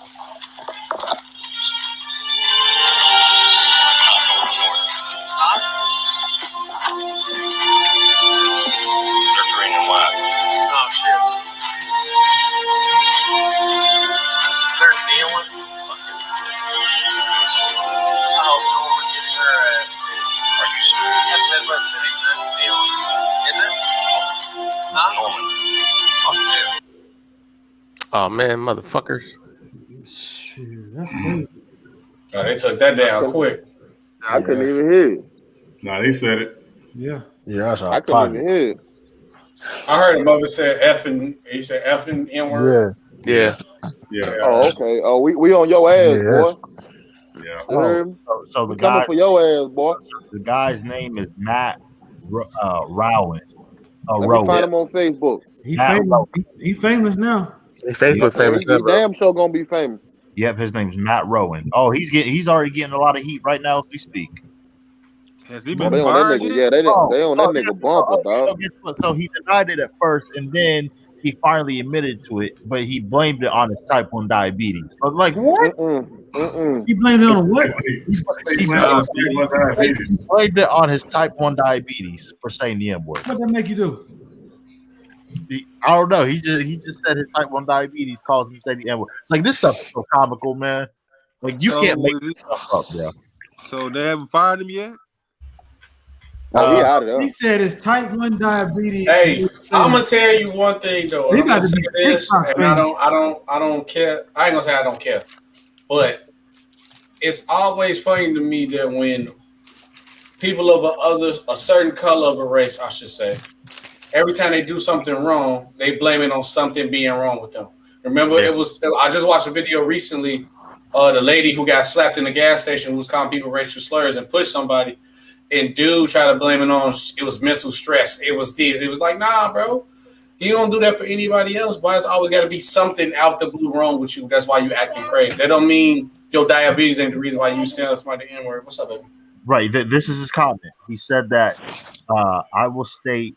He said I made an inappropriate and racist comment. Believing the microphone was off. However, let me state immediately that is no. Oh, you thought the microphone was off, huh? You bitch! Hold on. Such comment should not have been should have never been uttered. In his statement, Rowan blamed his comments on having type 1 diabetes. This is the quote. I will state.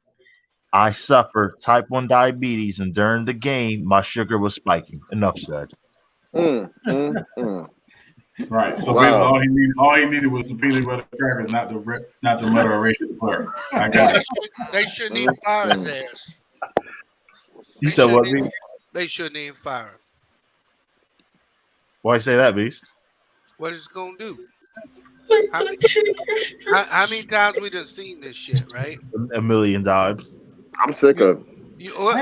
But my point is you fire him, Okay, the next motherfucker just turn his mic off, but he say the same thing. Huh, bro? Yeah, I send his ass to You know what I'm saying? every classroom in the world. Yeah, don't fire him. And make him talk about it. Make him live with it. Yeah, You know make what him I'm saying? talk about it. You fire him, he get to leave. Now they gonna put a GoFundMe page up for him, and the Proud Boys gonna give him $600,000. That's all we doing. If you ain't been watching what they've been doing, everybody to lose their job, these white people pound them with money. Yeah. They did an old boy from Wisconsin, right? Yeah, same thing they did with him. They bailed him out. And he's fucking online show. He said he's not a racist, but he's throwing a white power sign in a fucking bar. Yeah, Fuck out of I here, man. I heard something the other day. I don't know if it's true, but apparently George Zimmerman auctioned off the gun he used to kill Trayvon Martin. Yes, sir, he did. Yes, sir, he did. That's sad, bro. You ever heard of this guy right here? The fact that George Zimmerman is still breathing, dog, is just blasphemous to me. Yep. I heard that story. Oh yeah. And what do you call it? The family of George Floyd settled for $27 million. They say this nigga trafficked nearly 700 black. God damn. That's He was a DJ? Damn. Did you guys hear about George Floyd's family? They settled for $27 million today. Yeah, I heard that. Heard about that. Like nothing. Yeah, I so mean, it's not a price on the life, but that's a lot of money for him. so basically the taxpayers get to take on the bill for this a cop's idiocy. Yeah. Bees and I talked about this a while back, but it's making more and more sense every time stuff like this happens. Hey, bro, can we stop marching? Can we please stop marching? I've been saying that for like. Can we please stop marching? No more marching, please. Stop. No, you right. What you recommend we do? Marching. Too much of that. People start getting shooting them killed. motherfuckers. Hey, SB, you said what do you recommend to do? Yeah. Look, I'm not the leader, but I'll say this: stop patronizing the communities. I mean, somebody got to be a leader. Somebody. Hey, let's stop patronizing their communities. Number one, stop trying to be included. Stop with this inclusiveness and trying to get involved. Like, you know what?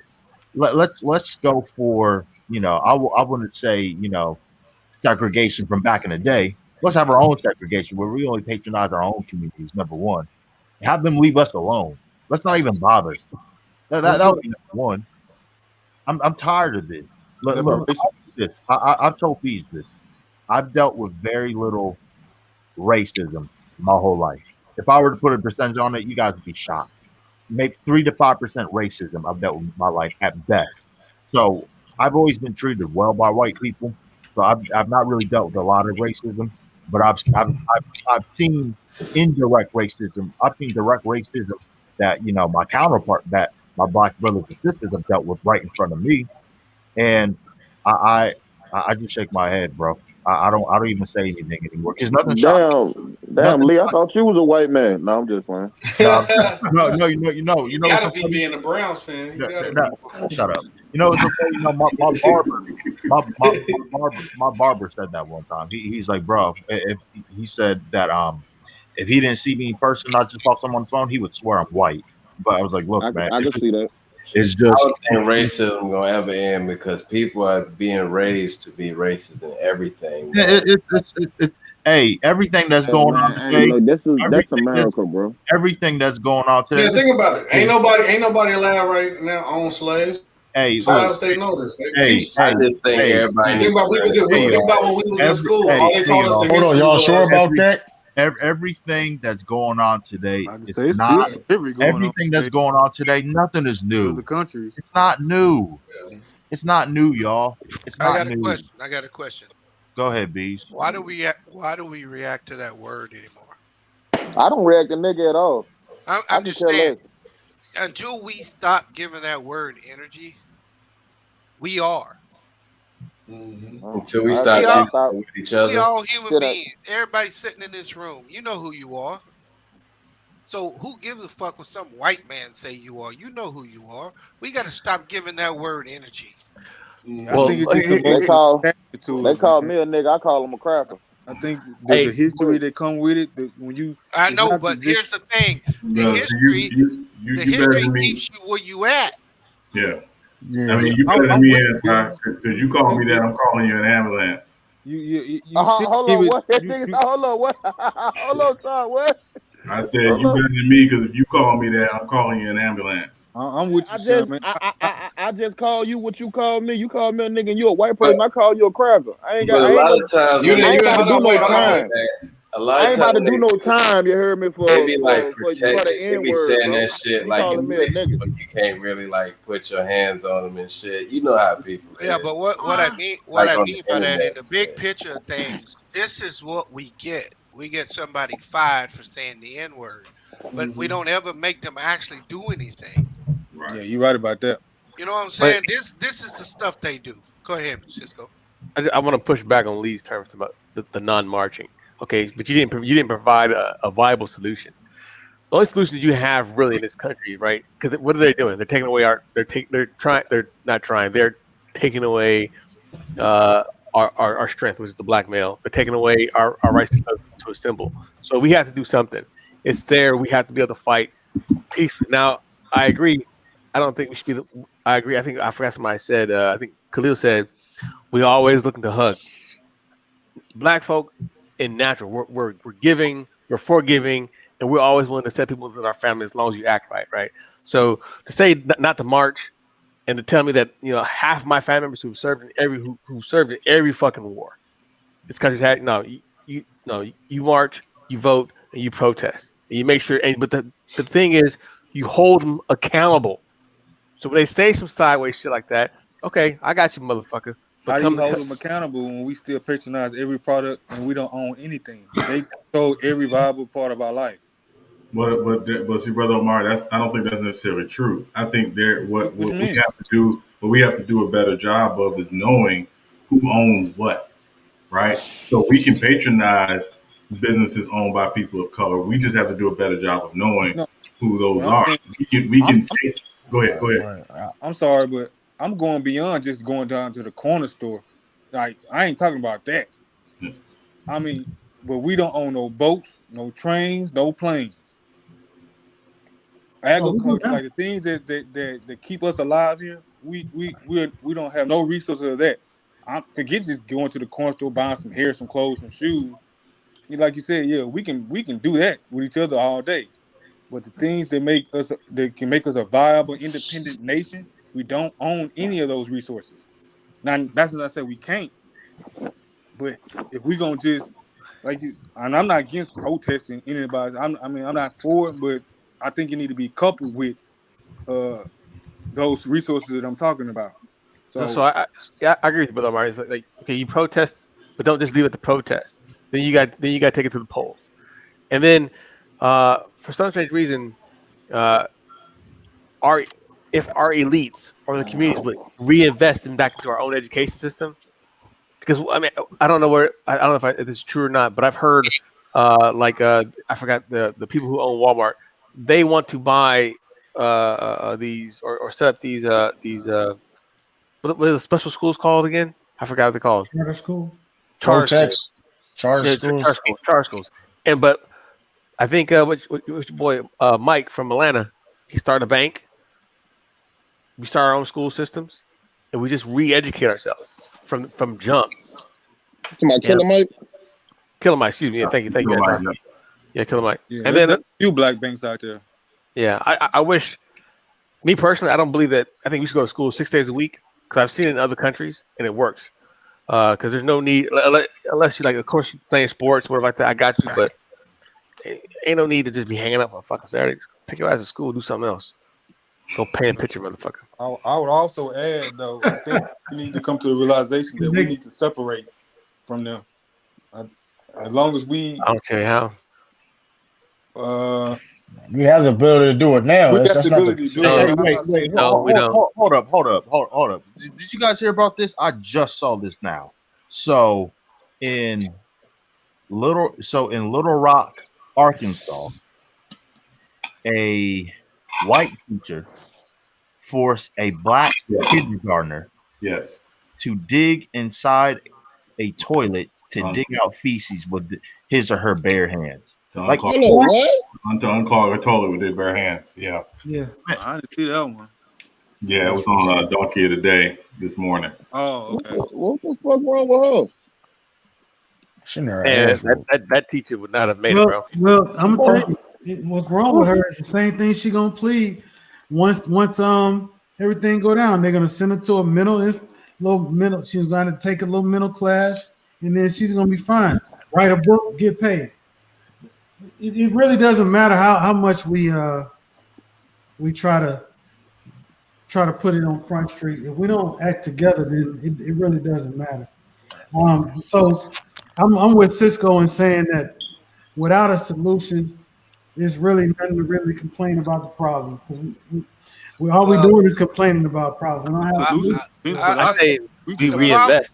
We got to reinvest ourselves. The problem with assembling and voting is that this is not a socialist country. And so they don't listen to socialist problems. We're bringing socialist issues to people who are business people. Right? They ain't ever going to listen to what you're talking about.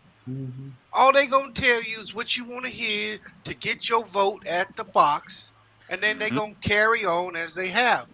What we got to do is we need to organize. We need someone that's a face for black people. They've killed all of them. We can't have just one face. We can't just have one face. No. What I'm saying, True, is we need to be able to start organize our money financially. Like Sean was saying, we need to be withholding money from some of these fucking major corporations. Right. Because then you know what they'll do? They'll put the pressure on Congress to pass the laws that we need.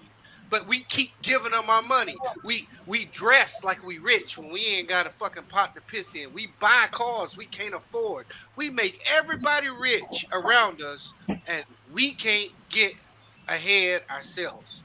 We got to start economically hurting them, because that's the one thing that those white people listen to: money. They don't give a fuck about your social problems. Right. If you look around this country, look how many white people living on the street. Yep. They don't care about your social issues. And you can go march and you can do all this stuff. And I'm not saying it's wrong, Cisco. I'm just saying it's a social thing. And this country runs from an economic perspective. You're right. So boycott. If so, you're right. And let's take our communities back. Hold on. So that's what I'm saying. As far as reinvesting in our communities, right? Make ourselves smarter, re-educate ourselves on how to invest our money back into our communities. We have to have the power to vote, because guess what? We still have those major corporations that are just pretty much donating these or these campaign donating to the campaigns. And I will push back on you as far as saying we are a socialist country. We have Social Security. We have a one army that defends all. We do have socialist ideas within our quote unquote democracy. I hear you, Bees, but like I said, and get those communities that again. And that's misleading though. Social Security ain't a social program. You put money in it, don't you? Mm-hmm. Yeah. Yeah, that shit is bought and paid for. They ain't giving you shit. They giving you your money back. No, it's your tax, but your taxes pay for the military salary. You pay for the police. What is the military's job? Right? What is the military's job in the United States? You think it's to protect you? Yeah, I do. Take everybody else stuff. It's to carry out the geopolitical arm of this country. They the strong war is a continuation of politics by other means. That's all the army is for, right? And so if it's under that under socialism, you have one general army that protects. Hey, there's a reason why the Constitution don't allow the United States military to come into the United States. What? It doesn't allow it. They can't bring the army into this motherfucker. All they can do is the National Guard. Wars here. They won't have wars here no more. You can't bring the United States military into a U.S. city. They're here. What are you talking about, bro? You can't do it, bro. What I mean is you got bases. You can't activate them? That's right. Oh, okay.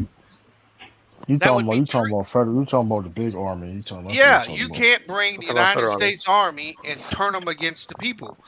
unless you change the martial law, Constitution. right? No, but notice what they do with that. They activate the National Guard. National Guard. And if you go back in history, the National Guard is nothing more than the militia that used to apprehend the slaves. So if you go look at something like, go look at the Second Amendment and read the first sentence. It says you're allowed to bear arms in a militia. That militia is the National Guard. That's the way they wrote it, because the slaves outnumbered the white people, so they wanted every white person to have a gun in case the slaves took over. All the whites could come and put them back in check. That's how we got a National Guard. That's really the premise where you're allowed to own weapons.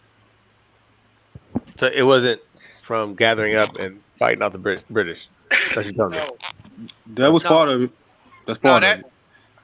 What's Okay. that? What you Part mean, of the the Second thing. Amendment? Yeah, to bear arms because they couldn't bear arms in England. So that was one of the reasons why they had it. You can bear arms. Both of y'all right. There's no right. Both of y'all right. I'm going to read you what it actually says. The first sentence. A well-regulated militia being necessary to the security of a free state, the right of the people to bear and keep arms shall not be infringed. Anytime they want to pull the cord and say you ain't in the National Guard, you don't have the right to have a weapon, it's right there in black and white. They're not gonna be able to do that. They can't pull that off. That's why some states don't have guns. Well, I mean, you can't carry some I'm states. just telling you. I mean, you know, They can't pull that off. I guarantee it. I'm quick to tell people the First Amendment is first for a reason. The Second Amendment is just in case the first one doesn't work out. Right. Hey, Patrick Henry had a lot to do with that Second Amendment because he was refusing to agree to a lot of the shit that was being done because a lot of these people didn't want to come off slavery, right? Any of that shit. But we outnumbered them. What we got to do is we got to stop acting like we don't. They outnumber us today, but we got to start taking some heads. No, we ain't got we can't fight them with gun. We're not talking about. You're not talking about like. I'm saying, that's hey, why do you think Indians get shit? Why do you think they give? They don't get nothing, bro. Okay. They don't get anything. Hey, bro. There's only a certain percentage of Native Americans that are there. And they trying to take the little bit they giving them. They only like and they don't look like Native Americans. They don't look like Indians. They look like no, they $5 white Indians, bro. Yeah, they're white people. They're blonde hair, blue eyes, and they own a fucking casino. I got that, but not the true ones. Yeah. Hey, this is kind of was somewhat on topic, but it's somewhat off topic.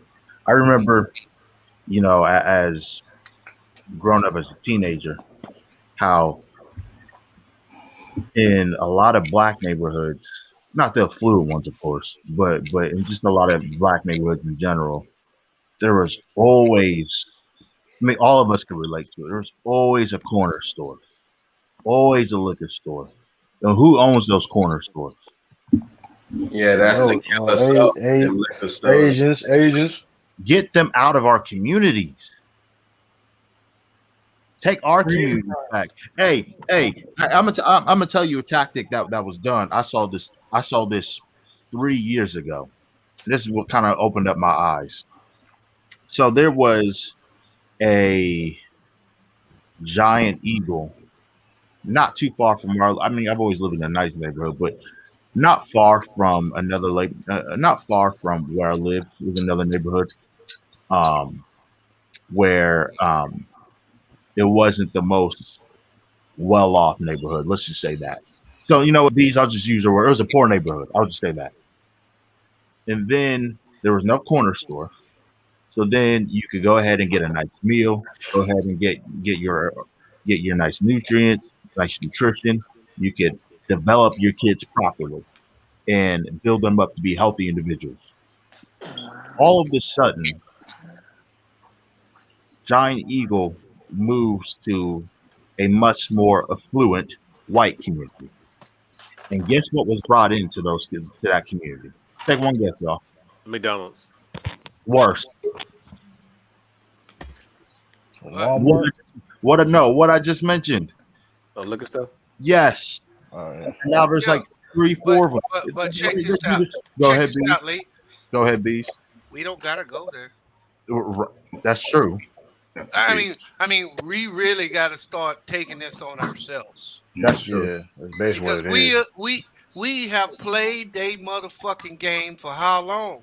How long we gonna keep playing it? Forever. But that was gonna be my next point. Let's not go there. Hey, you really want to do Stop something? patronizing them. You really want to do something that's gonna change something? Stop listening to this bullshit rap music they putting out. You get people. You start there. Because you only get a chance in the rap game is if you can push some bullshit to keep real ideas and thoughts from being generated. Hey y'all, Bees and I talked about this for like 4 hours, like 2 months ago. That's what I'm saying. Our music is our number one detriment.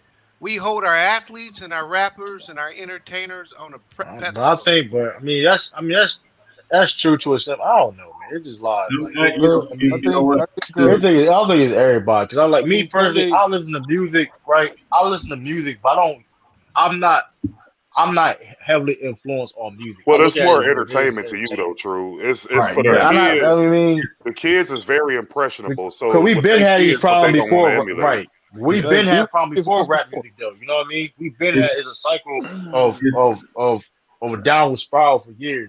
So it's like it's true. And salute, Khalil. Thanks for coming in, bro. Thanks for having me, bro. No, always, man. No, I mean, really, in all honesty, it's a matter of balance, right? The one thing I appreciate about Donald Glover's "This Is America" video was the sequences in the video, right? If you notice in the foreground of the video, they're doing he's got like these group of kids doing all these dance moves and stuff like that. But in the background, you see all this violence and all this craziness going on. And the whole point of it for me, when I watched it, I said, what he's showing you is that this stuff is meant to distract you from what's really going on. Thank you. Mm-hmm. And so that's the idea. It's like, it's a balance. Yeah, you should enjoy your life. You should have a nice time. But let's be honest and let's be real about what's happening, what's going on right around us. And people don't care, though, man. That's why I'm like, people, like, that's why, like, I don't think it's that they don't care, True. It's not everybody's aware. Right. Man, people, man, it's 2021. No, bro. It's a little bit of both, man. It's both, though. You can't tell people. You don't know what you don't know until you know it. Right. That's right. true. It's all pacifying shit, man. Because when you look at sports, look at the lockdowns, for example. When they shut down sports, you saw civil unrest throughout this whole country, throughout the world, actually. That's true. And when they ramped the sports and shit back up, it kind of took people away from the George Floyd civil unrest and all these other different instances where you had racism across the world. Like, I got people over in the UK, they was over there beating the shit out them cops over there. Yeah. Like, so it's black people that is aware. You just don't have enough, and you don't have a code of conduct in place where everybody can agree, because everybody not gonna like each other. Like, you know what I'm saying? Like, you don't have to like each other. You just have to all understand and come to an agreement on something globally. Like, it's gonna take a global thing. And what the brother was talking about, brother Omar, I don't know your name, bro. Mm-hmm. But I thought that you said something very profound, and black people need to get away from white people. Now, where we gonna all collectively go, I don't know, because everywhere practices white supremacy. But we have to figure out somewhere where we need to detach ourselves away from this whole way of thinking and this whole system. Because as long as we under this, it don't matter. It's gonna always be the same. They gonna always take over. Like, it don't matter. That's impossible to get away with. It's not about that to get away with. You don't. It's not impossible. Look, it's from where we are now, as far as technological advances. There's no way you can separate. What are you gonna do? No. Let me ask the panel. Hold on. You can separate. Go ahead, Beast. What's going on with the Asians right now? Are they in a worse position? They like the highest. They like number one. They number one in economics in this country. If I'm not mistaken. Hold on. Which are you talking about? Asians in America or what? Yeah, Asians in America. How bad they got it? I never seen an Asian homeless person in my How life. bad? Oh, yeah, you still got to That's facts. Well, the Asians got it good, Bees, because they got a whole continent Yeah. that support them. So, Yeah. like, if you do But- something to an Asian No, over bro. here, But they, a lot of ain't that money getting stripped away from over No, here. it ain't about what happens back home. It's what they do here. No, They I know that, can't- Bees. I know that. I'm Hold just on. saying, Nah, as yeah, far as Look, what, bro, like, if you do here's what something I'm to a saying. Chinese person here, they got a whole country in place where they'll be ready to go to war with your ass. No, We don't man, have. that's not necessary. ain't That's not Yes, they do. necessary. Yes, they No, do. bro. Yes, That's they not do. they necessary protect their Yeah, too, they do. man. Yeah, Listen, they do. I ain't never They do. seen no like Look, Asians be struggling like that. Asian Man, ain't listen, going to man. war because you do something to an Asian. Filipino, I don't. They Time you out, get time names, out. Hold man. up. I Not don't gonna think happen. It's not My about they'll be going point, to war, struggling but like they that. do look, protect my their point own. is until we get a code and we start taking responsibility for ourselves, ain't nobody gonna do nothing for us. They put us on the bottom for a reason. If you keep holding your hand out, expecting the same man that's got his foot on your throat to pull you out of the mud, you deserve what you get. Yep. Right. We deserve what Let me we say get. something real quick. Like, this is a multi-layered problem. So Yeah. there is no one layer of things that's gonna fix the problem. Right. I think everybody who's spoken here has gave a great solution, but the problem, I think we're trying to do all these things independently. We, like you said, we just need to marry the ideas and come up with a pinpoint plan, a code of ethics and conduct. But like to B's point, look, personal responsibility has to happen now at this point because we can no longer blame the white man for keeping us down. We have enough information. We have enough economics now. We just have enough everything now that we can have our own do for self. But again, it's a multi-layer problem. They not only affect our politics, but I mean they have affected us genetically, socially, and from every aspect you can think of. I agree with you, but all So I'm saying is all the problems stem from not having an economic spot at the table. Yeah, and If being you ain't gonna just producers. get one. You ain't gonna just get one If to you say because can't I got sit money. at that table, Yeah. you done. So let me ask y'all this. I want to Forget ask y'all that this. table. Then. Create your own table. Sean was saying something. No, I want to say, Bees, I agree with you that we do need to have a spot at the economic table, but We also need to what I create think, our own table. but what needs to happen, and I'm not disputing that, Brother Amari, but I think what needs to happen for us first and foremost is we need to understand the difference between being free and being emancipated. Thank you. We struggle, I think, with that way too much, right? I always tell people it's like if you're a person and you fresh out of a relationship, right? You think the first thing you're supposed to do out of that relationship is go out and wild out and cut the food and do whatever. You're not doing that because you're out of that relationship, right? Because you're not, if you haven't emancipated yourself in that relationship, you're doing that because you think that's the response to now I'm no longer in those shackles. And it's like, no, that's not it. We have for us, we have to change a mindset before we go to anybody's table, whether we build it or it's somebody else's. We got to change our mindset first and foremost, right? That's the biggest thing. Until we do that, I don't think anything is going to start really progressing.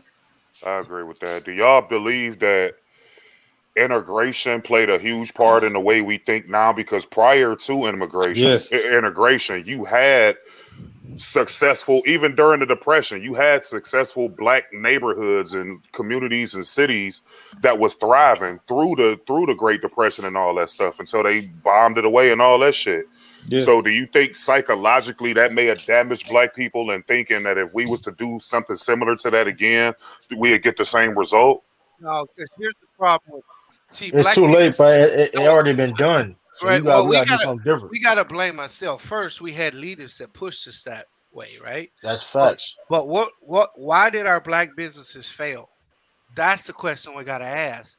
It's We because stopped supporting it. well, no, we stopped supporting it because it was like the business that you couldn't go into now all of a sudden you could go over there. Right. Instead of you taking your ass back into that same restaurant you've been eating in the last 10 years, no, you want to go eat with the white folks. We got a problem in this country where we don't accept ourselves as Black. Right. We got to I'll give you a perfect example of that. We got to stop trying to be anybody but who the fuck we are. This is Black people in the microcosm. Remember when what's that rapper dude named from Canada? That was with Megan Thee Stallion. Tory Lanez. Tory Lanez. Remember when they discriminated against him in that fashion designer store, and he went in there and spent like $60,000-$70,000 anyway? I remember that. That's the perfect example of black people's mindset collectively in this country. And what, to speak to Bees' point, I mean, it all lined up. Like, before we was just like with black men and white women, we was always forbidden from them, and then when it was made available to us, we put them up on the pedestal. You know what I'm saying? Because that's seen as a prize, like getting a fucking golden Willy Wonka ticket or some shit. Like niggas still got this thing in their mind where they just they put everybody else over their own. Like black men do it. I see a lot of this divest Twitter shit where you got black women writing all these 10 ways to get a white man book and all this stupid ass shit. So like we always put everybody else ahead of us. Like we always respect their culture and respect their music and respect everything they do.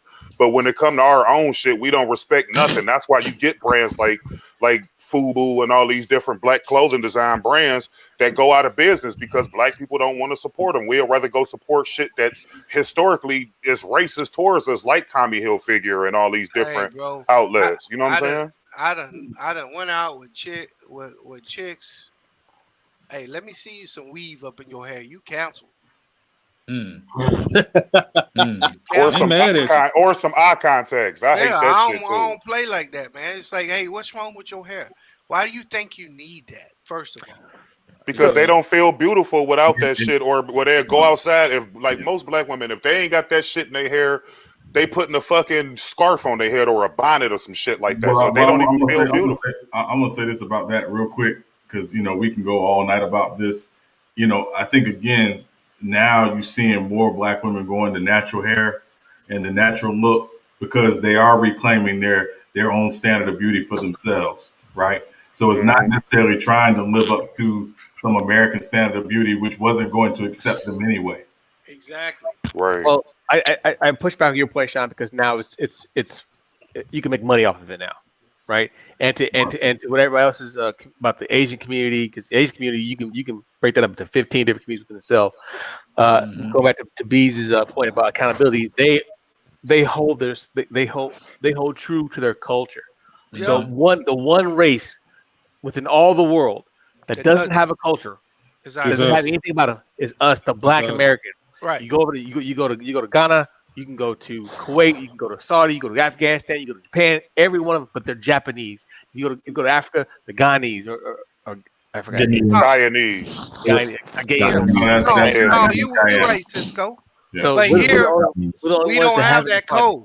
You're right. We don't have that. Yeah, I agree with that to a degree. Like we do have a culture, like Bees just said. We don't have a code because when you look at every invention, we don't have a culture, man. We don't have no. No, we have a culture here. We just let it go all the time. Just let me get this out. Let me get this out right quick. We have a culture here. We have a culture here. We invented everything it is, from cell phones to the internet to fucking refrigerators. Look at the music: jazz, blues, rock and roll, hip hop. Like every type of music, every type of clothing design style, every haircut, like everything is piggybacked off our shit. So you have people. We just don't value the shit, man. You have people that look like me. They don't like me because some of the beliefs I have. We look just as the same. We beefing with each other. We look just the same, but we have different. Like we don't have a culture. No, well, that's that Willie Lynch syndrome. No. Our culture is to be ignorant, like Renegade said, because they have put us in a position to where that's what we pass down to our kids.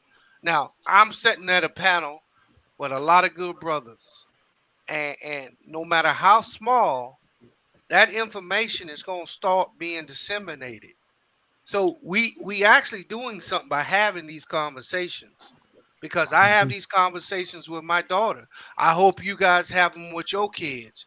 Because if you don't, you only aiding and what white America wants you to be. All right. Yeah, it's all programming. And it's all about those distractions. Yeah. It's about distractions. You control the distractions, then the better off you'll be. Everything is designed to take our minds and our attention off of what we really need to be doing. It's the same thing since the beginning. It's the easiest way to separate us. Right. And I'm gonna tell you one more fact.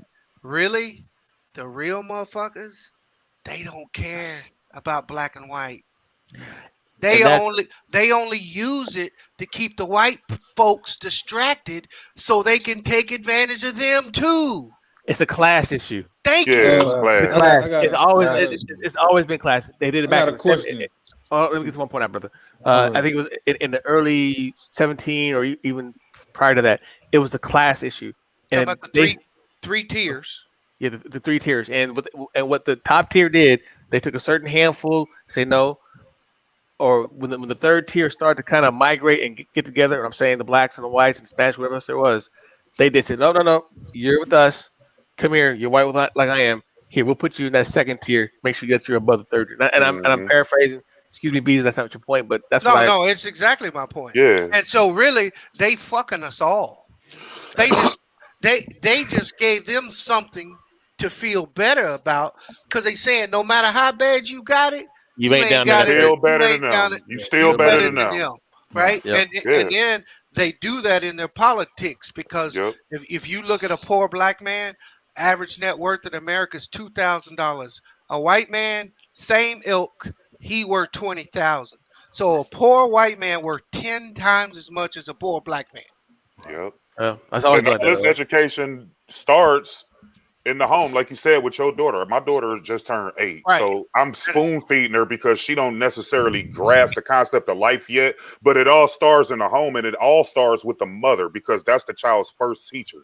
So my daughter's mother, me and her ain't together, but we still chop it up a lot about issues like this for her to teach her because that's her first teacher. And we do more homeschooling than actually sending them out because you see what these white, particularly women, doing to these black kids in these schools and shit, even on the online schools. Hey, we got, and the other thing is we got to stop looking to the education system as if it's a reward.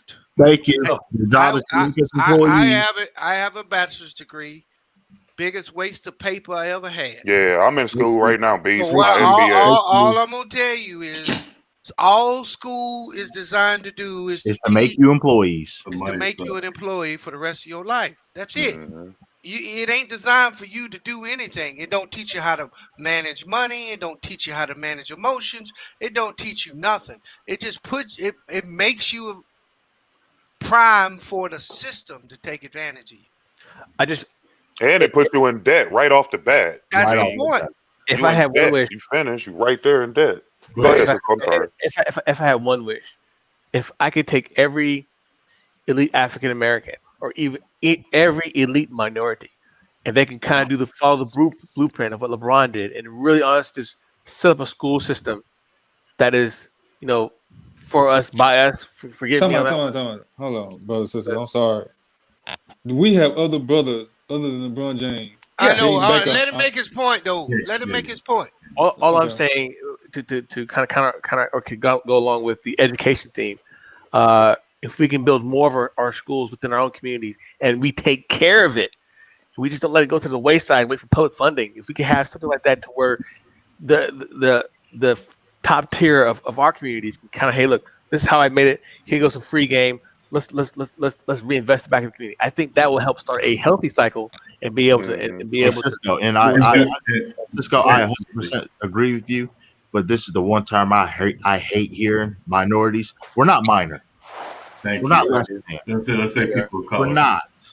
So by what? By percentage? Or no. I think that's a societal standard. Just as human beings, we're not less than. Right. It's become in a lot of ways, that term is in a lot of ways has become a way for people who are, quote, in the majority to keep people who are not in the majority in their place. So why do we give a fuck about a word? Why do we give a fuck about it's not. If we should energize the word, the N word, why should we energize the word minority? I'm not saying we energize it. I'm saying that we move on from that. Like we don't call ourselves Negro anymore, or we don't call ourselves anymore. That it's time to evolve past that point. And again, I tell people all the time, I don't use the term. If someone uses the term to refer to me, I say I'm black or I'm a person of color, but I'm not a minority. There's nothing minor about me or you or any other person of color. So we're not doing that. So or even like melanated. Can you use that? Yeah, you can say melanated. I mean, again, it's just part of evolution. Again, right. In the 60s, we were Negro. You know what I tell them? What's wrong with the, so hold on, wait. You know what I tell them, Cisco? What's up, bro? I'm your daddy. You came from me. Exactly. You can call me all the names you want to call me. Right. Yeah. But just know that you can go to that little, what you call that, where you give your blood, ancestry. You can't get me out of you. Yeah, that's a fact. And that's the type of stuff that need to be taught at that school that he referring to. That level of like and also like black inventors and shit like that. But what he's saying is we don't. What I'm saying with the school is Brother Omar is going to say there's plenty of black brothers that's done made schools. Right. Going on with Marcus Garvey. Yeah, there's a lot of them that made schools. The problem with making schools is schools don't produce.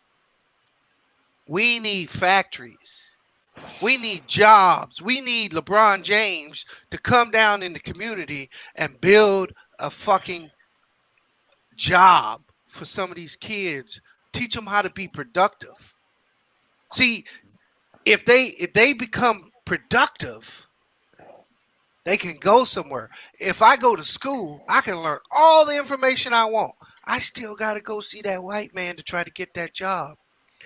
So I guess my point is that, and maybe I'm just the odd guy out here, is that when we were segregated and we were involved in our school systems and we were taking care of each other, I thought that was the start of the path.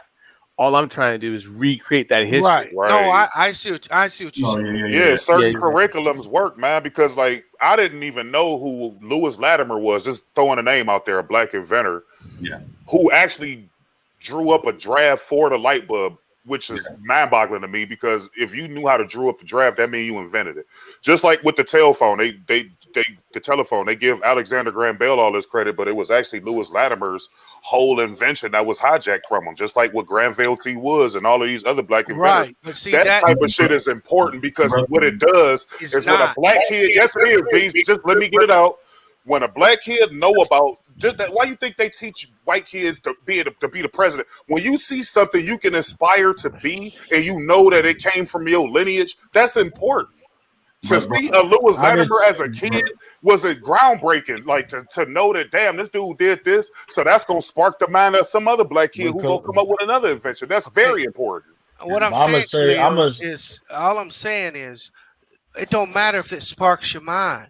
Until we set up an infrastructure to where we allow those young minds to flourish, and we have what Cisco's saying, a system in place. Otherwise, you got to go to them. Well, yeah, no, I get that. Like, that's what I'm saying. Like, I understand you set your system up, but I'm saying don't just throw school away like it's not important because it is. I'm telling you, it ain't important. So how are they going to learn how to do all of this with no schooling or nothing? How are you going to teach them this? Bro, the school, let me explain this to you. The school don't create nothing. People do. People come up with ideas and they ain't going to school to get them. Yeah, Bees.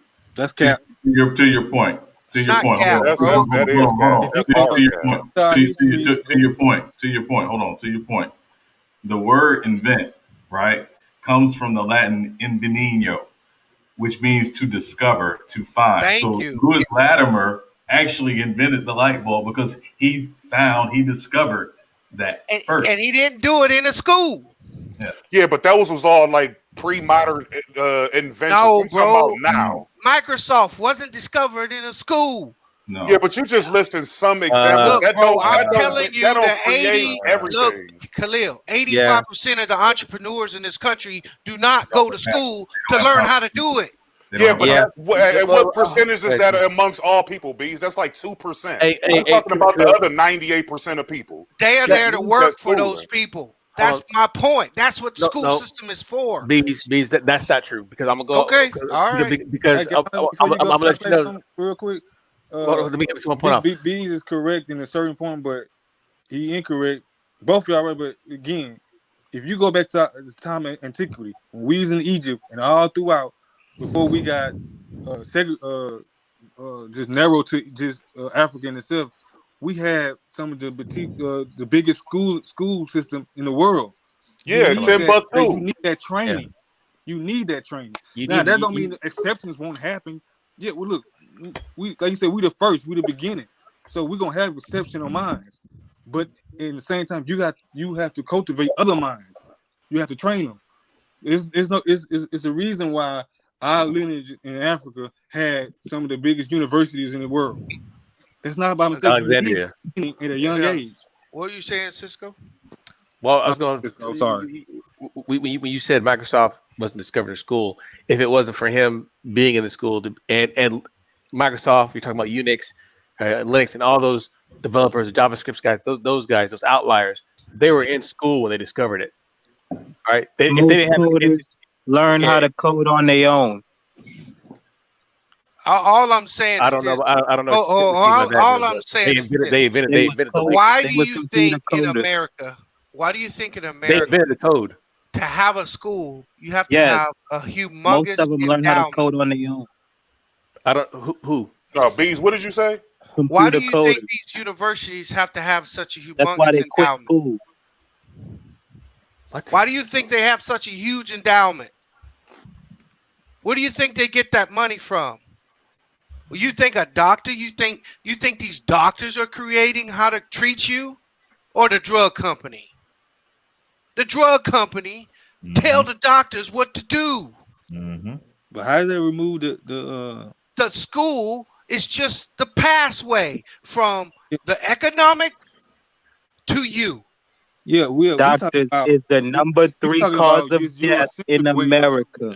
What I'm trying to tell you in this system today, and in any system you want to tell me about a university, it all starts with the economic.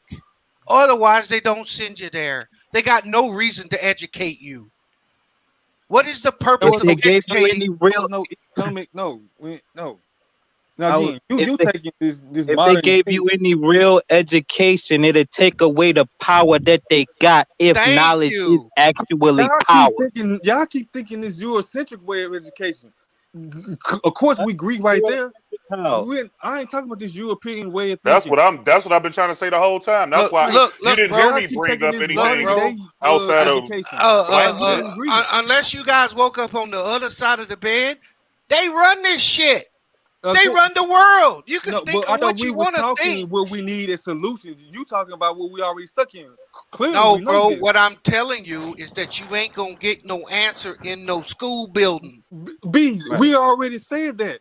Yeah, that's what we did. You taking what we said out of context. He right. We know that already. You're not preaching to the choir. I know that already. What I'm saying is the shit that I'm teaching my daughter, you can't learn in the classroom. That's the point that I'm trying to make. They not teaching you about the shit that I'm teaching her. That's why the parents should keep the kids and not the schools, and teaching them brainwashing bullshit. That's all I was saying. Like, I get everything you saying. Like, I totally agree, 100%. I'm just saying that the curriculum that I'm teaching mine is different from what they teaching you in school. That's the point that I'm trying to make. Before this European took over, our university was the top universities in the world. Go ahead, Lee, and then J-Mac. And Khalil, all of you guys are right, but Khalil, you're absolutely right, because everything that's taught in everything that's taught in the system today is culturally biased, except for math, pretty much. Right, bro. Again, it ain't biased. They're teaching their own people the same shit, bro. Their own, and see, that's what we got to understand. Is what Cisco was saying. It's a class thing.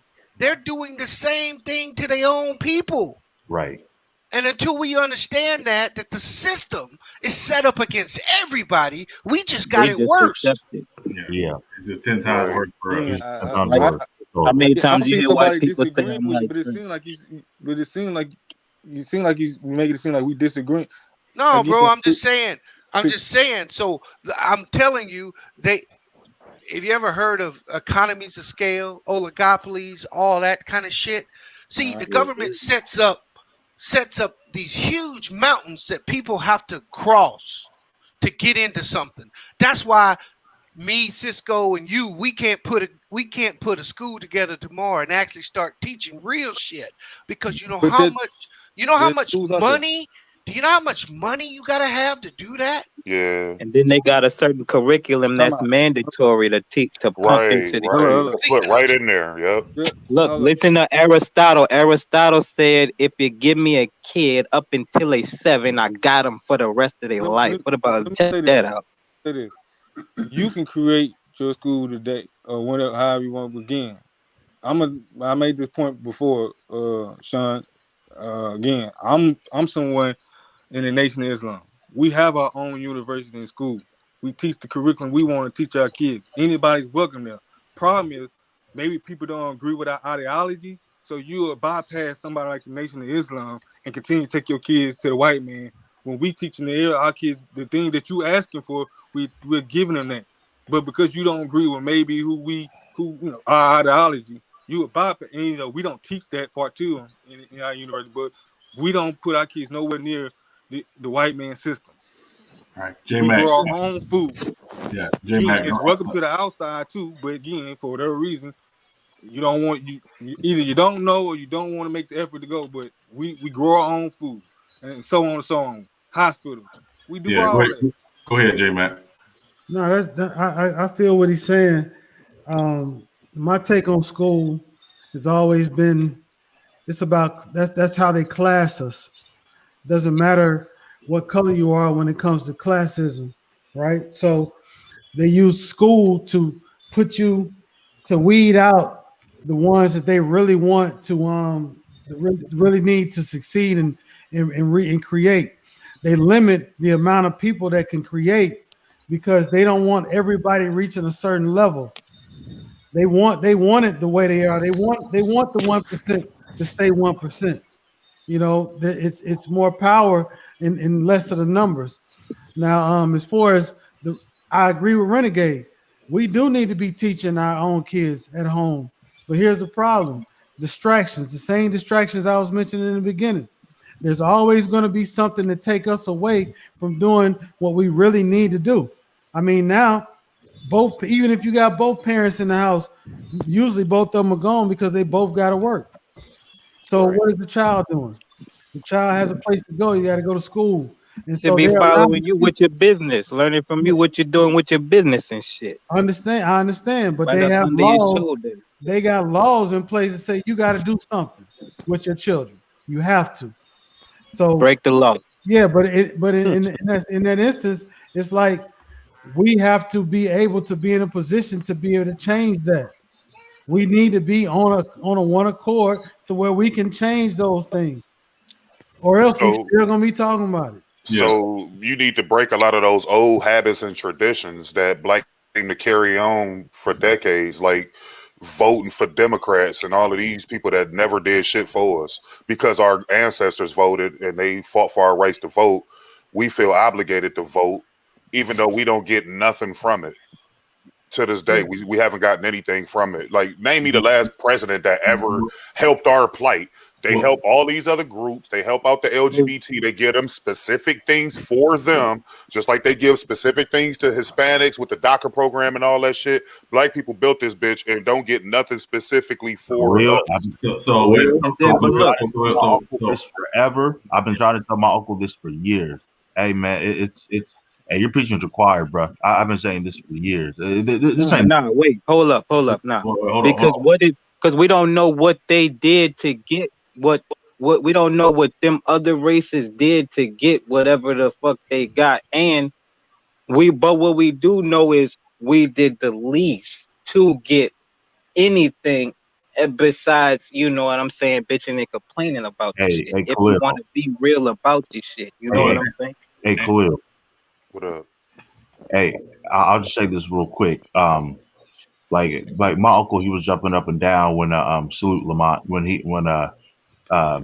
Biden was selected, as I like to say, and he was like, "Aren't you excited?" I said, "No." He said, "Well, Trump is out the office." I said, "Okay, what's the point?" And he said, "We got that racist out of office." I said, "All of them are racist, number one, and then number two, on top of that, you're drinking the Kool-Aid." just like you did when President Obama got selected. It's like this ain't nothing new, and you still can't see the forest that's falling in between the trees. You just don't see it. You just don't see it. What you gonna say, Sean? No, I was just going to say we really need to try to pivot because we're not going to solve this problem tonight. And again, we can do a whole stream on just this topic alone. So we can't spend all night on this certainly, but dialogue like this helps, right? And and one thing I think y'all notice about what we tried to do with Cisco and J Mac and I have tried to do with this stream is really try to we want to talk sports. We want to have we want to have a lot of dialogue. We want to have a lot of fun. But at the end of the day, we want to uplift each other, right? We can disagree, we can joke, we can clown, but we're not here to tear each other down. We are here to uplift, right? And conversations like this, I think, are a big part of that.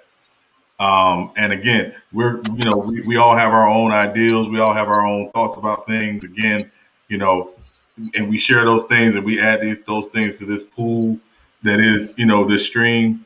But at the end of the day, we do want to be uplifting of each other because I think that's the responsibility, right? My grandfather used to have a saying, he's telling, you don't look down on a man unless you're helping him up. And that's how we view this thing. We really are trying to lift each other up. So conversations like this, I love them, but we're not going to fix the problem tonight. Certainly we will continue to have these conversations, but hopefully at a certain point we turn these conversations into conversation. And then look, they'll pull their stuff up if they see you. If they see the path you setting and they see you climbing up on your path, if you know what I'm saying. Right. Yeah. Yeah. So go ahead. I was just about to say a good point. Like I said, I don't think we need to go no further. Like I said, we ain't gonna solve this problem tonight. Like I said, it was a multi-layer problem, but I think everybody made poignant points, great points. B, Cisco, J Mac, Sean. I think this is the type of conversation, like you said, is needed more. We might not agree on every principle or point, but again, collectively we can have a general consensus agreement about we need to move forward. Again, I think that we need to stop letting what happened to us in the past. Again, the Malcolm versus Martin. We don't need that anymore. We don't need the W.E. Du Bois versus Booker T. We don't need that. All those guys had brilliant ideas, and they forced us to pick sides. No longer should we pick sides. Marry the two ideas. Marry Martin with Malcolm. Marry W.E. Du Bois and Booker, and then we should have a better chance going forward. And Bees, call me tomorrow or Sunday, please. Yeah. Hey, stop following them and just set your own example. You know what I'm saying? The right example. Yeah. Hey, you said what? I'm sorry, I think that's me. Yeah, it was you. Yeah, hey, it was you, J Man. Yeah. I don't know what Lakers won, by the way, 105-100. Oh, okay. Hey, I want to say salute to Lamont from FYF for jumping in the chat, man. Always appreciate the support. Lamont, stop declining my $10,000 Cash App request. Hey, I want to ask Bees a question. He said I need hearing aids. What's up? You said earlier that we needed a face. Wasn't you the one that said that in regards to? So how will we go about doing that through a grassroots level, of course, because they like to provide these leaders to us. So what would that person look like, and what would that responsibility be? Well, first of all, Go ahead, then. You go ahead, Renegade. You're not about to put somebody that give you some benefit up on they shit. You gotta do it all your own. That's why I was asking Bees, like, what would be the So the first thing is we got to understand what politics is, and the root of politics is benefits. We keep going out here and handing our vote to people that we don't receive any benefits from. So no one, white, black, red, green, Mexican, should be voting for anybody if they don't receive benefits. So first thing we got to do is we got to start holding them accountable with our vote. We would be better off creating a black caucus and voting for somebody that don't even get to go up there and argue, because now they got money behind them. No, bro. Let me finish. At least we could then negotiate for our vote that we could get something out of it. Right now, they take our shit for free, Republicans or Democrats. It don't matter which side you vote for. Neither one of them are going to do anything for you. Right. So what? All I'm saying is we got to stop looking to the man who's got his foot on your throat to pull you out of the mud, because he ain't gonna do it. Yeah. He's not gonna do it. Yeah. Go ahead, Renegade, real quick, because we wanna move to top 5 here soon. I was just saying that them political parties, you know what I'm saying, they don't just ride on, you know what I'm saying, only they vote, they buy out them politicians. That's how they get, you know what I'm saying, they buy them out. It's a money war. You know what I'm saying? Them boys, they salary be like 200,000 a year. Them boys be worth 30 million, like 40 million, 100 million and shit. Like, you know what I'm saying? You gotta, because they're not gonna listen if you just talk to them. Money talk. It's capitalism. You know what I'm saying? But black people got it. You got the $1 trillion spending power and all of that. But is we gonna put the money in? So another thing, Lee, what I mean is we need LeBron James, we need Magic Johnson, we need people who have influence that are truly about black people to start creating jobs for black people. I agree, B. To start building our communities. The school, that shit's all nice, but it falls under their system. See, once we're able, all by design, to start building our own infrastructure, even like Cisco said, you start to give people in those neighborhoods hope. See, you've watched and listened to these presidents, Obama, Trump. You've listened to them talk about this low unemployment. But if you go into the black communities, you'll find it near 50% of black males don't have a job. While the national average for unemployment is 4%. But if you go into Detroit, you go into Atlanta, you're going to find that number to be closer to 50% in the black community. And there's nobody doing anything to reach these young men. That's what we need. Because the alternative is they ain't going to get no job anyway. So they just going to get it out the street. And the only thing they got is they respect. That's why they're out here killing each other. And then damn, I forgot what I was about to say. The difference between it's all good, Renegade. The difference between being an employee and a producer. And Beast, that's what I wanted to. Well, I wanted to talk to you anyways. Okay, but that's definitely gonna be that for sure. What you got on that top 5, Sean? Hey, listen, I don't have a top 5 tonight. I don't know if anybody has a top 5 tonight that they want to do, but we're wide open. It's whatever. It's open mic Friday, so All right, I tell you what. No, that ain't good. I ain't gonna do that. I'm gonna stay nice. I was gonna get on Cisco because he disappeared, but he in the background. I know. Yeah. You've been on. Go ahead, B. Go ahead. You've been on one the last few days too, Bees. Yeah, you have. You've been on the LMNOP community and everything. You've been on. Right. Yeah, so you're right. I'm with you.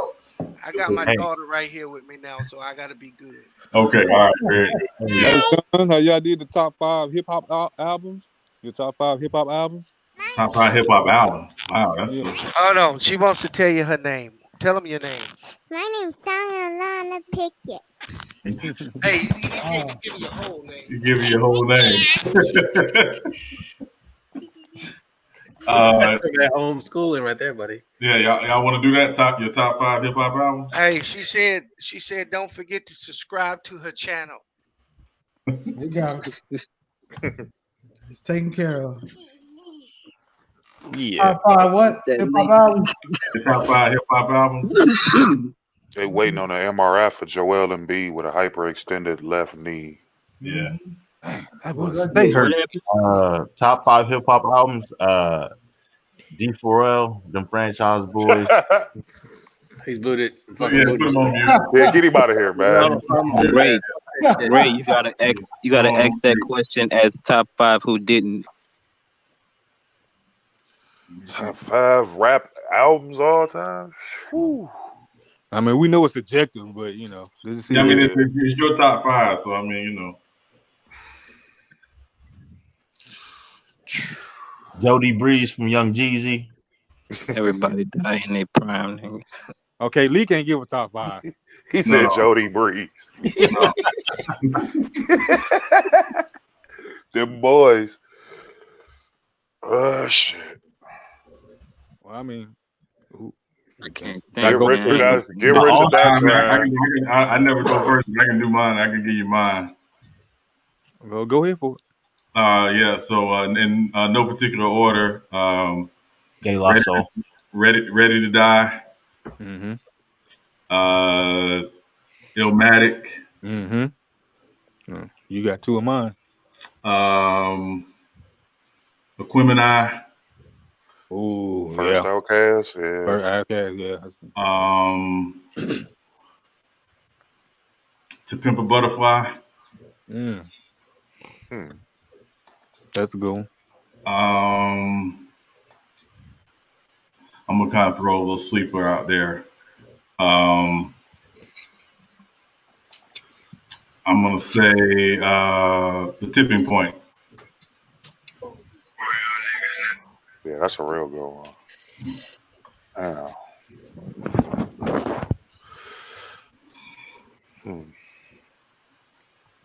Well, I'll put Illmatic on mine. I'm gonna go Illmatic, first Nas, first 50, Get Rich or Die Trying.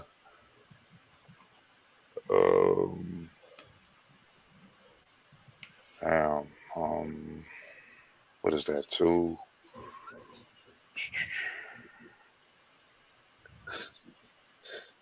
We'll say Doggy Style, Snoop's first one. Exactly. Mm-hmm. I'm gonna go T.I. and PSC. All right, I'm done. Hell nah, man. I'm gonna go. Hey, Friday Night Lights was way colder than Forest Hill Drive, man. Damn. I like Born Sinner as his best album, actually. That's just me. Yeah, album, man. And the game. Shit, I can't think of 2 more, man. There's so many of them joints, but them my top 3 though, for sure. I'll go. Go ahead. Okay. I got Outkast, Aliens, and Aquemini. 8-Ball and MJG, Top of the World. I'm all South, baby. That's it. Yeah. Goody Mob, Soul Food. Is that the one with Mr. Big on the bees? No. That's Space Age Pimpin', ain't it? Yeah. that's Space Age Pimpin'. Okay. And then I got UGK Riding Dirty. Yeah, Riding Dirty definitely in there. Ooh, man. Okay. Shit, that B got half mine. That was when that was better. Because I love On Top of the World. I still listen to that all the time. Hey, man. I guess I'll go ahead and put out the since B's already took Riding Dirty, I'm gonna go somewhere else. Let me get that Tupac, Me Against the World. Illmatic. Big first album. Young Buck. Again, please. Young LA. Snoop, Doggy Style. I'm caught between Wu-Tang, 46 Chambers, and Tony De La Soul's first album. 3 Feet High and Rising. Yeah, 3 Feet High and Rising. That's one of my favorites. So either one of those. Yo. You almost made it to the B's list with Cisco. I'm looking at his eyes when you be saying it. hey, Cisco about ready to give you in, bro. I was about to oh my gosh. Remove that motherfucker. So earlier, right before I happened to watch. Hold on, Lee, before you get the fucking cabinet and get my shit out of the way. Fuck it. God damn. I got Life After Death, All Eyes on Me, NWA Straight Compton, Chronic 2001, and the original Chronic. Hey, Yeah, I forgot Chronic too. I'm gonna put that one on there too. So right when the video started earlier, so this is before I joined, but Cisco was telling Sean that he had a bet that within 10 minutes I'll be trolling. Yeah, he was right. I lost. Bang, Wait, hey, bro, I was DeAndre, trolling. Bang 3. Come on, man. Who you got, Renegade? I don't know, man. I know I got that graduation in there. Kanye first. Easy? No, who? It's Kanye, right? Oh, that's yeah. Nice. Kanye was actually nice, man. Like he just turned into an asshole. The first 2 or 3 Kanye albums, classics. Yeah, but fucking classics, bro. Yeah. I say right around the time his mother died is when he just like something flipped. He lost it. Yeah. He lost it for real. He lost it. Yeah. Anybody didn't go? Me. Yeah. Shine a Renegade. Yeah. Yeah. Go ahead, J-Mac. Yeah, it's simple, man, because y'all got most of them. I got Nas, Illmatic, Tupac, All Eyes on Me, Outkast, AT Aliens, 50 Cent, Get Rich or Die Trying. But I do have a personal favorite. A personal favorite of mine is Thug Motivation 101. Oh, Jeezy. Yeah. Yeah, that shit was crazy, boy. When that shit first dropped. 101, man. Yeah, there's so many. There's so many. I left off. It was hard to get it down to 5. Yeah. Nas, I know this is in everybody's. That's right.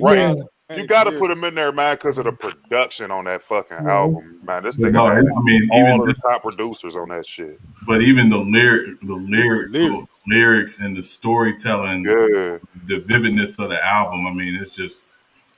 He was like the modern age Rakim. He was like because Rakim and Big Daddy Kane was 2 of my favorites, man. Like a lot of people sleep on Big Daddy Kane, but that dude was incredible. No. If you that dude was incredible, man. Physical, the first song I ever memorized was "Ain't No Half Step." That dude was incredible, bro. It's he always get left out of the pack when you talk about the best. People always tend to leave him out. Kane is in my top with that 15. Symphony 5, man. Matthew. Yeah. Hey, that Cocktails was dope too. That Too Short. I fucked with that too. Yeah. There's a lot of good albums, man. The game first album was off the chain. Documentary. Yeah. Hey. So was Tony Yayo and Lloyd Banks. Hell no. That was the only thing moving over there. All the rest of that shit. Master P couldn't rap worth of shit. But Ice Cream Man, that was the best albums I ever heard. Yeah. Break them off something. Still one of my favorites whenever it come on. Man. Yeah. I like that Swamp Nigga. That shit was hard to me. Yeah, Ghetto Boy. Hey, I fucked with Fiend out that No Limit shit though. Fiend was my nigga, man. Nice. Fuck with him, man. That nigga was hard. I used to love Fiend too, but the problem with Fiend was that he always would just if he was a guest appearing on somebody else's album, he would fucking just rip it. But his own albums though, he was the Southern Method Man to me. Method could guest on somebody's album, right? But on his own albums, it was never. Woo. Ray said "Life of Pablo." That shit was cold too. And I gotta give to 50, man. They get Rich or Die Trying, man. Man, that shit was a monster, boy. That shit hit the streets. Whew. Yeah, I remember everybody was going crazy. People were going. I think we were in Virginia, and everybody was playing it. Everybody was playing it. You could ride down the street, and everybody was playing that album. It was crazy. All right, salute, fellas. Hey, salute, B. Hey, when them games gonna get uploaded? You gonna just post them on your site?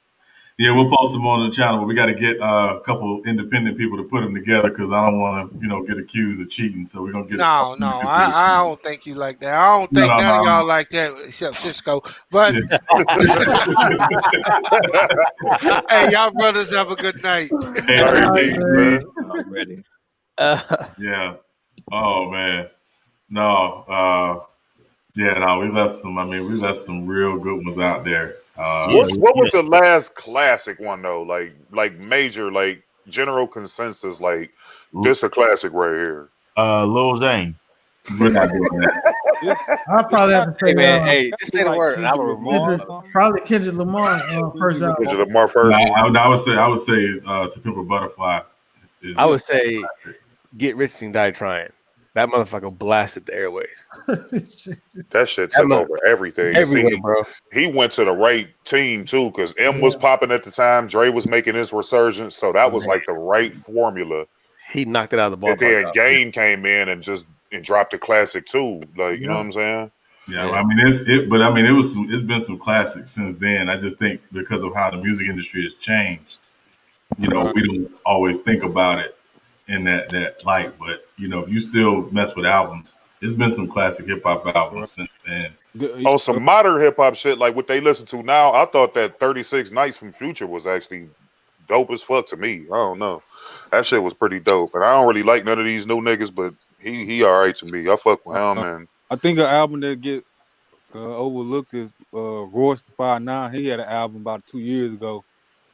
I think that was 2 years ago. Shit, Busta Rhymes' last album. Busta Rhymes. What about that 444? Y'all didn't see that as a classic? No. I think it was culturally important. Yeah. No, Jay-Z has not released a classic since Black Album. What happened to fucking what's his face? The dude who was under Jay-Z that everybody was hyping up. No, not Memphis Bleak. He been out for a while. Jay Electronica. What happened to him, man? He and Jay dropped a duo album last year. Yeah, I know. That's what I'm saying. I ain't really fuck with that, man. It was like, and it was Jay-Z all over the album. I ain't really hear Jay Electronica enough. Like Jay-Z was on every fucking song. Yeah. Yeah. Lil Wayne Carter too. Shit, it's a couple of Carters. Yeah, I got three, bro. Drake getting the love in this conversation, y'all just kick them out. I said Drake don't get no love. He seen too much for y'all. No, I like Drake. He's scattered with his hits, man. The thing I've always said about Drake, just to me, I think Drake took advantage of where the music industry was when he came out. When it's more of a singles driven market. He's the singles king. Yeah. He is the singles king. Like he drops singles constantly. Yeah. But if you were thinking about Drake's catalog, what's Drake's definitive album? Is it Take Care? Is it Nothing Was the Same? Like I don't know what his definitive album. I don't know either. He come from a music background. I think one of his uncles is like one of the Temptations or some shit. Yeah. I think Take Care, Nothing Was the Same. Yeah. It's like I think they're good albums. I think Take Care personally is probably his best album. Yeah, that's just me.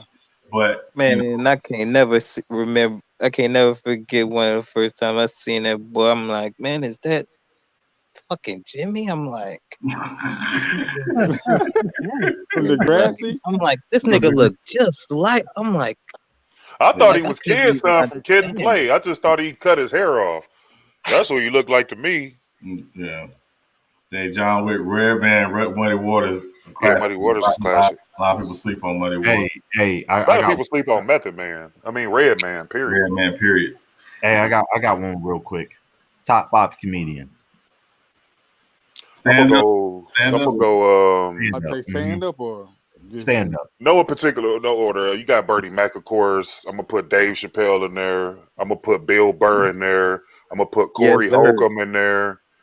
And Lavelle funny too. Lavelle Crawford funny, but I can't put him in my top 5 though. Hey, Corey Holcomb is so ignorant. Corey Holcomb is funny though. That nigga funny. I'm gonna put him in there. Hey, he has I'm gonna put what's his name? What was the old white dude name that used to be real funny back in the days? Not Don Rickles. Not George Carlin, but Rodney Dangerfield. I'm gonna put him. Oh, Rodney. Yeah. So that's my 5. Bill Burr, Rodney Dangerfield, Corey Holcomb. No respect. I'm gonna go Cat Williams. This ain't in no order. Cat Williams, Robin Harris, Dave Chappelle.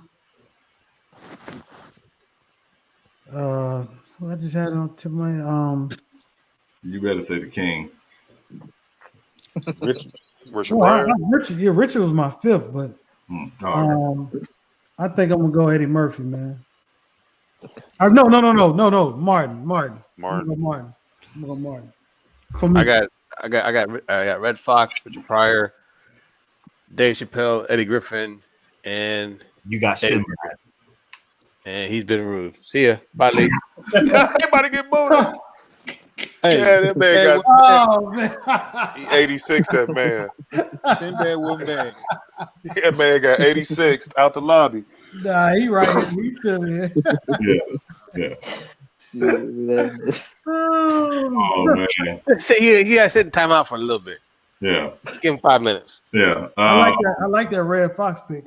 Yeah, hey, did y'all ever see that new show he came out when he was a mailman? Where he actually died? The Royal Family. Yeah, the Royal Family. That was actually a good. Eddie Murphy was producing that show. Was a producer on it. Yeah, it was. Yeah. It's for me. It's Richard Pryor, Chappelle, Chris Rock.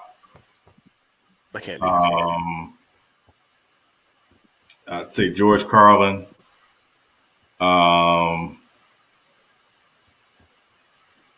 My fifth, is Bernie Mac. Yeah, man. Yeah, Bernie Mac. Yeah. Funny as shit, man. He used to rip them Def Comedy Jams, boy. Yeah. It's crazy. He never had a special. That's the crazy part. Too real, too raw, man. Yeah, but he never got a chance to do one because he got so busy after he blew up after Kings of Comedy. He never got to do a special like that. But Cisco, I hate your guts. What was the best special y'all seen? I think mine would have to be Delirious. It's Richard Pryor live. Man, Delirious is original. The way he did the voices and everything, that was from the original. But Richard Pryor live too. That's the one who's in his red shirt. Yeah, the red shirt and silver shoes. Oh my god, he hit me with a punch from Mississippi. Yeah, that was so fucking funny. Yeah, bro. when he was talking about that heart attack. Oh my god. Oh my god. Yeah, dude. I'm so glad none of y'all said Kevin Hart. If you did, I'd have kicked you out of there. Nah, man. Yeah, I appreciate that. Sean, I blended it in. I got a little old with a little like current. Yeah. Sean, he's your favorite. You said what? He's your favorite, Sean. No, not at all.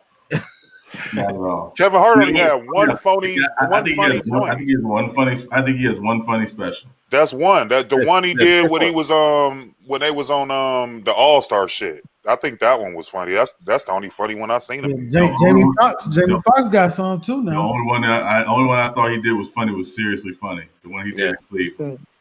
I said it a little earlier, but I'm gonna say it again, man. Patrice, man, come on. Patrice O'Neal, yeah. Patrice O'Neal was dope too. Patrice O'Neal was a funny dude. Hey, J Mac. Jamie Foxx. Hey, remember in Shaq's roast how he roasted that one dude? Yeah. Oh yeah. Your conscience. Oh yeah. Oh, you talking about Doug Williams or whatever? Doug Williams. Yeah, I remember the first time I saw that, I was like, "Oh man, this is yeah." What's old dude name, man, from House Party? The dad, Robin Harris. Robin Harris. Yeah. Robin Harris was he was. I always say he is the boxer comedian because soon as that ring hit, he come out punching, and he did not care. That motherfucker said, "You better wake up and apologize, boy." Yeah.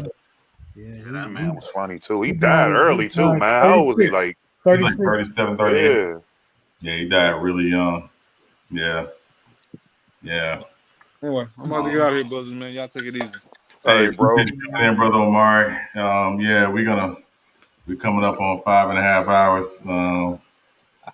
Hey, wait, Sean. Why don't we extend the show for another 5 hours? You go right ahead, man. Yeah, Lee, you're welcome to stay on. We're gonna be gone. Yeah, I won't be with you, but you're like, let you borrow the station for a minute. Yeah, you got it. Yeah, you got it. Keep it alive. Yeah.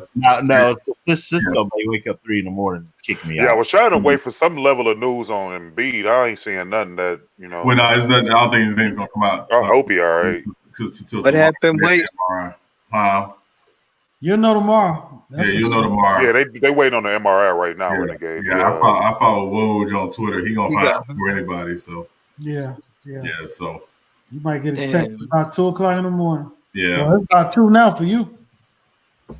Did he walk up? I'm okay though. I'm all right. If y'all all right, I'm okay. So damn, Eric Gordon out 4 to 6 weeks, so that's gonna rule out anybody trading for him because he was one of them pieces that somebody was trying to go get. Yeah, I mean the team might still trade for him, but I don't see him really getting anything. Yeah. I like that top 5 movie sequels though. That's an interesting top 5 because sequels usually not. What's name coming back too? Karis LeVert. He's starting on Saturday. Yeah, he starts on Saturday. Oh, wait, I got one. Top 5 boxers of all time. I got my number 1, Butterbean. We're not doing that. That dude was 100% tomato can. Yeah. Eddie Griffin was funny too, man. When he was in Foolish, man, that motherfucker was funny as hell. And that fucking Voodoo Child was funny as fuck too, bro. Yeah, Voodoo Child was funny. Yeah. That was classic. Yeah. Enigma was funny too, actually. Yeah. Eddie Griffin's a funny dude, man. Yeah, he's a funny dude. Yeah. I hate that he did that Malcolm and Eddie show though. Hey. I thought that was all right. It wasn't bad. That was all right, man. It should have went straight to audio. He said that was his idea, wasn't it? No, I think it was the network's idea to put them together. What was it? UPN? Yeah. Hey, did you see what he called UPN? The acronym for it? UPN. No, what was the acronym for it? You pick and then the N word. Oh, okay. Oh, that makes sense. Yeah. Any network that has homeboys in outer space should deserve that. Yeah, that shit was the worst shit ever. Wait, what was that? Oh God. That was that shit with Damon Wayans and all them and Jim Carrey? No. Homeboys in outer space. I think it was Flex Alexander, if I'm not mistaken. Oh yeah, Flex. Yeah. I know they did one. Yo, remember that corny ass movie with Damon Wayans and what's his face, Jim Carrey, when it was something outer space? Y'all don't remember that shit? It's like an 80s movie. Yeah, it was in the 80s. Yeah. It had that white girl that was real popular in the 80s. She was real big in the 80s. Yeah, no, I know what you're talking about, but yeah, no. It had the dude that played in The Fly in it too. Yeah. Hey, this show, what is it called? Hobie's Out of Space. This is the first time I've ever heard of this. Yeah, no, it was atrocious. Listen, it's one of the things from the 90s we don't talk about because it was really bad. The 90s was lit though, man. That's why all these 90s Jordan fans be cussing motherfuckers out, running out of spit, cussing people out. Because the 90s was the shit, man. Yeah, If you really look at it in the microcosm, that shit was the shit, man. Because you had Jordan, you had Mike Tyson, and you had Michael Jackson, the 3 Mics, and on a whole bunch of other shit. Like the 90s was way better than this era. Hey, Khalil. OJ. Hey, Khalil. Michael Johnson. I mean, hey, yeah, OJ. Hey, Khalil. If you leave it up to Jordan fans, he beat Bill Russell, Wilt, Hakeem, Shaq, and David Robinson at the same time. You leave it up to Jordan fans. I mean, I argue for the 90s to a degree. I mean, anybody with 2 eyes that work in common sense can clearly see that these kids in this era is much more skilled.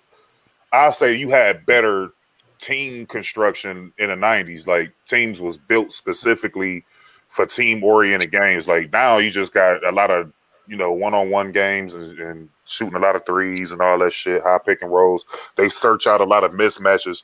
That's one thing I give Jordan. Jordan ain't give a fuck who was guarding him. He ain't gonna search out no fucking mismatch. You just gonna destroy whoever was going to cook you. It don't matter.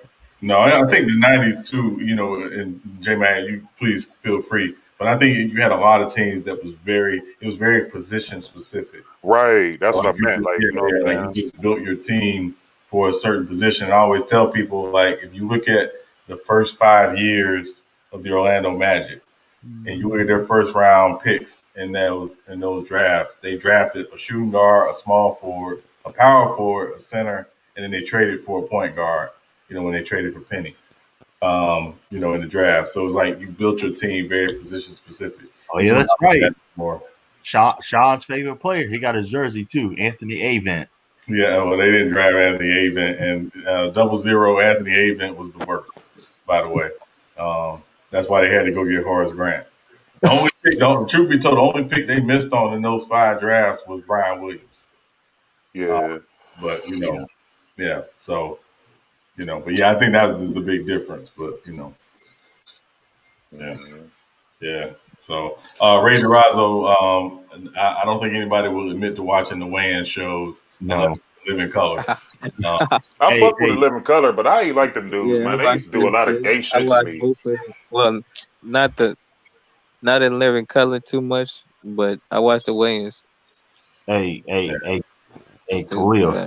Sean can't stand Brian Hill, the old Orlando Magic. Oh no, he was the worst.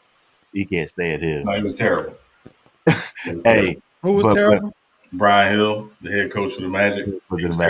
He said he's terrible. No, he was terrible. Hey, but hey, Khalil, please tell me you did not watch Friends.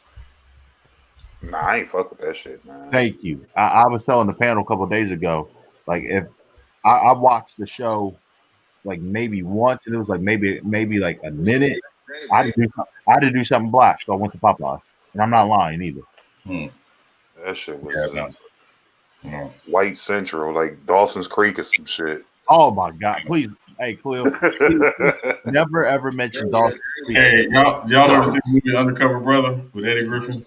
Yeah, I remember that. Yeah, so y'all remember the scene where they gotta like take him through like White World in like 5 minutes, and so he comes out Caucasian overload. That's how you feel after watching Friends. It's like I can't do it. I'm sorry. Nah, man. Good. Shit wasn't funny, man. It just was whack. And, I was like, and they stole it.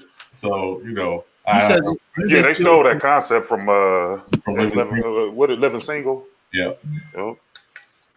Like I'm telling you, like when I saw first minute, I saw the intro, and I said, "No, I got to do something black." I couldn't do it, man. Yeah, I was trying to look at that Lone Ranger shit the other day on the Cowboy Network. You know, they stole that whole concept from a cowboy named Baz Reeves.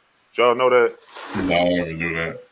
Yeah, it was a Baz Reeves. Basically, he was a slave, and he ended up killing his slave owner and fleeing and shit. Then he was the first black U.S. Marshal in America.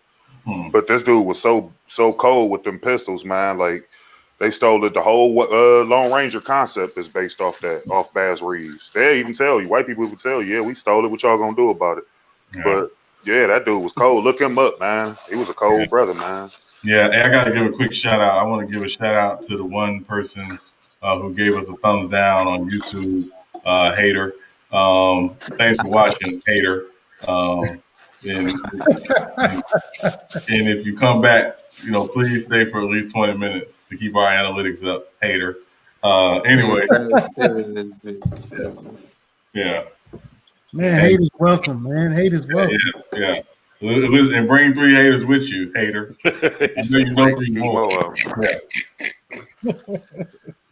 That shit crazy how it be grown dudes doing that too. Like, you know what I'm saying? Like trolling people's channels. Like, y'all need to watch out for this too, because y'all channel gonna blow up, bro. Like, this it's fun. It's always have a good time while I'm in here. Man. But y'all need to watch out for this.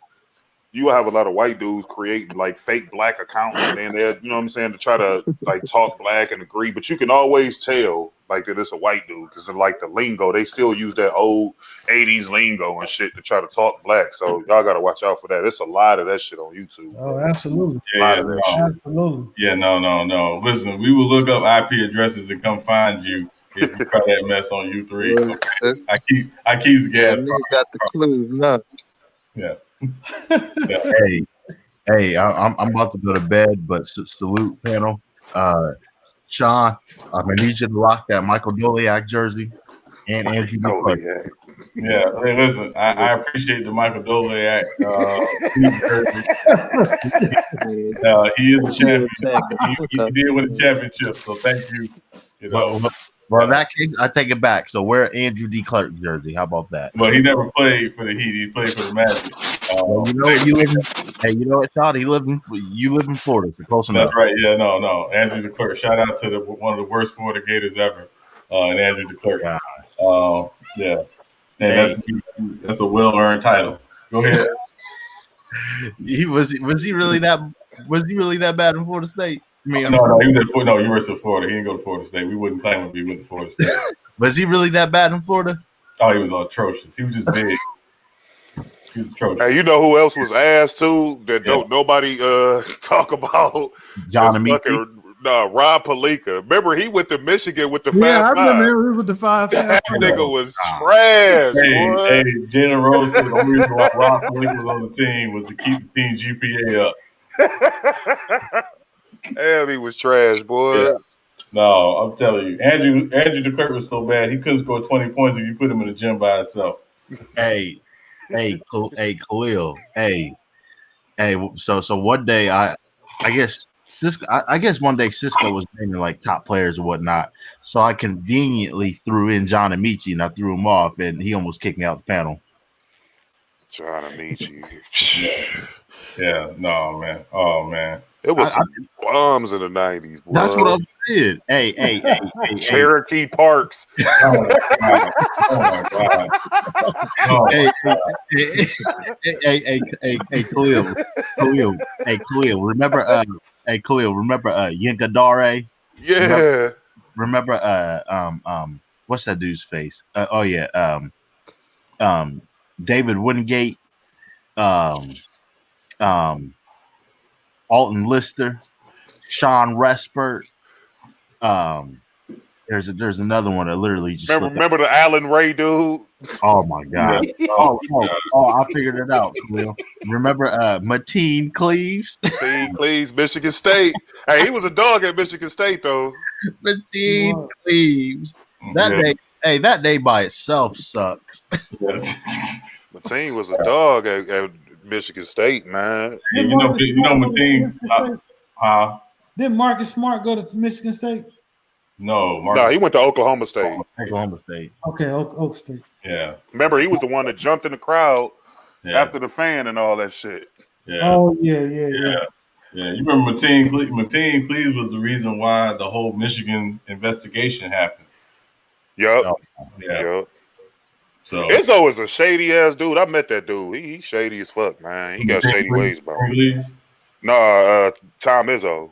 Oh, Izzo. Oh, no. Hey, Khalil, remember Ronald Popeye Jones?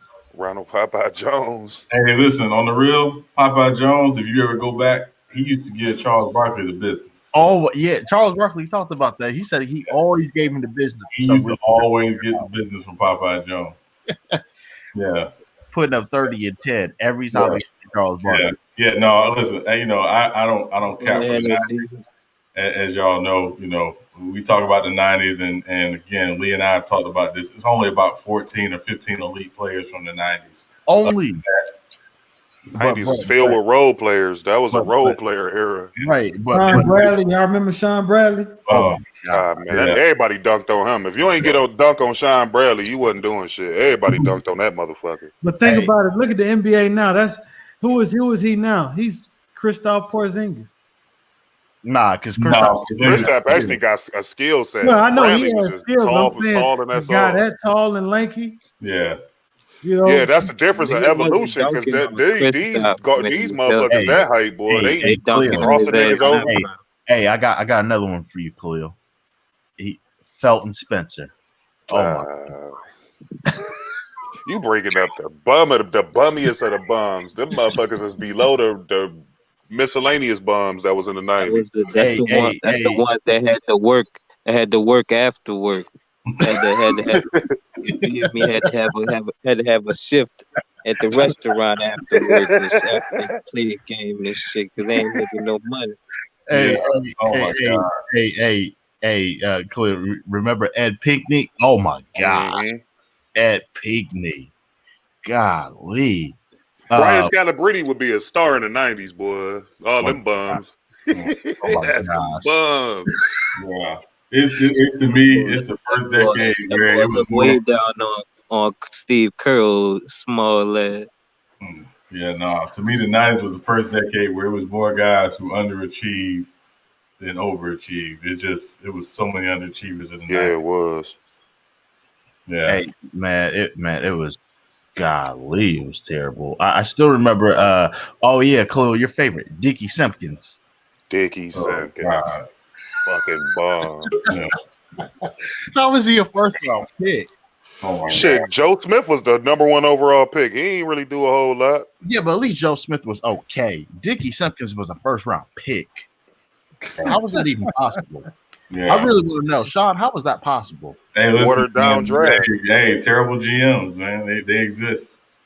They exist. Speaking of terrible GM. Oh yeah. Then talk about you, the king. Oh, oh yeah, Khalil. I got another one for you. Same team, Randy Brown. Crazy. You must got a bum database or something. No. Hey, the last time he ran the names off like that, I thought the same thing. I was like, hey yo, I ain't heard some of these names in decades. Yeah, hey, but listen, Dickie Simpkins and Randy Brown got rings. You know, listen, you got a ring. I mean, you need to be in that top conversation. You got a ring. You know, according to some people. Hey, you know, that's why your favorite player is Tree Rollins. Well, put Adam Morrison in there. All you need saying that about J.R. Smith in about 20 long years. you got 7 rings, man. You automatically Hall of Famer. you said Adam Morrison. Yeah, put him in there. Then he got a ring. Hey, wait. So does DJ Kendrick Perkins, man. Hey, they said that dude used to stink like a motherfucker. Adam Morrison. Y'all ever hear the locker room stories about that dude from his? That's crazy. Nah, man, I swear to God, go on YouTube and type You can't Adam be bad Morrison. in stink. You can't be bad in stink, though, man. That nigga stinks literally and figuratively. You can't be bad and you stink. I would listen. End of the day, I would listen. It's all the pocket already stinking, but you can't be bad and you stink. Come on, you nice. All right, man. We winning games. Okay, I will be. I mean, it is what it is. But nah, put it in. Put in Adam Morrison's body odor, and you'll hear his teammates going ham on him. Yeah, like Drazen Petrovic used to smell, but he could play. Yeah, he was raw though. Hey, young boy can hoop. Yeah, hey, no, I'm saying, you know, like Steve Smith and Reggie Miller talked about guarding him. They was like, they don't think he showered before he played. Hey, J-Mac, it's bad. You clearing out the room, the locker room. Hey, J-Mac, what? Everybody's thinking, and you by yourself. Come on, J-Mac, I got one for you. What was that dude's name? Oh yeah, DJ Benga. I got one for you. And then to make it worse, who was that dude from the Pacers? What was his name in the early 2000s? Oh, Khalil would think he was the biggest bum. What was his name? You know what? Let me look it up. Jonathan Bender? Austin Crozier? Yes. Yeah. Austin Crozier. Austin Crozier. Yeah. Hey, let me ask you a question kind of related to what we were just talking about. Do y'all have a rule when you playing pickup ball if you guarding somebody who smells? That motherfucker gonna get every wide open shot. Every fucking Hey man, the crazy thing with me is though, man, I tough it out, man. I try to I tough it out, man. If I has to, you still play guards. Man, that's horrible when somebody stinks. Man, we playing a zone defense on that nigga. That nigga, he gonna play we gonna play a 5-0 zone on that motherfucker. Hey, I remember one time I had to go to this fat dude. He was a sweaty man. That's horrible. Oh yeah, I can deal with sweaty. I just can't deal with smell. I can't deal with it either. But I just tough it out. No, man. Hey, Khalil, I got to switch. Damn, I got to switch. Hey, panel. I got two more players, even worse. Oh, bro, I just thought about this now. Matt Geiger. Oh my god. Tim Legler was a bum too. Why he be on ESPN talking like he the truth? Well, At least he could shoot. I'll give him that. Man, he had 1 year where he was all right. That motherfucker was and somewhat even worse than fucking cab driver. I think be on ESPN talking shit. I don't like him for this reason. This is why I don't like Tim Legler. Because after game 3 of the finals of 2015, the Cavs up 2-1. This motherfucker go on ESPN and tell Steve Kerr to take Bogut out and put Iggy in there. And that's how that whole depth lineup got started because of him. He the reason that shit started. A lot of people don't know that. Yeah. But the Cavs was whooping their ass until they did that shit. And that took us out of a fucking a lot of people thought Luke Walton had that idea. It was actually Legler. It was Legler. Yeah. Here's 2 more players. So hey, Khalil, this is for you especially. Todd McCullough. And what about Tyler Hansborough? Oh gosh. Crazy T. Psycho T. Psycho T. No, this Khalil, this is definitely for you. And True to King, you should know who this player is. In the 90s, Ala Adunami. Whoa, that's horrible. See, the 90s used to have bums that had a name. Like John Starks would be DJ Augustine now in this era. Like he wouldn't be shit, but he was actually okay in the 90s. Like motherfuckers. He made an all-star team in the 90s. Yeah, that's what people was talking about him. That nigga would be Mo Williams. That's who he'd be in this era. Wow. Yeah. Hey, right place, right time. You know, that's all that matters. Oh wait. You know what? Y'all remember Thurl Bailey? Lance. Thurl Bailey actually had a pretty decent game, though. Yeah, he had a decent game. Y'all. I know y'all remember Lance Blanks, Gerald, Marlon Maxey. Oh my God, Bob McCann. Oh my gosh. Where are you going to get this information, Lee? Made up basketball reference in the fucking that went on www.bums.com. And no, so here's a true story. So it was about 5-6 years ago. Like bomb genius.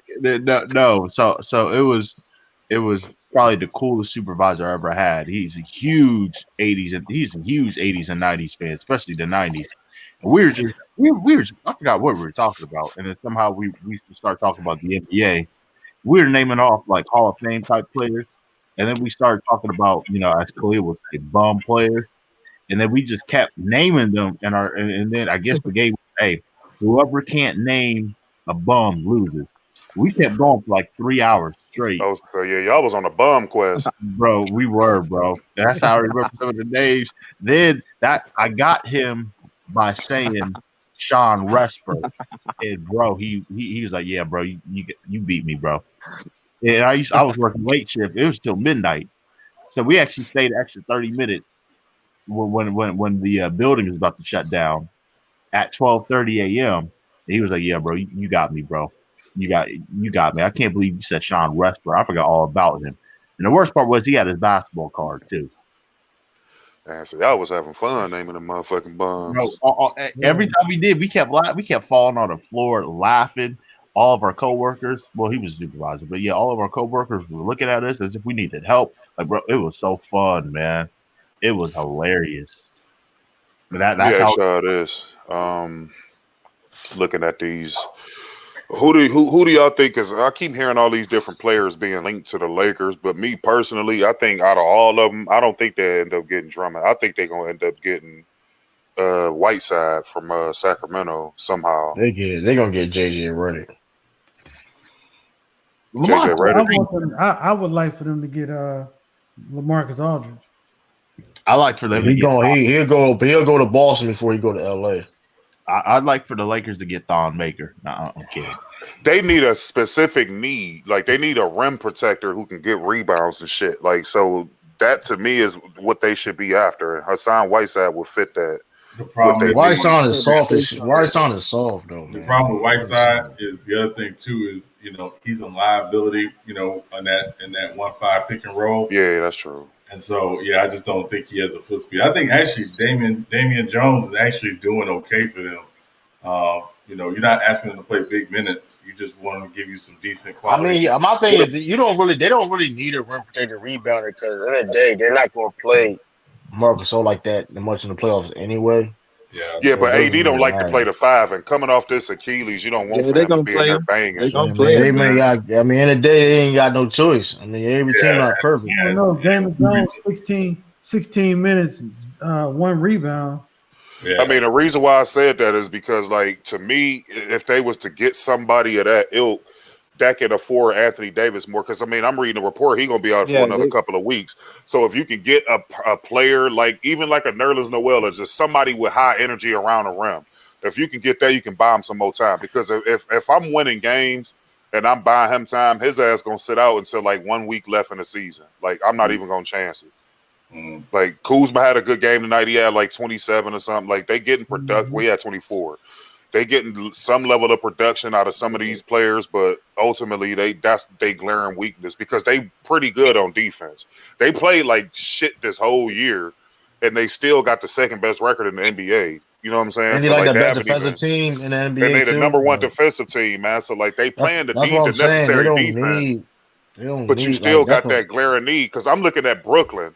Because that to me is who they're going to either Brooklyn or Philly. You're going to have to play either one of those two teams out of the East if they make it. I'm talking about the Lakers if they make it. Right. Like, you're going to have some type of defense in the paint because Kyrie and them going to eat down there, man. Like, they going to eat down there, bro. They going to eat, man. So you need something. What I don't understand is how in the world do teams like the Lakers always end up, 5, 10, $15 million above the salary cap, and that's what winners do. Man. You got to give them the cap, man. It's what happens, right? You win, and again, you end up investing and sometimes over investing in guys. I mean, look at Cleveland's payroll after they won the championship, and how that ended up hurting in the long run. So you over invest in guys because you think, oh, we won a championship and we got to do it. And Pat Riley, he has something he calls the disease of war. So when you win, you want more minutes, you want more recognition, you want more money, and it happens. And so that's what the Lakers are right now. They're in the disease of more. My lifetime plays and got a $400 million wife when you take a pay cut. Right. Which, again, he's going to be a billionaire if he does things right after his career anyway. So he ain't tripping. Do y'all think that Brooklyn can somehow, not even this year, just, as long as this core group together win a championship? Hey, I'll say this year is their best year to do it. If they don't do it this year, then the chances slim down. I'll say this. The funniest thing in history will happen if, let's say, the Nets and the Lakers in the finals, the Nets go up 3-0 and they still lose. Oh, I would never, ever let any Here's the thing, though. Like, people think they automatically can beat, I mean, I got to see it to believe it, man. Their defense is trash. Yeah, that's what I'm saying. Because I don't know. It's just something though. Like when Durant went to the Golden State Warriors, you just felt it. Like it was just like, damn, this motherfucker went over there. Like you automatically knew that they would win. Like just like when Paul Pierce and all of them, when they teamed up with Boston, you just knew it was like I don't get that with this team for some reason. It's just like, okay, they really good. I can see where they got could. They got no leader. They got DeAndre Jordan as their leader of their team. Like they're not. Come on, like we're not gonna be like. Yeah, like DeAndre Jordan, the leader of their team. Like I'm not like it's like. Come on, man. You got Blake Griffin. He's a bum. I'm not sold on him. I don't care what. He was playing 30. He was playing 30 minutes in Detroit. That's what projection he was giving you. Come on, man. I don't expect him to do anything better on Brooklyn. Yeah, right. In reality, I mean, Kevin Durant going to the Warriors. Part of the reason why people wrote him in was because they were literally 2 minutes from winning a second straight championship, and then they get Kevin Durant, and they basically replaced, Andrew Bogut and Harrison Barnes with Kevin Durant. I mean, that's called an upgrade as far as I'm concerned. Yeah, not every team is not showing their hand against Brooklyn. They're not showing their hand. They're not like you see, like it's gonna be different, man. I don't trust Steve Kerr if I get we've seen teams in history try to stack talent and not win. Right. The Celtics get a little bit better during this deadline, whatever case may be. They can beat the Celtics. I mean, they can beat the Nets. So they what would be outside of them then, True? What would be like another team that can beat them? The Bucks can beat the Bucks. They can't. They don't have the ability to build a wall against Giannis. They don't. Right. If Mike Budenholzer if he just do a little bit of adjustments, they should easily beat the Brooklyn. Well, Giannis should be in the post. Like I've been saying this for a long time. It's not about him being a post. Like he don't even necessarily got to be in the post. That's the thing. And You can't double team him from down there. And if you do double team him from down there, he can just pass it away. DeAndre Jordan gonna be worthless in that series. So who's gonna be? I mean, you got Drummond. I mean, maybe. Well, that's not. I don't know whoever. But as of right now, whoever DeAndre Jordan is gonna pull his ass. They're gonna take him out the game. Who gonna be? Who? They gonna try to bring a wall. Yeah, but they're gonna have a wall, but that's not Brooklyn. They don't have the personnel. Not big enough. So, right. And they don't have the personnel to do it. And I think, True, the other thing you're gonna see more from Giannis in the playoffs, and just my guess with Drew Holiday on that team, is you're gonna see him playing off ball a lot more, and his off ball movement is gonna be baseline to baseline, block to block. So it's not gonna be necessarily him trying to create a thing for himself one on one. It's gonna be him catching. Yeah. And making a quick move. Yeah, Miami. If Miami could, if they have a chance to go to the finals. Yeah, there's a long shot, but I can see it. Bam, nobody can guard Bam. Just simple as that. Nobody can guard Bam. I think Miami would get him a lot of problems. Avery Bradley would have to be healthy in order for this to work, though. Yeah. Has he even played for them yet? He played for him. That man can't stay healthy, save his life, man. Yeah, early in the season, yeah. That man always hurt. He been hurt when he was on the Celtics. Yeah, I remember him over there. That man stay hurt. Anything he gives Miami in the playoffs is a bonus at this point. I'm not even counting on him like that. They just got certain hope. They bear hope though, because even though he be injured, man, he be on that court. He be healthy. See, Miami's starting to get their shit together too. What are y'all in the standings right now? Y'all in the playoffs right now, right? Yeah, we're in the playoffs right now. Yeah. Sure. But hey, maybe Charlotte's like nah. They wasn't even gonna make the playoffs. The LaMelo Ball fans definitely, man, that one dude that come a month ago, man, he had me hot, man. Yeah.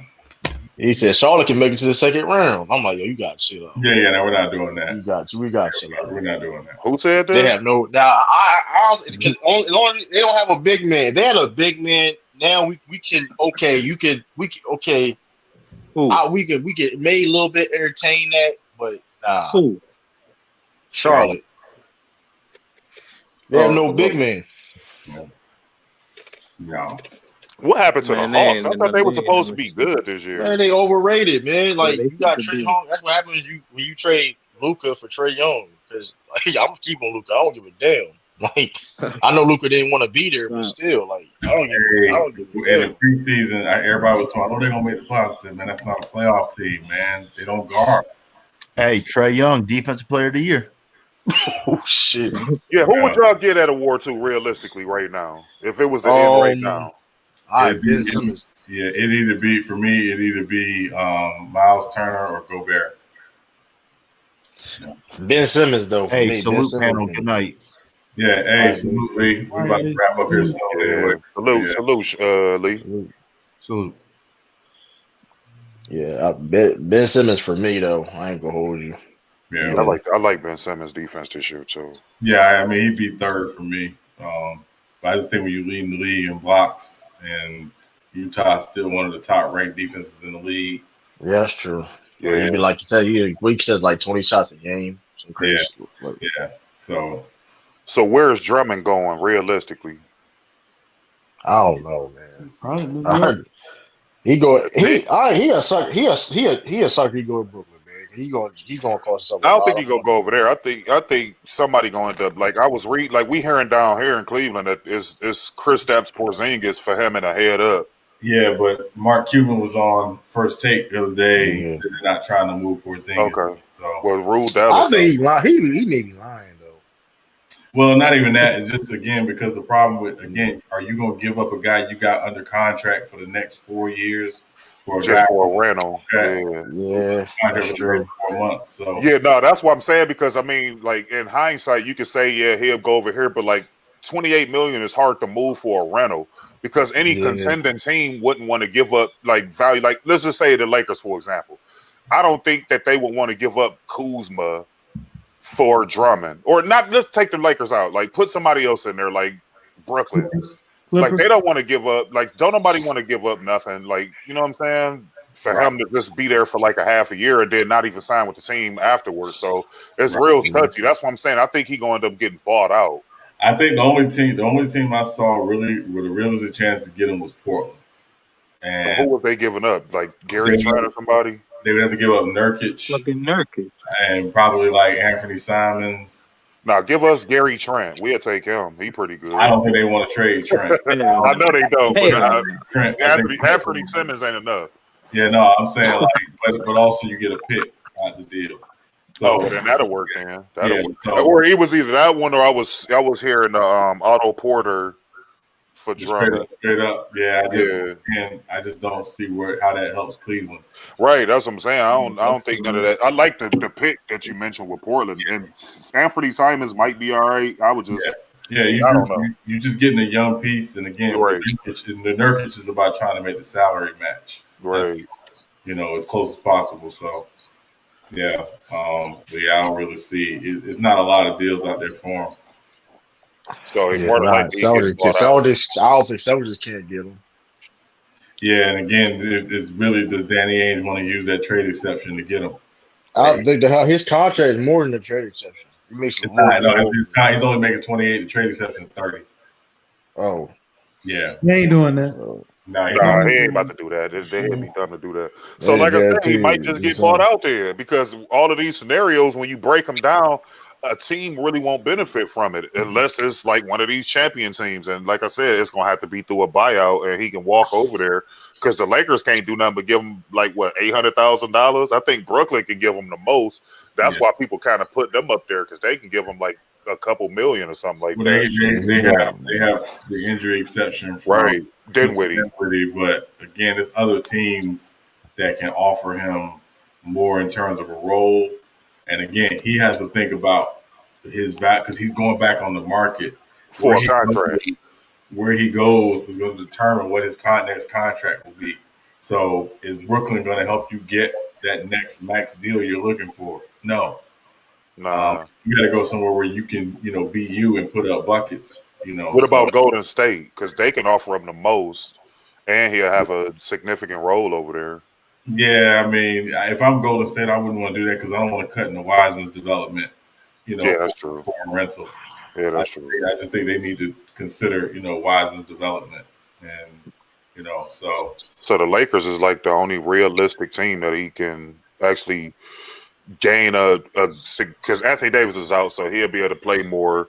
Right. He'll have a bigger impact, and he'll be able to play for a contract. So that would be a seamless fit for him and the Lakers, because they both need each other. Yeah, like the longer he can play in the playoffs, the better for him for his next contract.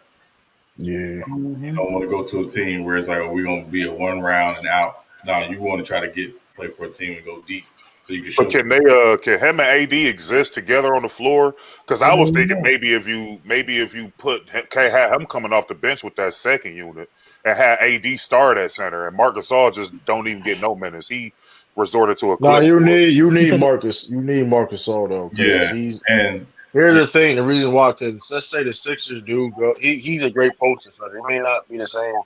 I see what you're saying with Embiid or no. He's the only he's one of the only people that can not get his ass busted by Joel Embiid. Yeah, no, you know who else though? True, you forgot Vucevic. He used to give Vucevic the fucking blues when he was in Toronto. When they played Orlando, that motherfucker was only averaging like 12 points a game. And this that's what I'm saying. That's why Marcus all there. That's why Marcus all there. You mean like people? What's the boy name? That's why Marcus. Yeah, and that's why Marcus all there. Yeah, like Embiid more likely to move. You ain't gonna hear Embiid talk trash about Marcus Gasol. Where you think Vucevic going then? Boston. I think Boston's definitely in the running. I know Miami. They close on them deal. Yeah, I know. Miami's looking at him.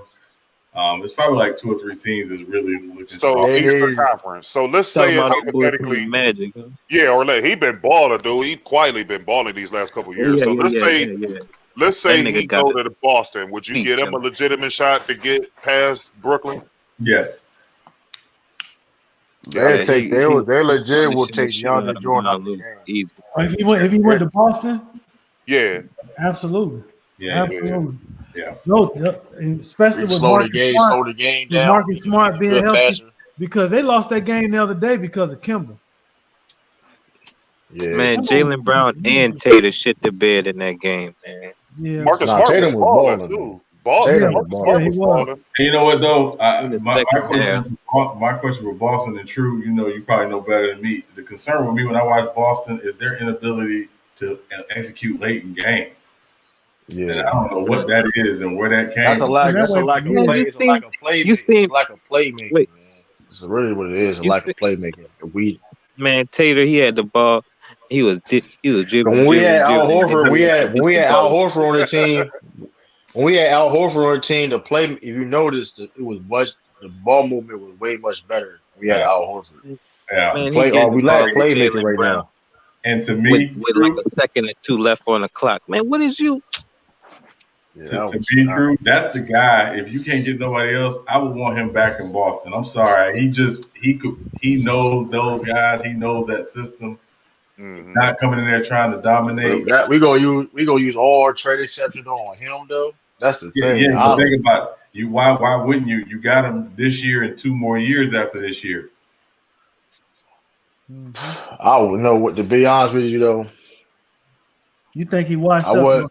I wouldn't. To be honest with you, he's not gonna be the same. But be honest with you, we probably gotta get rid of we can get rid of Daniel Tice for him and some picks, and still keep Tristan Thompson. Them niggas ain't gonna want no damn Daniel Tice. I would tell you that right now. That they get Tristan Thompson and Daniel Tice. They can get both of them.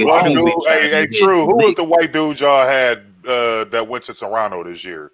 Them Toronto fans hate that motherfucker. They be making video after video. Aaron Baines. They don't like him at all. They like, how the fuck did y'all? I don't know, man. But I don't know. I wouldn't be mad because he know what to do, and Aaron Horford was he could but I don't know. I don't know either say. That conch. I don't know. I thought Aaron Baines was out the league and then he went over there or some shit. Nah, I'd rather get Nicola. We can get Nicola.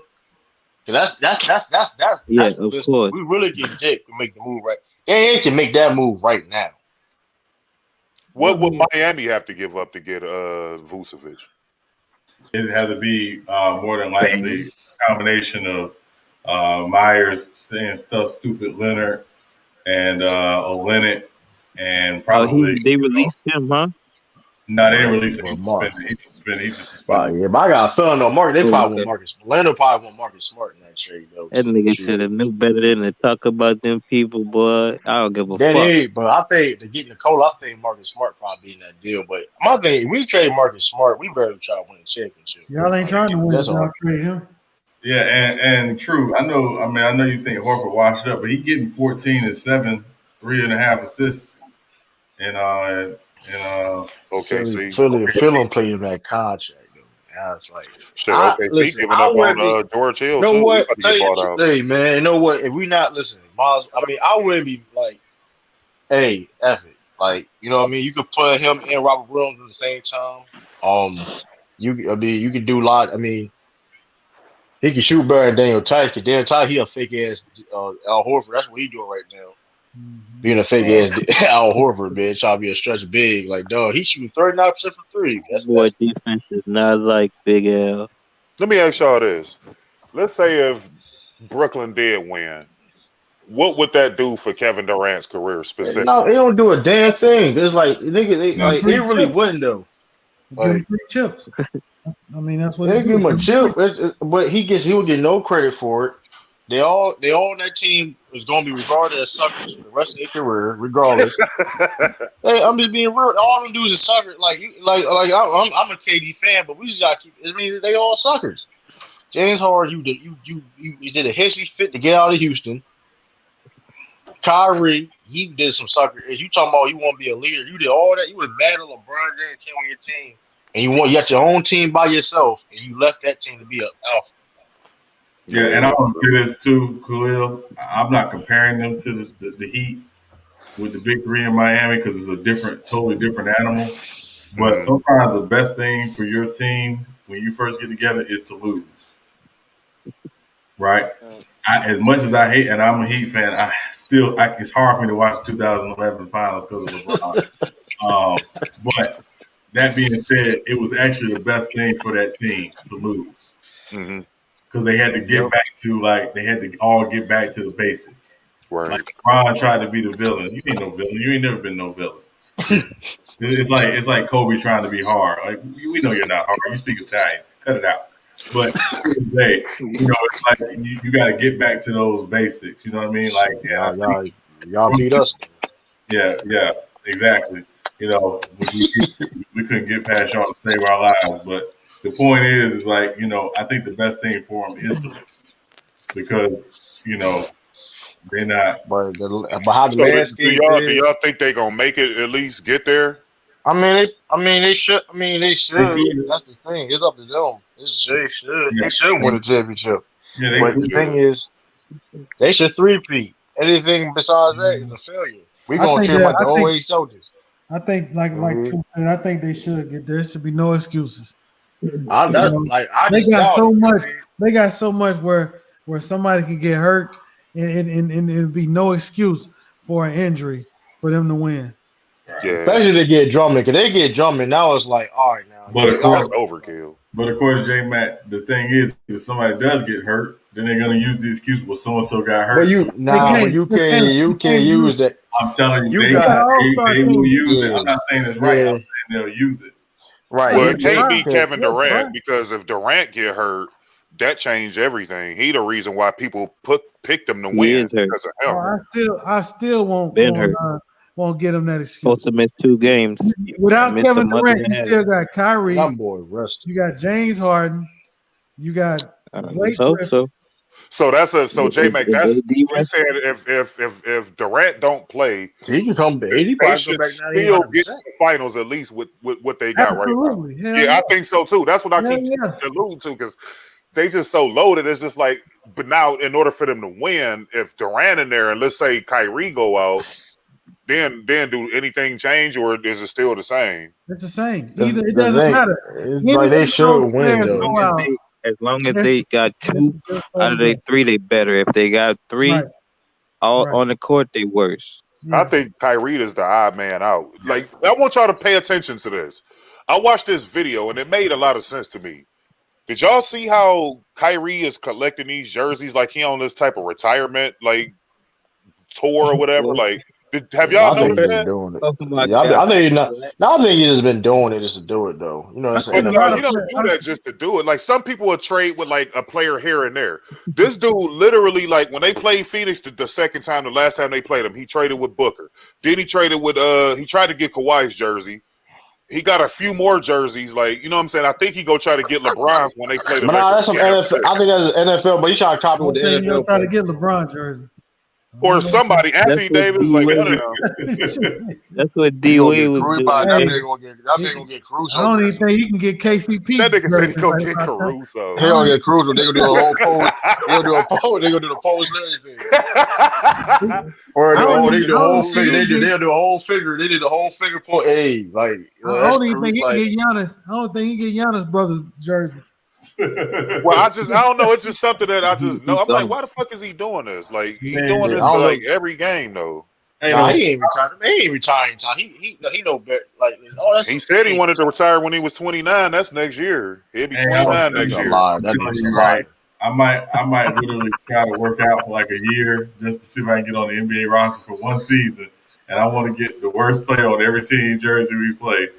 I'm getting the Alfonso McKinney jersey. Oh, you got to get that Denzel Valentine. Get that Denzel Valentine jersey. Taco Fall jersey. You got to get Kevin Love's jersey because he turned out to be a cab driver.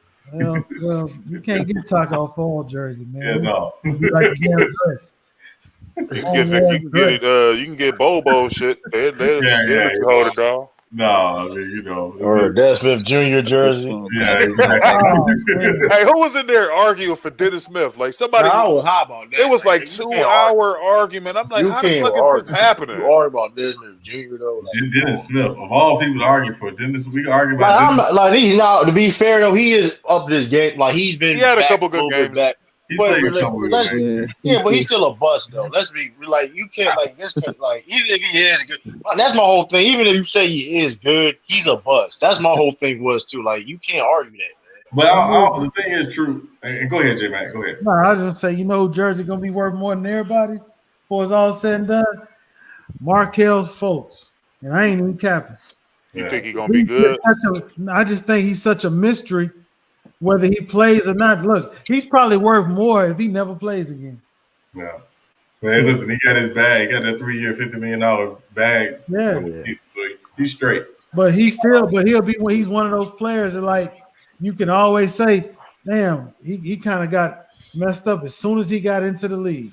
Yeah. He was like his number one pick, right? Number one, in front of ball, in front of Lonzo. So we just never really got to see.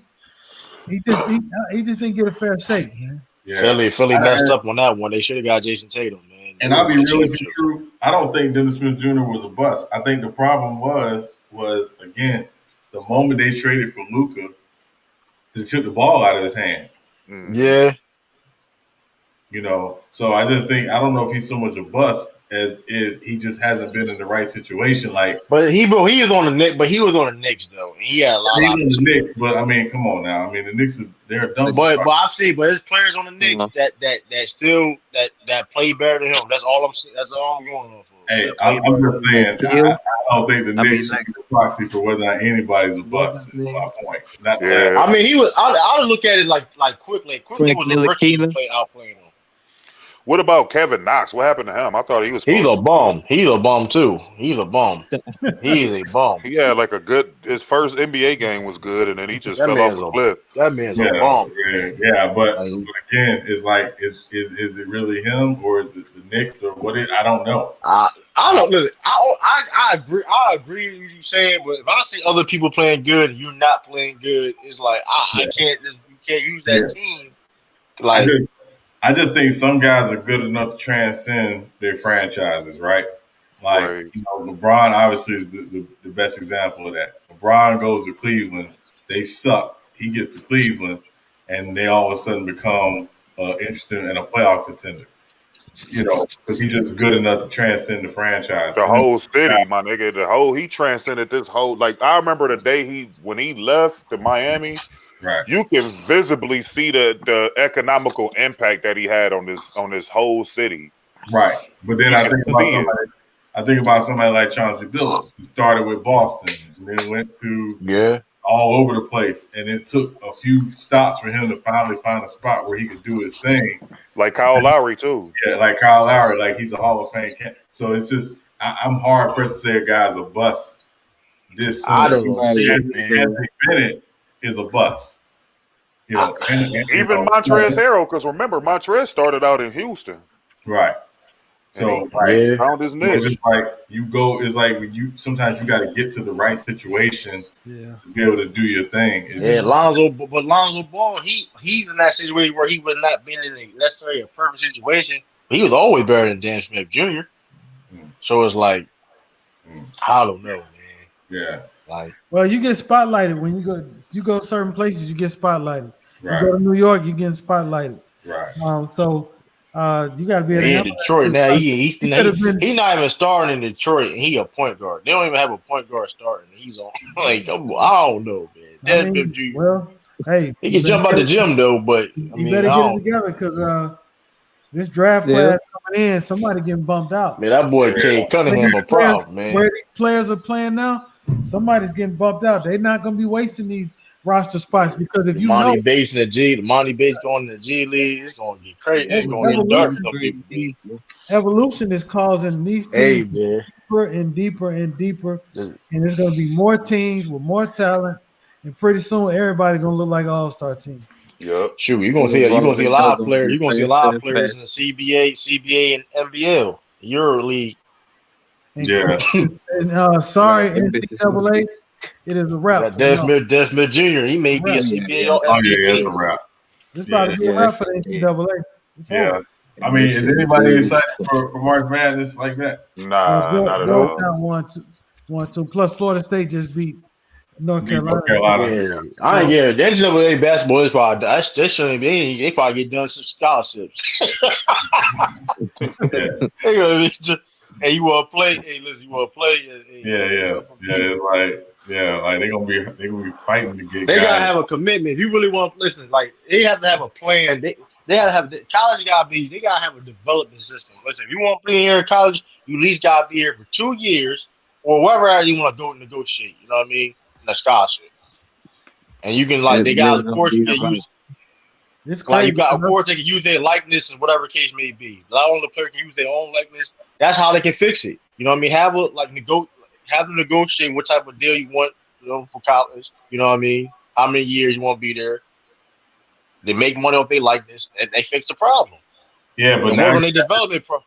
Yeah, but true. Now you got this league that's basically recruiting high school kids who say, "Listen, if you want to come play in our league and be a pro, you can make up to $100,000. You got to give up your amateur status to play in this league." So these boosters, it's true, but these boosters gotta start doing their job again, man. Listen, well, I mean, NCAA boosters not doing their job, man. Yeah, I mean, these boosters ain't doing their job, man. Yeah. These boosters trash nowadays, man. You got, and then also, man, all that illegal shit, man, that used to be able to get away with, man. We in this era where, man, you see everything, bro. Yep. Right, man. But all these colleges, like super sophisticated ways to pay a player or to do anything that you want to do that don't nobody know. Right. And all these colleges make all these millions of dollars, all these big facilities. They should have development programs where, listen, you come here, you're gonna get the best training, you're gonna do this and that, like you're gonna be straight. But now I don't know what's going on. The college development system is trash, man. Pocket money. It's about money, man. It's all about money.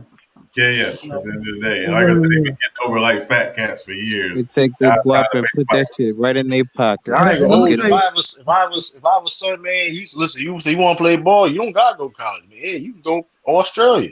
Yeah, go China. Yeah. Hey, man. The thing about college is, man, I don't know if y'all may follow me on this or not, but if they don't do something about these student loans, college is about to take a major hit because people are smarter and they're getting fed up with doing what old shit used to dealing with these old rules. Yep. This generation here is not going to be spending $100,000, $200,000, $300,000 to get in debt to go to a 4-year university. That's why they're taking up trades now. They started doing trades. That shit's gonna be over with. Unless they make that shit free, it's about to be over. Yeah, that's why I've been lucky to go. That's why I've been lucky to go to college. I can go for free, but shoot, like they doing a trade now. Like, guys was getting I can go for and all free. that shit. I'm lucky to go because dang, what is it gonna be worth? I don't want to waste my time. So I'll be thinking about I gotta try to go for a trade at least. Use my, you know what I mean? Yeah. And the amount of money, you right, dude. That's a lot of money. Like I was looking at these. I know y'all saw this recently with the Felicity Huffman, I think her name was, and Lori Loughlin. Like they was the whole college scandal shit. Like them parents was paying millions. Like it was this one Chinese family. They paid like $6.5 million to get their kid into Columbia or something like that. Yeah, like, that's crazy. And then they still ended up booting her out anyway. Like they're not gonna ever get rid of those. Those are for special privileges. You know what I mean? Mm-hmm. What they'll do is donate the money to the school, man. Right. You know, so or they would try at HBCU. You seen like the HBCU? They're gonna have an HBCU All-Star game. Y'all saw that? I seen that somewhere. They don't have like an HBCU All-Star game, like basketball. I think basketball. That's a fucking basketball game. I want them to get HBCUs right, man. It's gonna take it ain't gonna be for college basketball. Players to go there. You gonna see more. You gonna see college HBCU more than basketball. So man, that's going. the top prospect is going to wind up starting to go to those. Yeah, that's what I'm saying. I mean, that's for college. That's for college period because people know like this. If you have a name and you have a talent, it don't matter where you at. They're gonna look at you anyway. You know what I mean? Guys like Dion, they're pushing for that, man. Yeah, they should though, man. That should pump revenue into them schools. Yeah, but that's what it used to be. Yeah, that's what. Jerry Rice went to HBCU. The only thing, Shannon Sharp. Yeah, the only thing I tell people with HBCUs, and this is what I hope you see they do in the next few years, is upgrading their facilities where it's on the same levels of the Alabamas and the Clemsons and the Ohio State. Yeah, that's true. Because it's a big difference, man. They definitely need to upgrade. Like I'm in Delaware, man. And Delaware State compared to UD is a big difference, man. It's a big difference. Yeah, it's a difference. So look at Howard shit. When I used to go to them Howard homecomings, like that school really ain't. It looked like a high school, man. Yeah, all the way. Yeah, they lazy as shit. They be spending money on the wrong shit. Don't mean nothing. Like that's to be honest with you, man. Like, they be spending all their money for the wrong reasons. Mm-hmm. Like I've been to Cheney. Cheney, I think they like the oldest HBC. That don't look crazy. Like that joint look old as a bum. But now you ain't same brick from when they first started. Yeah. So I think we living in this system what we talked about earlier. I think if a lot of those black blue chip like high schoolers start going to these HBCUs, they're gonna find a way to regulate that shit, man. Like they're gonna find a way to, it's against this, or you know what I'm saying? They're gonna find a way to devalue the shit, man. Like they always do. It's gonna be some rule they done dug up. You know what I'm saying? That prevent that shit. They already got like white people. You already got white people going to HBCUs. That's like I see like.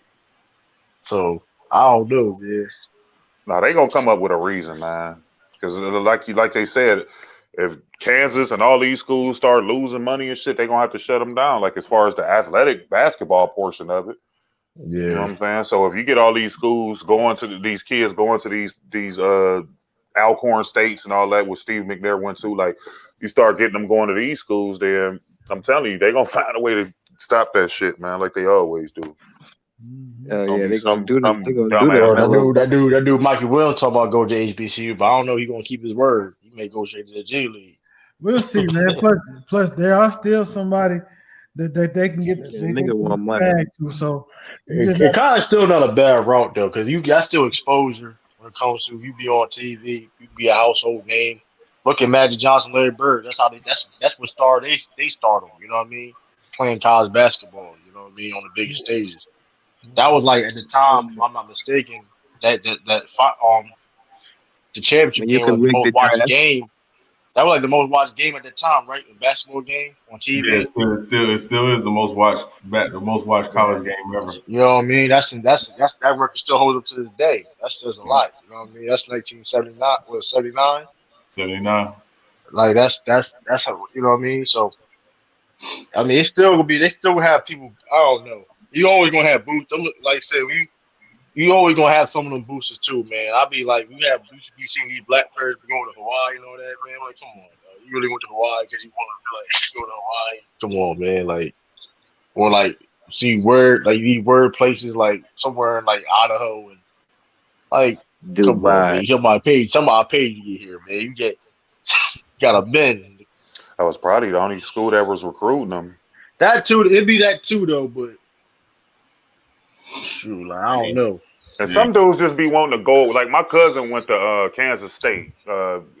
He was shot and killed a few years ago. Rest his soul. But he went all the way out there, man. Like he just wanted to get out of Ohio and you know what I'm saying. See some different shit. Yeah. So that's what it be. A lot of them times when they do pick them schools like Nevada and all that type of shit, they just want to get out of their respective state and just see some shit, like see something. Yeah, they did. Be around different people. That's what they put them in the Florida boys' heads, man. Cause they was got sick and tired of them. Florida they got all them Florida dudes. They spread them dudes out, man. Yeah, because a lot of them come to Ohio State, man. Like we be getting some, like Michigan to get a couple, like Wisconsin to get a couple, like they get spread it out, man, because that's where the heating bed is for that type of shit. That in Texas, yeah. Football gonna be safe because it's not football. It's football safe because ain't no alternative. You know what I mean? For football, like you ain't. I mean, of course, you got arena football, but that's arena football. That's a different thing. You know what I mean? No, So they it's like, remember McMahon was about to start that XFL back up before this pandemic nah, hit, and that kind of crippled it. The Rock bought it. He Oh bought yeah, it. The Rock. That's what I meant. Yeah, like they were supposed to start it up, but that pandemic they shut it down. Yeah, and they're doing a partnership with the CFL, so it's going to be interesting to see how they do that. XFL and CFL, and if they will recruit guys right out of high school, because it's going to be interesting to see. But man, we gotta get ready to wrap this thing, man. We went a little longer than we intended tonight, but it's a whole shift right here. Y'all spent a whole shift. A whole shift on this motherfucker. Hey, it's fun though, man. Like I said, bro, it took a lunch break. Yeah. hey, man. Hey, listen, we definitely appreciate y'all coming in. Khalil, True, Renegade, everybody else that was in tonight. Bees, Anti, Brother Omari, Sean Pack, SB. Thank y'all. Lee, of course, just thank y'all for coming in tonight, man, because again, y'all could be doing a whole lot more, but y'all, chose to do it with us, so we definitely appreciate it, man. Oh yeah, no doubt, man. It's a pleasure, like always, bro. Yeah. I'm actually in school now, man. I get my work done in the morning and shit. I go see my daughter after that. I be bored. Yeah. Hey, well, listen. Hey, we can stop your life from being a little boring, and we're glad to do that. Around here.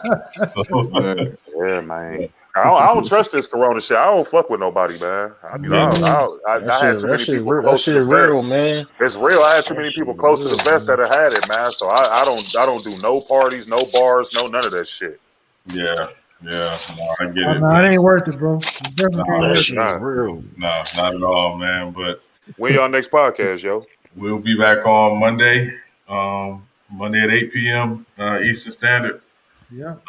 So yeah, it's any given Monday, of course, on Monday, and unless something crazy happens this weekend, I don't see us going live over the weekend. We're gonna try to probably support everybody else's live stream if they go live this weekend. I think SB's got a Big 3 live stream he's doing tomorrow night, so we might try to support that. Yeah, did he say what time? Did he say what time yet? He didn't say what time. I think he was just saying that was going to be the topic that he's going to be doing the all-time Big 3s or something like that, or something around that. Yeah, I'm definitely checking that out. Yeah, and you never know, Lamont got cooking. Yeah, and of course Lamont, got about me having a title. Yeah, it's all be going on.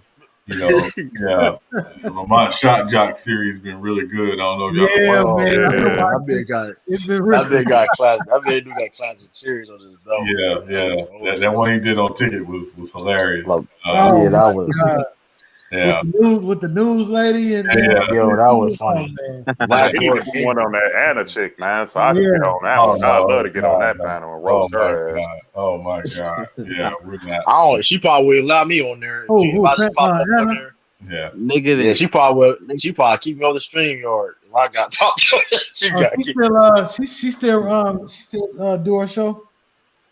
I don't know. I ain't never even heard of her. I remember Goat Mike. I checked it out. I checked it when Goat Mike was on there, dog. I was crying. Nah, that dude. I forgot his name. Goat Mike was trolling like a Goat Mike was trolling like a That one older black lady lit her up too when he was on that. That was crazy. Talking about that dating shit or whatever. Oh man, yeah, she had a nerd had this Bob the Builder blazer on, man. Like, yeah, she was in that bitch looking crazy. She looked like Bob the Builder blazer. She looked like old boy off a New Edition. What was the light skinned dude name? Looked like a Michael Jackson after the accident. Oh my god! Look like Big Red from 5 Heartbeats. Man, Elder lit her up so bad. I felt Elder lit her up plenty of time. That joint be hilarious, yo. Hey, but listen, yo, I'll be crying.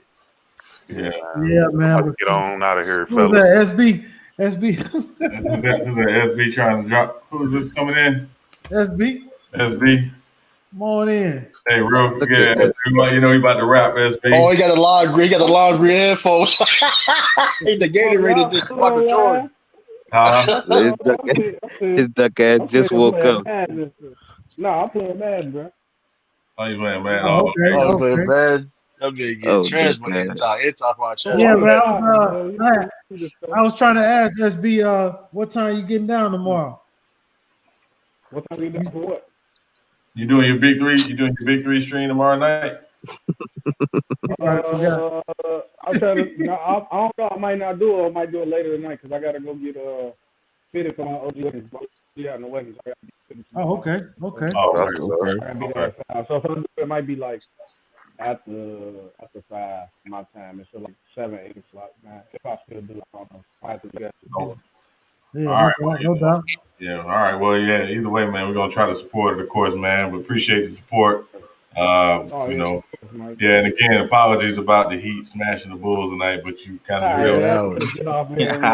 I'm laughing at you. You jinx your Bulls, man. You jinx your Bulls, man. Yeah, I told you, man. Jinx them, man. Just get your Yankees.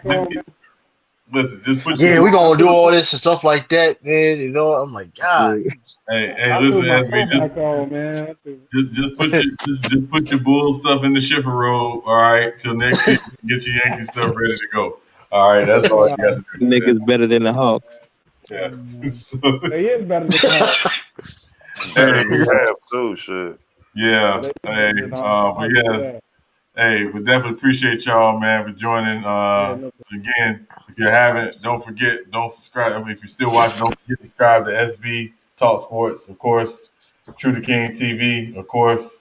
J-Mac, you got anything, man?